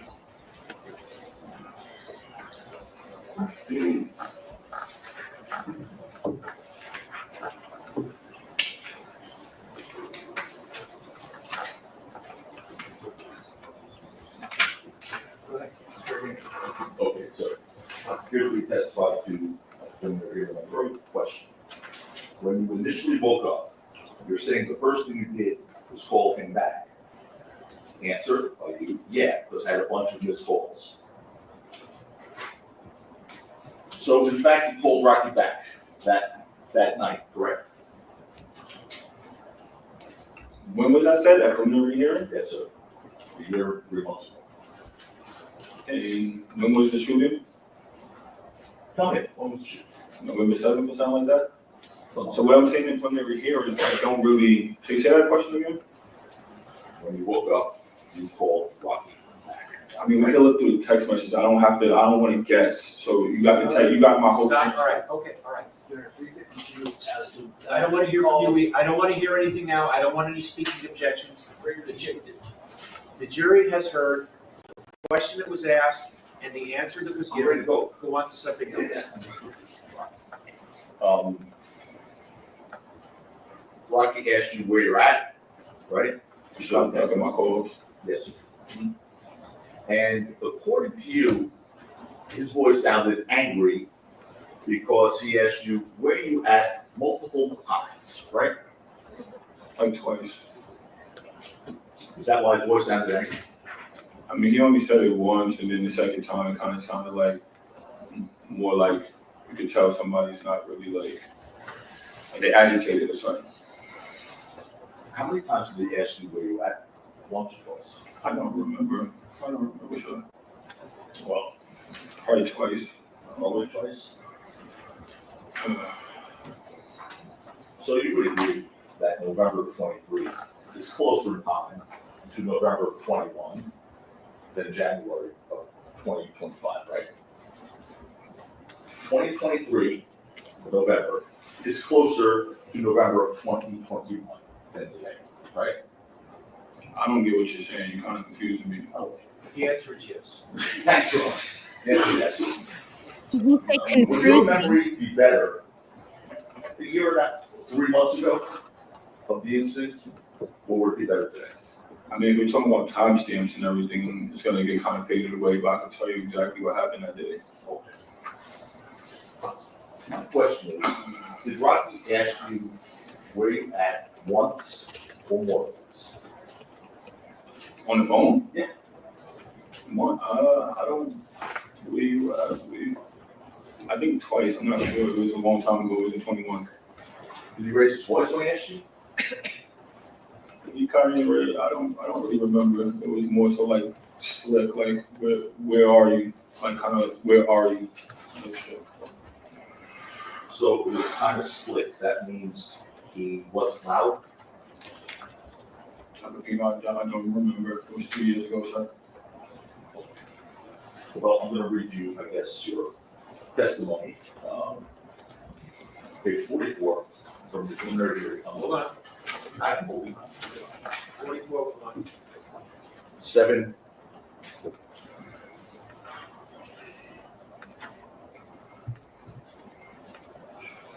Actually, you know what, we're gonna start 43, line 28, 44, line 8.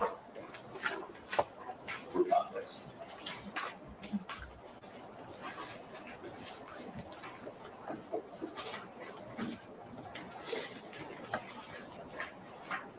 Would be an objection, not a prior inconsistent statement, a prior consistent statement, or refreshing recollection, therefore it's hearsay.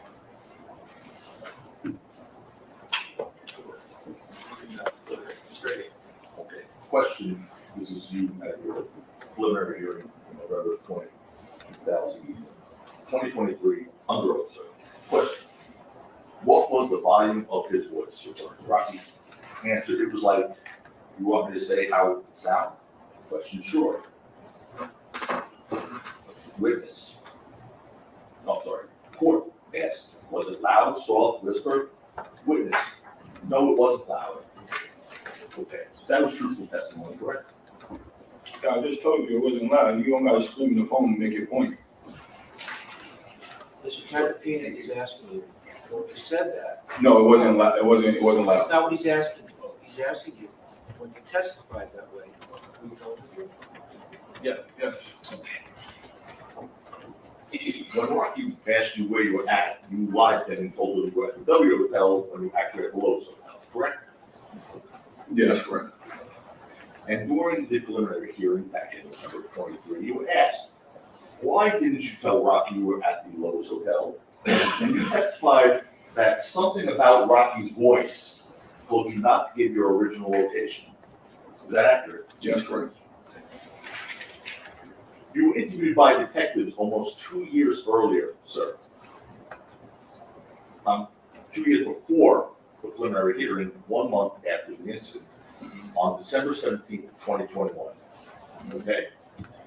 During that interview on December 17th, 2021, you told Detective Manafee and Detective Flores that the reason you told Rocky you were staying at the W Hotel was because you just woke up and didn't know the name of your hotel. You remember saying that? 1 month after the incident. Can you say that again? Sure. Only 1 month after the incident, when you were interviewed by Detective Manafee and Detective Flores, you know Detective Flores, right? Remember that? Okay. You told him the reason you told Rocky you were staying at the W Hotel was because you just woke up and didn't know the name of your hotel, right? I really don't recall. It was so long ago. Okay. Well, almost a year later, in November 14th of 2022, you were interviewed by a deputy district attorney named Fred Engel from the district attorney's office. Remember Mr. Engel? Never met him. Okay. Well, do you remember speaking to someone from the district attorney's office back in 2022? I don't recall. You told him a phone interview with anyone from the DA's I office? spoke to a lot of people. Okay. From the DA's office? I mean, all around about this. During that interview, you were asked again why you told Rocky you were at the W Hotel when you were staying at a different hotel. And this time you answered, because I wanted to make it look like I was at a nicer hotel. That's the only reason. Why, to be honest? Remember saying that? It was numerous things, because when he said that, it was that and because I didn't want to give him my location. So it was numerous things. It was one, you wanted to And I don't- a nicer That's hotel. not pretending, bro. You obviously see me in text messages. Like, you don't gotta, like, pretend. Why don't we take a break now? Sure, sure. All right, folks, we'll take a break till 3:15. We'll discuss the case much more.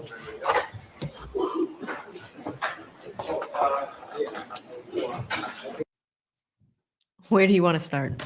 Like, where do y'all want to start? Where do you guys want to start? I've never seen anything like this before.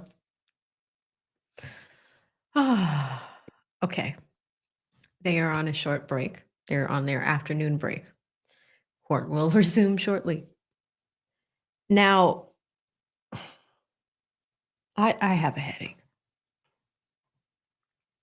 I have a headache. I don't even know where to start. I really don't. Like, I don't. Like, oh, I really don't know where to start. This case is a dumpster fire. Let's start here. He has not been prepped. I can give you my opinion as a professional. It does not appear that he was prepared for cross-examination. That, I'm sorry, is a failure of the state of California. You don't leave your witnesses out there to, you don't leave them out to the wolves like that. But we saw it in Georgia. We saw it in Massachusetts. But at the same time, you can tell that there was very, very little witness preparation. You know, it was great that we went back to that prosecutor's opening statement because you could see some of the stuff, the sloppy work. You know, one of you guys, a sister, pointed out, like, hey, the timestamps are wrong.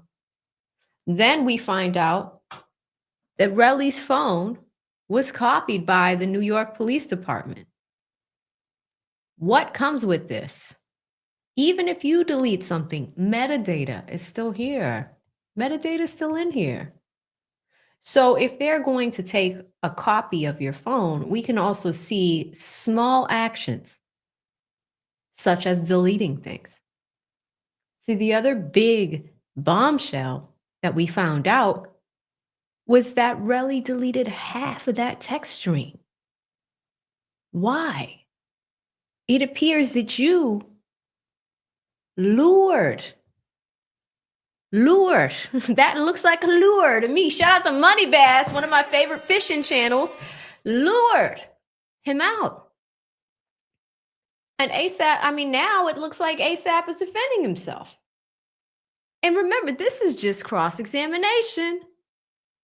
If Tacopina is also going to bring up, I think it's Ills. He's going to either bring up Ills or 12. I think it's 12. One of those two gentlemen has agreed to testify, but on the defense's side, that's going to be crazy too. Because I think that Relli has realized, like, okay, I'm on cross-exam today. I got to be on the defensive. But what he's also not realizing is that he's being impeached like every 5 minutes. He has no idea. And Ben and Camille, if they are in that building, and I think somebody talked to him because after we came back from lunch, I had to switch my shirt. It just became the I Don't Recall show. You know, sorry, my button is unbuttoned because I've been sitting down for a long time. I buttoned it. But like it became the I Don't Recall show. You know, like every answer to every question was, I don't recall. And you could tell some conversation happened, but that I don't recall stuff started to wear off. And people have to understand when you do answer with I don't recall, you're admitting that you don't remember something. But if there are items that are on record that can prove, hey, here's what you said here. You don't remember today, but here's what you've said in the past. That's an impeachment all day, right? There's a body of law, it's called the Federal Rules of Civil Procedure, and that's really what the governing rules are when it comes to a lot of things that you see in trials. There's also the Federal Rules of Evidence, right? There's a process when it comes to impeachment. And what does impeachment really mean? A lot of people don't realize, like, you hear the word impeachment and you think of the presidency, like, kick them out, like impeachment of a witness, like kick them out of the courtroom. No, that's not what happens. You don't get kicked out of the courtroom. It's not 300. We're not going to kick you out into a big pit. No, it's for the record to prove that there was an inconsistent statement, a prior inconsistent statement, or a current inconsistent statement that is not conforming with what the witness is saying on the stand right now, right here, right now, versus what they have said in the past, right? Let's look at that, because I love to educate you guys. Typically when my top pant button is buttoned, that was embarrassing. But impeachment of a witness, look, there's a process of it. Impeaching a witness refers to a process of discrediting or undermining the credibility of a witness during a trial. You do this by presenting evidence or asking questions that contradict their testimony, or it reveals a bias, an inconsistency, or a falsehood in their statements. This is a common strategy used by attorneys to challenge the veracity of a witness, to cast doubt on the reliability of their testimony. So given that, right, Relli's not realized, I don't think he understands that he's being impeached with almost everything he's saying. Tacopina teaches at Harvard Law School. exactly how to do this. So that's why the state of California, in a way, is kind of failing here. They were objecting. They attempted to help their witness, but he is being impeached. Like, he just got impeached like 17 times, you guys. I don't even know how. I lost count. He was being impeached with everything. The biggest impeachment piece, though, was that text message. That's the bombshell of the day. That was huge. Because remember, we watched the opening argument. We watched the state present its case today. It happened last week, last Friday. I showed you guys a clip of that today. And I'm so happy that we did, because we found flaws in the argument. But that also shows that the state put up to the jury a partial portion of that text message. It wasn't the full thing. In fact, it wasn't even a screenshot. It was a whoop, whoop. It was clip art. Somebody went to PowerPoint and they put together a slide. They took the words from the text message and picked a bubble. They picked a bubble. And then they pasted words in the bubble.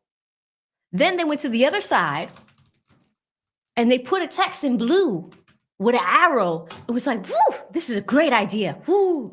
And then pasted words on the other side.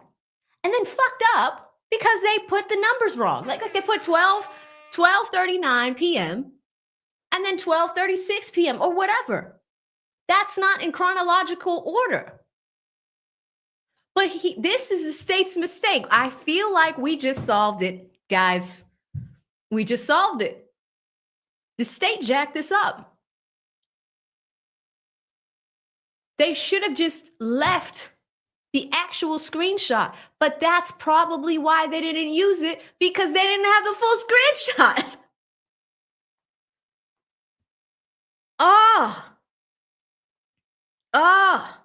So that's how you impeach somebody. And that was the biggest portion of this impeachment.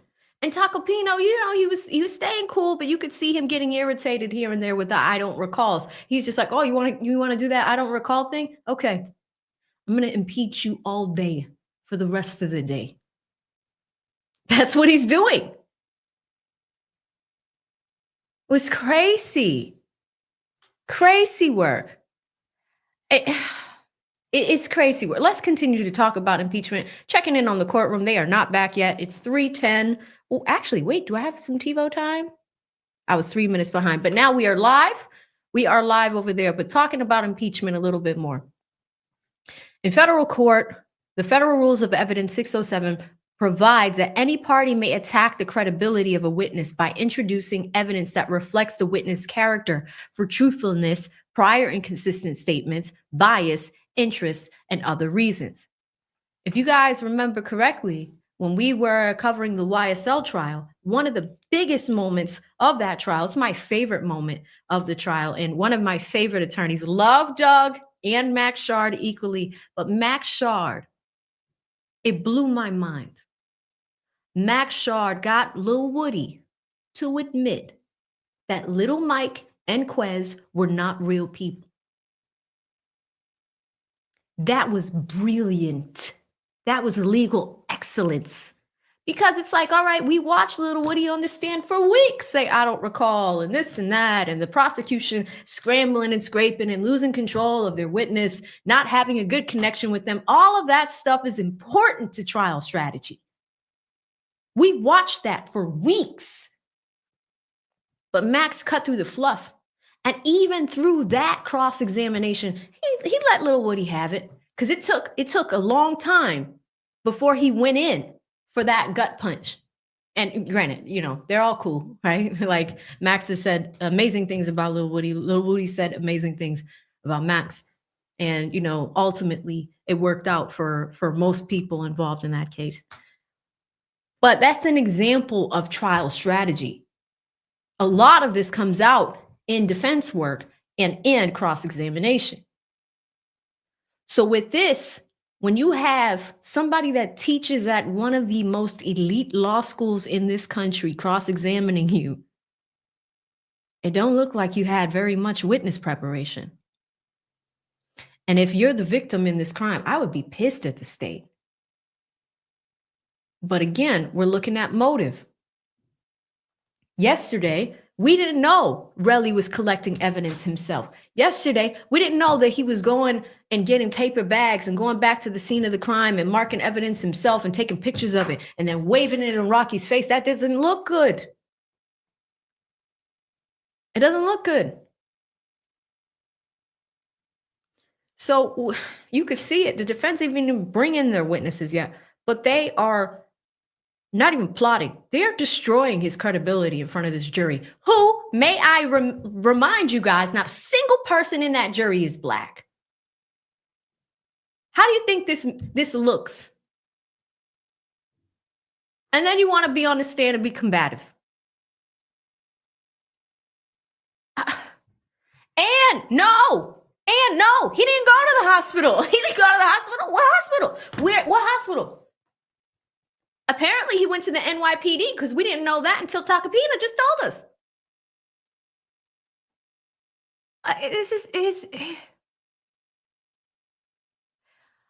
The video is good evidence, but it has its problems because you cannot see who touched who first. But now that we know that Relli had ironically deleted those text messages, but forgot the fact that Rocky still has them. And now we can prove that you deleted them.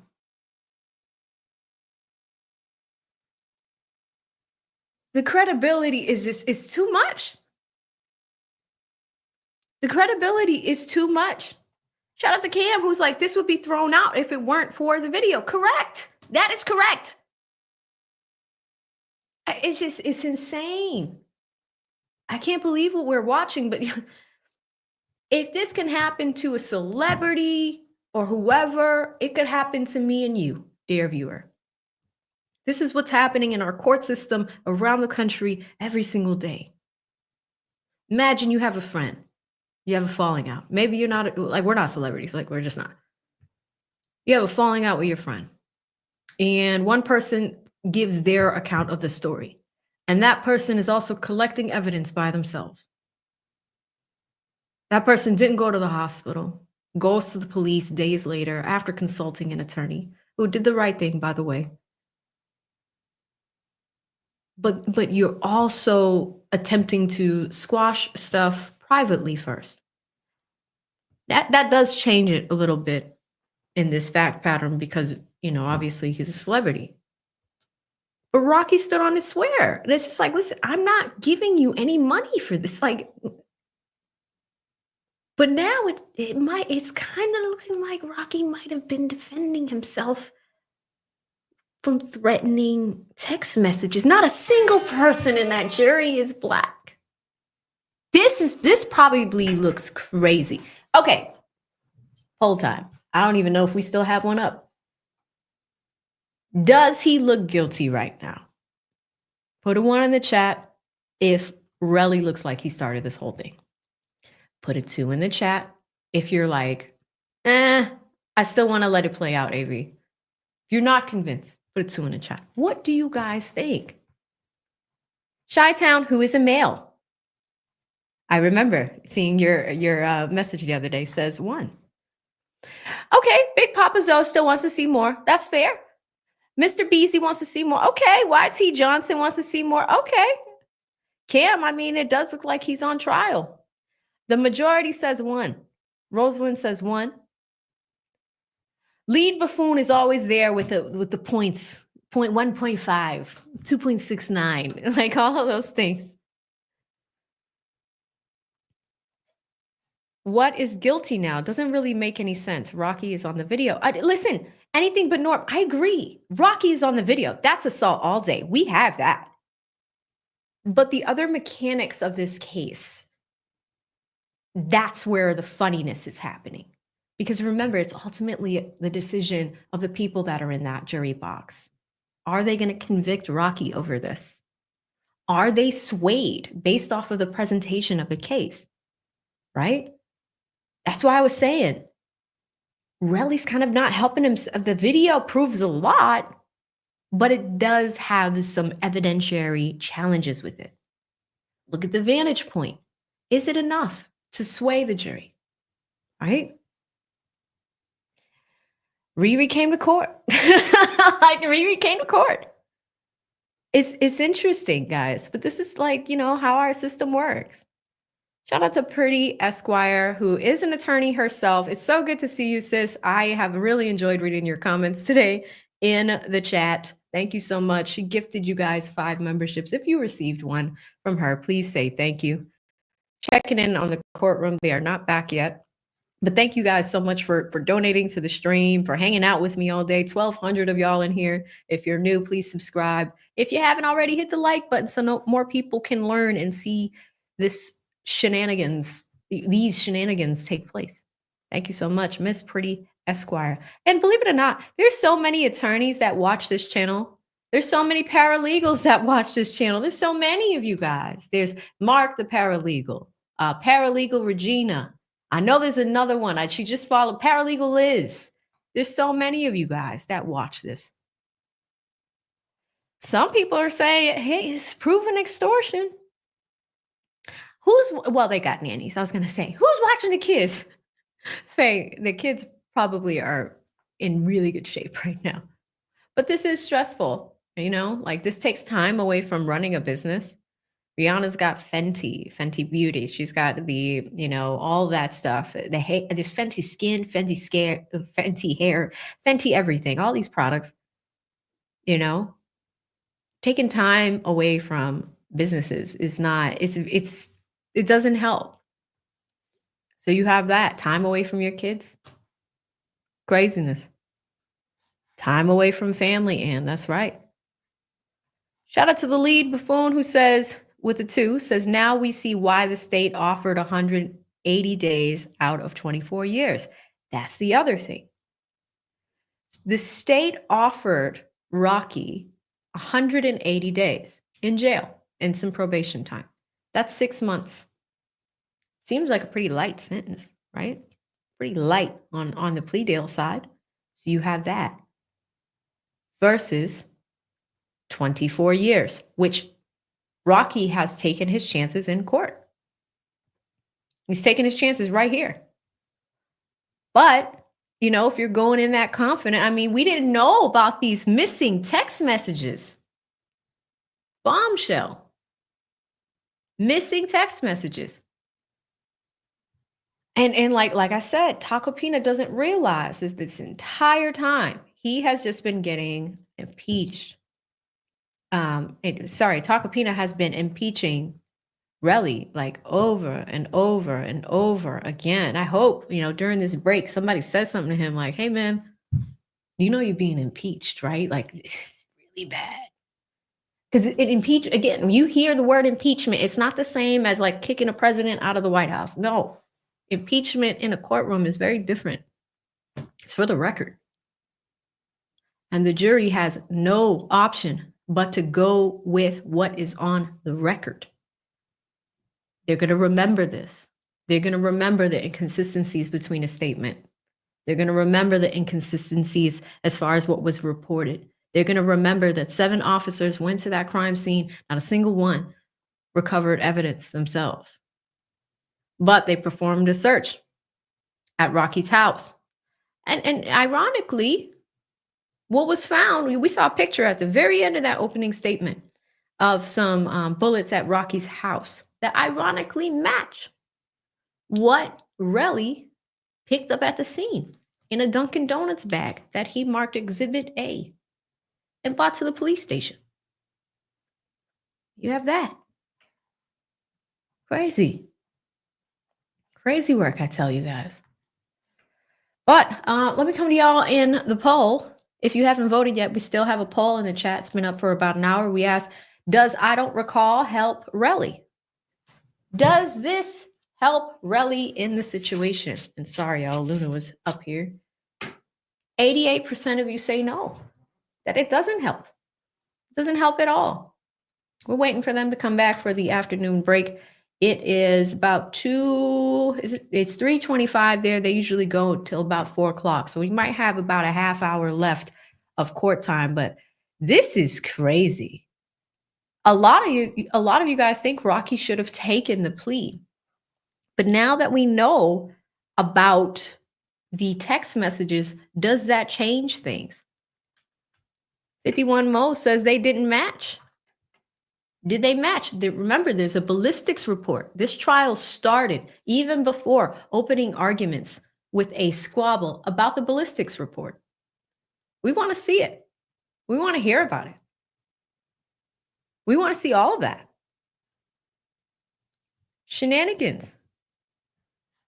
Dead Cell says if he loses, he could spend decades in prison. 24 years, 2 decades and 4 years. It's a long time. And I think Rocky's in his early to mid 30s, 33. He's younger than me. That's a long time. 24 years, he'd be out when he's in his 50s. He would potentially miss these kids' upbringing, the whole thing. But he was willing to risk it all and got the best attorney, arguably, from what we read in the bio, in the country. Crazy. The lead buffoon says, but the ballistic report is about the clip, not the actual gun. Craziest thing you've ever seen. Yeah, and that's the other thing. The judge at the beginning of this was like, hey, can we get the prop gun? I said no. No. I don't have to turn it over. He said no. You don't have a gun. You have injuries that were not evaluated by a medical professional. You have the video. That really is the catalyst to this case. But then you have case presentation. That's the problem here. Case presentation. That's where attorneys come in. That's why people spend when it comes to criminal defense. That's why people spend. And that's why it costs so much for adequate criminal defense. It costs so much money. Wallanda said he is 36. Is he? Okay, so then I'm younger than him. You gotta hang on to your youth while you have it. Yeah, y'all saw Luna. ASAP Luna. She used to be YSL Luna. She, with all the trials we cover, she pops in from time to time. She knocks her head in the door and gets in here. But Luna's my dog. She's 4 years old. She is some of you guys were asking what breed she is. She's a Cavachon. So she's a King Charles Cavalier and a Bichon mix. Poor thing though, she does have some issue with her eyes that's happening. I think it's a cataract that's forming, so we got to look into all of that. Sometimes she'll just stumble in here, but she's going the wrong way. I'm like, Luna, no, you want to see the people over here. You know, it's funny. She's hood hopping. That's it, sire. She's hood hopping. But yeah, y'all, we're waiting for them to come back. They should be back any moment now. Probably about 30 minutes left of court time. I'm just gonna double check to see if they're. Oh, you're back. I love when that happens. Obviously, you weren't scared of Rocky. No. That's a double negative. So it's weird. Yes. Were you scared of Rocky? Were you scared of Rocky? No. I didn't know what was gonna happen. I was like, I'm not scared. I'm not gonna be scared. And you understand that Rocky's not a difficult person to talk to face to face. You understand that Rocky is not a difficult person to talk to face, correct? Not yet. He is? Yeah. He's a difficult person to talk to face. Mm-hmm. Is that yes? Yes.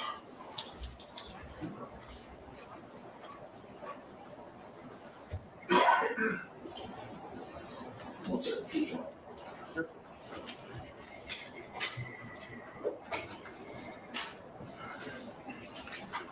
Okay. Back to the preliminary hearing under oath testimony from November 2023 Page 47, Line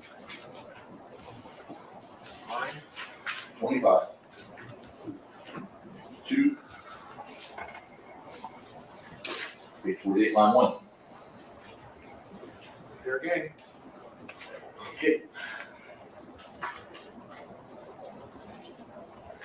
So I read the question, first. Question.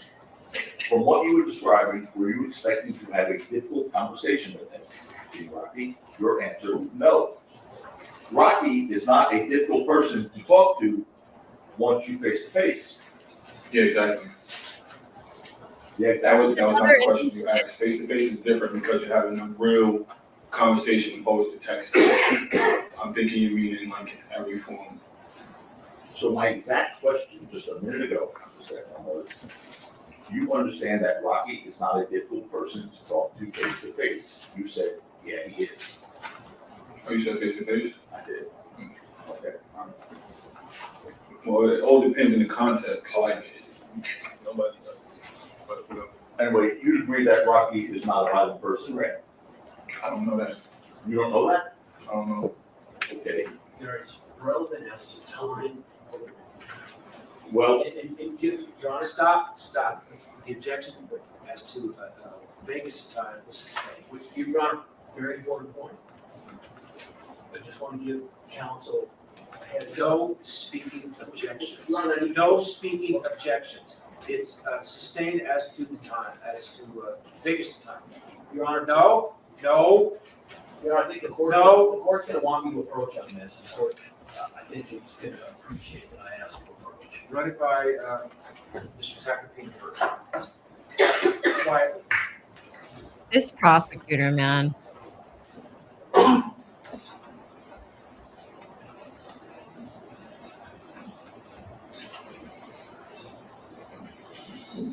What's happening? The judge is like, he's like father time up there. Like he's having to police them. He's like, no, I like the way he says it too. No, stop. Like he's telling everybody stop. No speaking objection. All right, so you're going to go on something else? yes. So we need that at some point this year.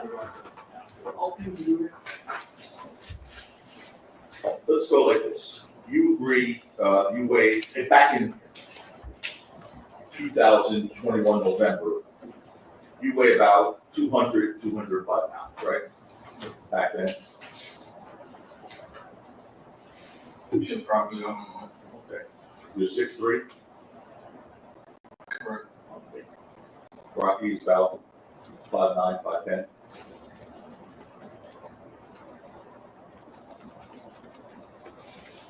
I don't know. You offer up a stipulation. I don't know how tall he is. You offer up a stipulation. Okay. You're significantly, physically much larger than Rocky. You agree to that, right?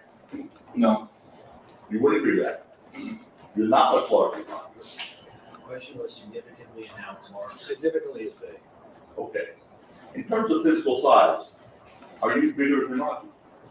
I mean, clearly. Okay. Now, when you went to meet Rocky, you didn't just walk to the hotel, right? You jogged there. Yeah, jobs. Because Because what? Elijah was calling me, Okay. asking like where I was at. And as you were quickly heading to Rocky and the W Hotel, you thought, to use your words, if there was going to be an altercation, there would be a bit of roughing. You said that, right? If there was an altercation, yeah, but that's regular to fight. Okay. And you thought maybe you'd have a fight with Rocky on the way to that W Hotel, right? I did. Okay. And you thought because. But what's your definition of fight? Because I would, like what I said, I was thinking argument. Like, you're not going to get to fight without arguing first. So I'm thinking it can easily be de-escalated or whatever. But you could go. And you thought because, according to you, fights what men do if they're angry, right? Say what now? Sure. According to you, you thought a fight is what men do if they're angry, right? Did you say that? I don't recall. You don't recall what? Say that again? Make it, what? According to you, you ever recall testifying that according to you, when men are angry, they fight. Yeah, that's, I mean, And of course, you were angry with Rocky on November 6th, 2021, right? no, I wasn't angry at him. You weren't angry? Mm-mm. Is that no? No, So, were you upset with him or pissed at him? no. No, okay. You are, at this point, I would like, But what about what? You're not making it clear. you are at this point, Wait, are you referring to before the shooting or after? What's the birthday? on November 6th, as you go to meet Rocky, you were angry at him. We saw your text messages Oh, yeah. about something else. Sorry, what did you say? Can you re-say the question because Sure. I'm trying to make it. On November 6th, 2021, as you go to meet Rocky, Mhm. you were upset with him or quote unquote pissed at him, right? I don't recall. Okay. You are there, let me speak to, let's do it. Go ahead.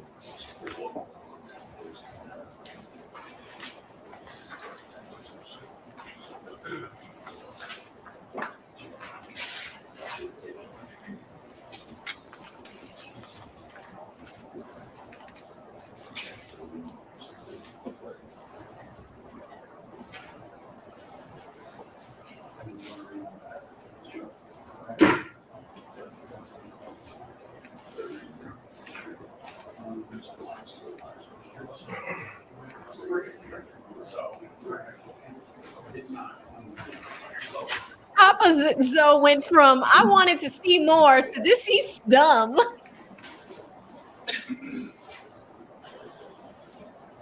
Oh, I love you guys. This is what you told, ADA or Deputy District Attorney, I should say, Engel in a phone interview on November 14th, 2022. Okay, you have stipulation, Your Honor, that's the right date. Is it after the incident? In November 2022 is after the incident, yes, sir. I mean, you had to be pissed at him a little. This is the district attorney, by the way, speaking. You had to be pissed at him a bit though. I mean, he's out there talking to other people and calling you a bitch. Your answer, wait, what do you mean? Physical with him? Answer, no. I said you had to be not physical. I didn't say physical. I meant you had to be upset with him or pissed at him. Your answer, oh yeah. You recall giving that answer in your interview with the district attorney's office? And that was the when was the text produced? Is Or- the stipulation that was the question, those were the questions asked, and those were the answers given? Yes. Yes, and that the, just so it's clear, this is an interview conducted I said, yeah. November 14, 2022. With Deputy District Attorney Frederick Engels. Yes, That's right. Deputy Angle. Engels. Was I mad at him? Can you repeat the question? Hold on a second. You are, I have a stipulation I heard accurately that I want.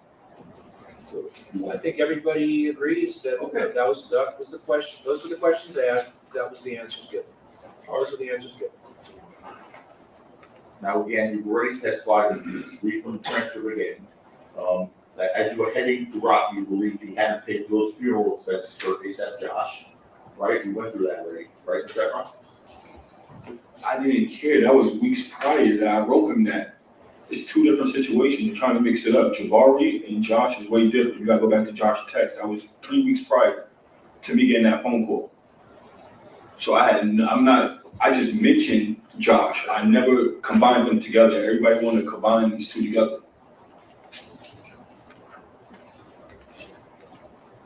I don't know what that man is thinking within 3 weeks. To report a conversation, you sir. Mhm.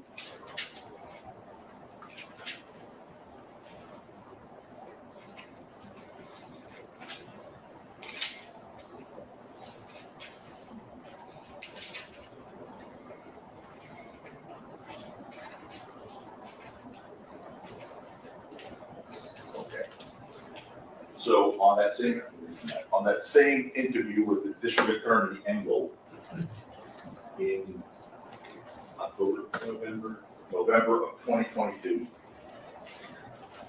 you said, talking about Josh's overdose, and it was a big thing where Rocky said he was gonna pay for Josh's body to get flown to New York. It never happened. So, and I'm becoming successful. So I wrote him, and I just wrote him like, yo, bro, that's mad F up like this, that, and the third. Like I got myself out of mad situations, so I'm just like venting, and nothing bad, nothing like threatening, nothing, you get what I'm saying? So basically, I'm just like cutting ties, like it's smoke and mirrors, you get what I'm saying? Yeah. Okay. Well, I'm just reading your transcript, not asking you if you get what I'm saying. So, you continue. Rocky, no, Engel, I'm sorry, PA Engel. Rocky essentially says he's gonna pay for the transport of the body from, you get flown back to New York, it doesn't happen. You answer, right, it didn't happen. So that's a year later, according to you, still didn't think it happened, right? Your Honor, relevance? Yeah, like, what are we talking about? What are we talking? Relevance is when he went there. I Relli, said overruled, so Relax. it's a fair question. Sorry, go ahead, sir. On November 6, 2021, you still didn't think Rocky had paid for this. Correct. I don't recall, I don't know how that's relevant. Yeah, that's the judge over there, so I'm just asking you. Okay, but I don't recall. Well, you just heard did I have a stipulation I heard accurately from the Yeah, but that does not have nothing to do with the case. We already stipulated. Okay. So yes, you were accurate. And that was 1 year later. Just a few weeks earlier, to remind you something, a few weeks earlier, on October 16th, 2021, you saw the text where you text, "Hi, Y. If Rocky don't do this shit for this boy funeral, I'm gonna beat that N-word up." You remember that text, right? You know, that was asked and answered. Overruled. You remember that text, right? I don't recall. You don't recall that text that we put up here? I don't recall, sir. Has nothing to do with the case. I'm so confused what's going on. Take a look. You recall it now? I don't recall. Take a look. I see it. I see it. You ain't gotta, You can read that. I can see it. What's the last line say? Oh, no. You were looking over here. But I've seen this already. I know you have.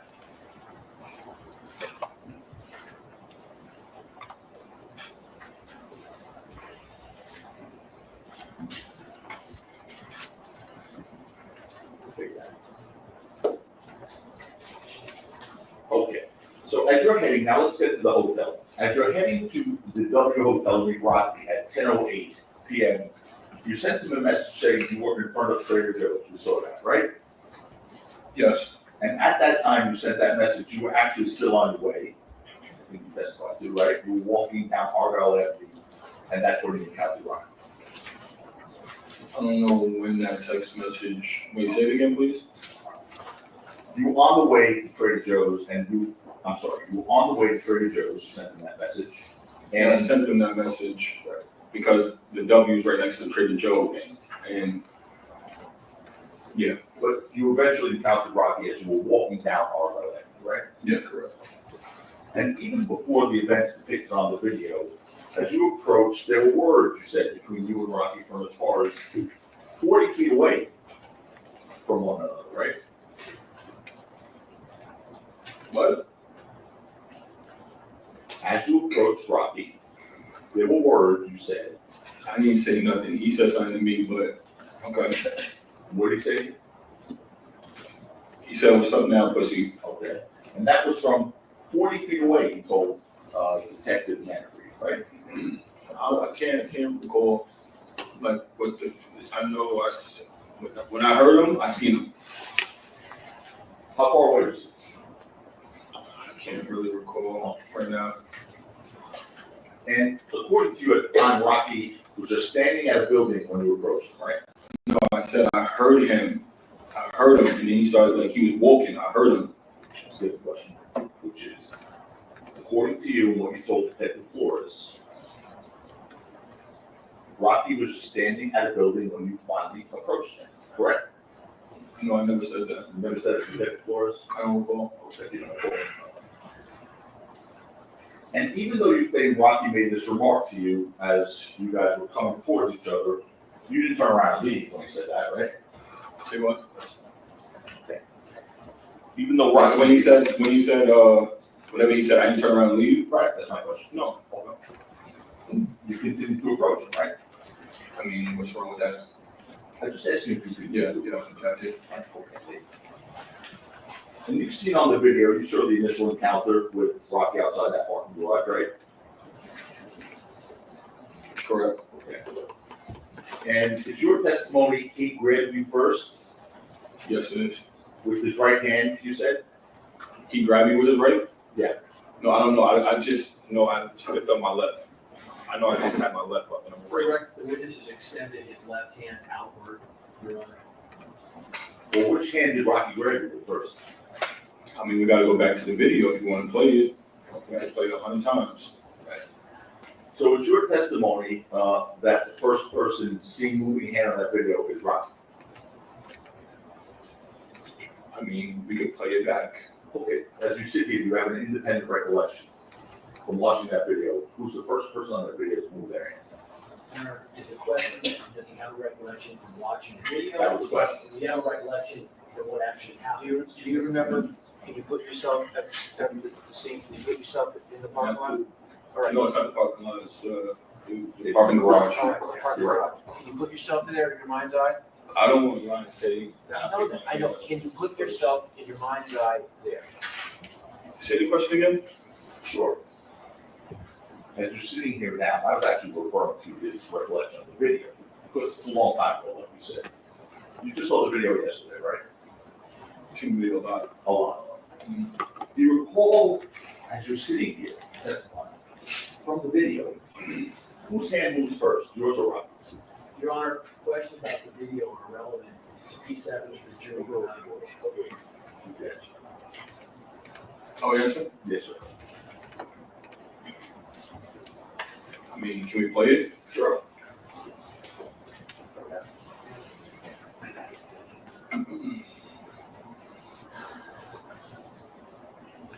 Good point, Mark. We're about to watch a video again, y'all.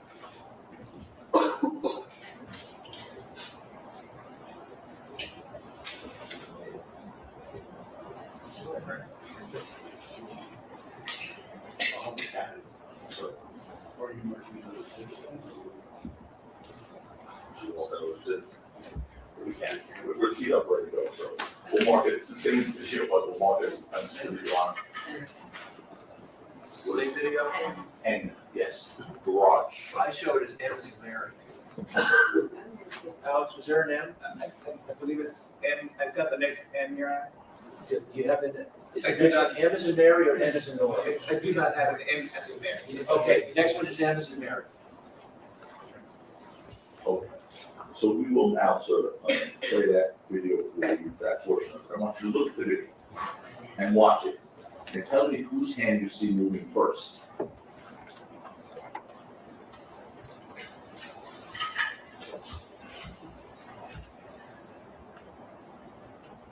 I mean, obviously you can't see Rocky, I'm blocking. Like, play it again? Sure.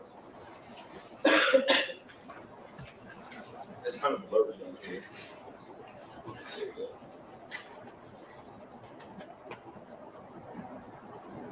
Oh, he's trying to say Relli's hand moved first.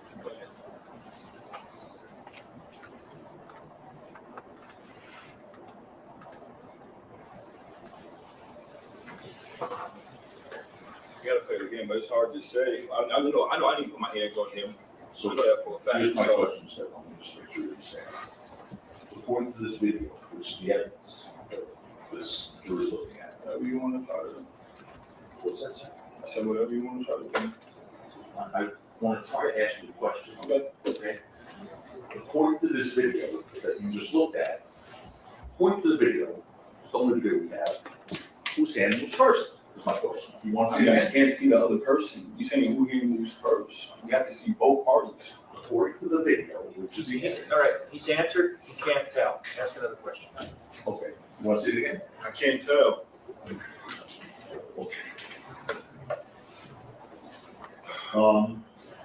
You testified that, well, let me ask you this question. You see Rocky's right hand coming up after Play it again. your left hand is up. Go ahead.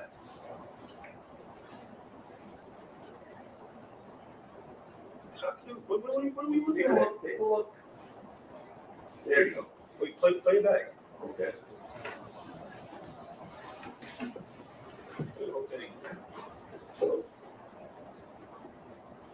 He's grabbing me. You see him literally grabbing my arm, bro. Okay. That's your. You see him tugging at me. Okay. Is he coming at you here or are you? Play it back. Play it back. Play it back. Because I just seen it. Okay. Tugging at my arm.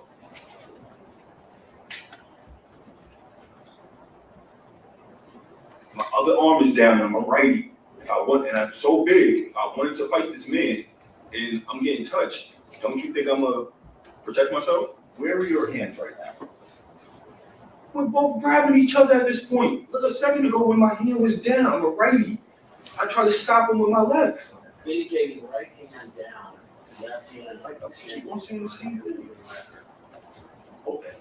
Now, what's going on there? Explain that one more time. You want people to see it? No more. Just keep on going. Right. In argument, you can give what your version is. Mr. Lewin or Mr. Sloman can give theirs. The jury will make the final determination. So Just, don't replay it. no, I'm replaying. Just want to scroll forward another few seconds. All right. Just look. Right there, you're pulling him back. He's not pushing you, correct? Excuse me? Sure. The part of the video you just saw is you pulling Rocky back, correct? He's not pushing you forward, right? Let's see it again. Sure. Don't indicate where you're. He's clearly pushing me. Okay. Counsel for the record, we don't have the record. And I don't, it's too many grabbing each other at this point. He initiated it. Hold on, Sheriff. Hold on. Stop. The record's gotta show, he is showing him, and looks like between Just give me the 12, seconds. 14 seconds into the video. A little bit before 14 seconds. I agree with John. 12 12 to seconds. 14 seconds. Yep. Between 12 and 14 seconds. Okay. So it's your testimony that you are not trying to pull Rocky back. Let me see.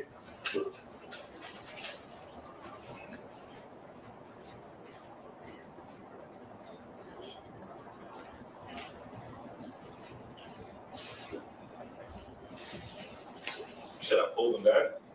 I'm asking you, sir. I don't recall. I don't know what I'm answering right now. I don't recall. Here's the question. In that video, on this street on that night, November 6, 2021, are you pulling Rocky back? I don't recall. You don't recall. Yes.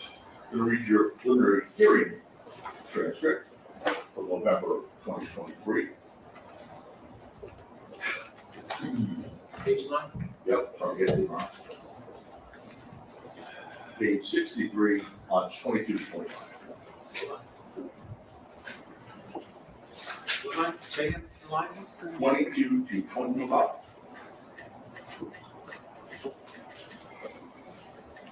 Okay. Question to you. And did he do anything besides just grab the collar? Your answer. I mean, he was yanking it, and I tried, like, pulling him back, You told me that answer on the road? That was my move. That's fine. Wait, what did you say again? Tacopina? Stipulate, yes. All right. The question that was just read from the preliminary hearing transcript, and the answer given by Mr. Efron, that is what is reflected in the transcript. We are stipulating that. Okay. So, now it's your story that during this initial encounter that we just observed, Rocky pressed the gun against your stomach. Correct? Yes, correct. He also pressed. He didn't touch my stomach, but he pointed it out at me. Nothing that physically touched me. He pointed it at me. Okay, so it didn't physically touch your stomach. No, I didn't touch my stomach. So therefore, if it didn't physically touch your stomach, It was in between. let me finish. If it didn't physically touch your stomach, like you just said, you wouldn't have felt the barrel of the gun against your stomach, right? I don't know what I was feeling. Everything happened fast. I understand. Fast. Right. But you just told the jury, nothing physically touched your stomach. Gun did not physically touch you, right? I don't recall, sir. Okay. Did you not testify that you felt the barrel of the gun touching your stomach previously? I don't recall. Okay. Hello. He did say it. Yeah, like you gotta read, but I don't know. No, I've been doing that, but I'll do it again. Page 63, lunch 22. No, I'm sorry.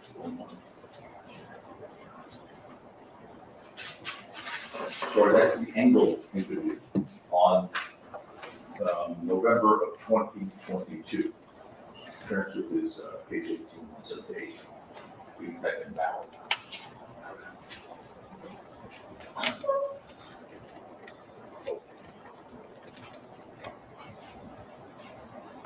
The relevant portion. He's like Elijah and 12 he's off to the side. Elijah's put it away. No. He's literally, I'm feeling the barrel of the gun in my stomach. Like, do you recall saying that to the district attorney in 2022? Say it again. Like Elijah and the whole. This is the relevant portion. Wait, hold on, sir. What was this, a phone call or? Going to the district attorney's office in 2022. Do you recall saying, I'm feeling the barrel of the gun in my stomach? I'm feeling the barrel of the gun in my stomach. I don't recall. Okay. Just want to be clear, is the question whether you recall saying it, or is the question whether in fact, I believe the question was, as you recall, saying.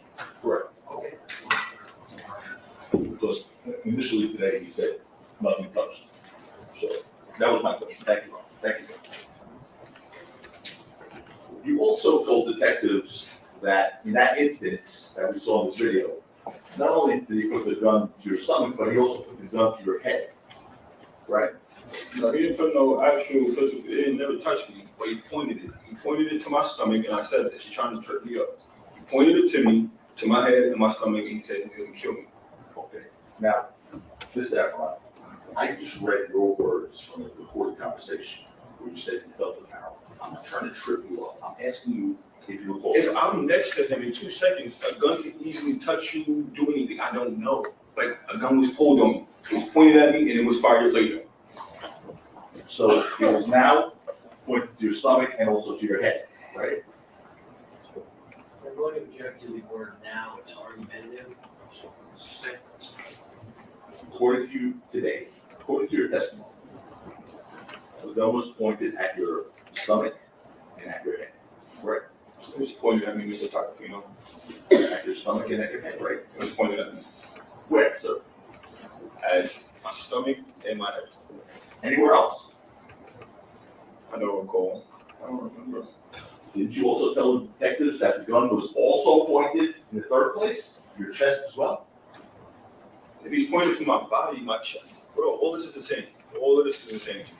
So the He stomach, pulled the gun out, he pointed at me, he said, I'm gonna kill you. Boom, boom, it happened quick. He pointed it. That's it. For the record, Your Honor, when the witness said it's all the same, he made a finger as a gun, he pointed it at his stomach and his chest, indicating the stomach and the chest were all the same. Is that the reports you got, Your Honor? sure. Yes, I did. So That's when right. you're describing the chest and the stomach, it's the same thing, correct? It's not the same, but he's pointing it at me.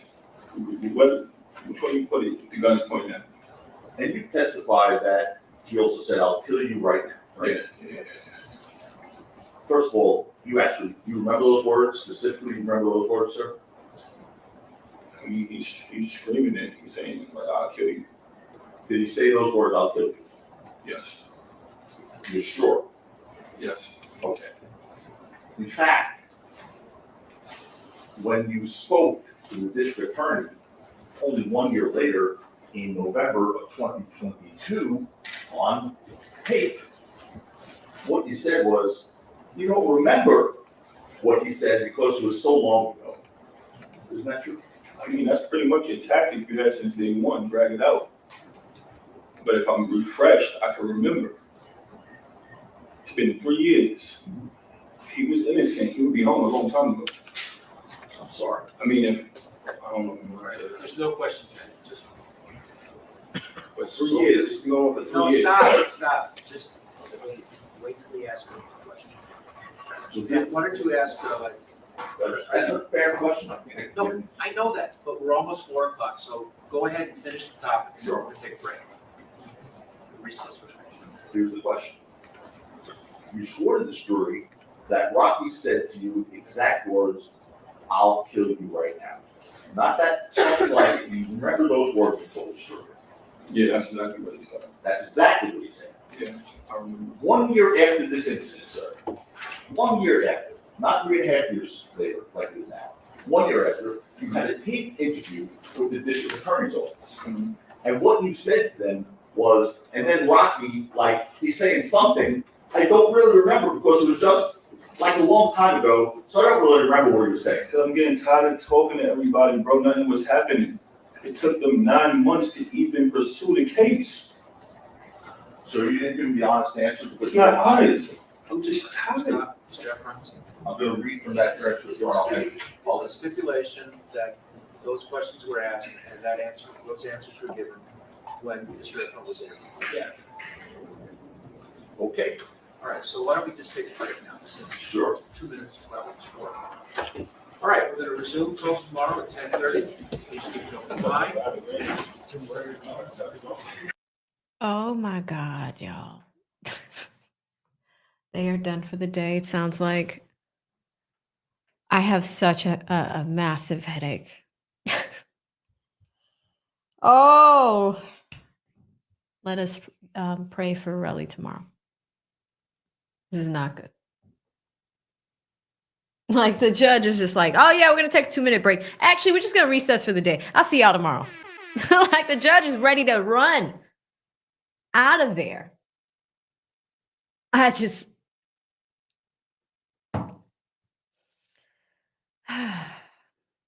well, I hope you've enjoyed these 5 hours that we've spent together. 4 hours of court time. The judge is out at 4 o'clock on the dot. He's not playing games. So we start tomorrow at 10:30, 1:30 my time. I mean, what did we learn? Let's recap this properly. Relli's on cross-examination. And during that cross-examination, he's started with this. I don't recall. I don't recall. I don't recall. I don't remember. Tacopina, who we've learned today, is a faculty member at Harvard Law School specializing in cross-examination. He spends 4 hours dissecting every single inconsistency. Some of them successful, some of them hit a little bit weak. But the most notable was a deleted text message that Relli himself deleted.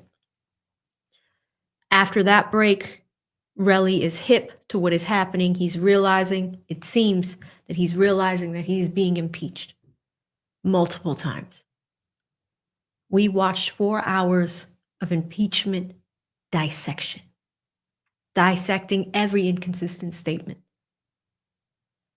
proving to the jury, like they said, he's a perjurer. Relli doesn't remember that. I wrote it down here somewhere. Oh, there it is. The end of Tacopina's opening statement. Here it is. I got so many Post-its. The very last words of Tacopina's opening statement is that Relli is a parasite that wants you to help him get his paper.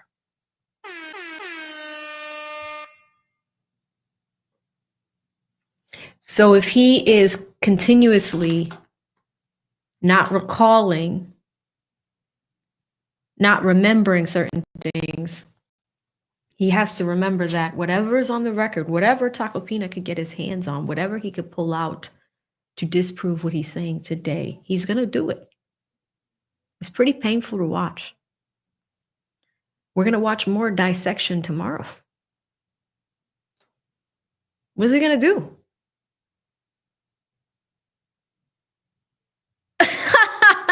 Y'all are funny. Y'all are like, yeah, no, listen. Tacopina. It's going to be a long day. Relli's got some thinking to do.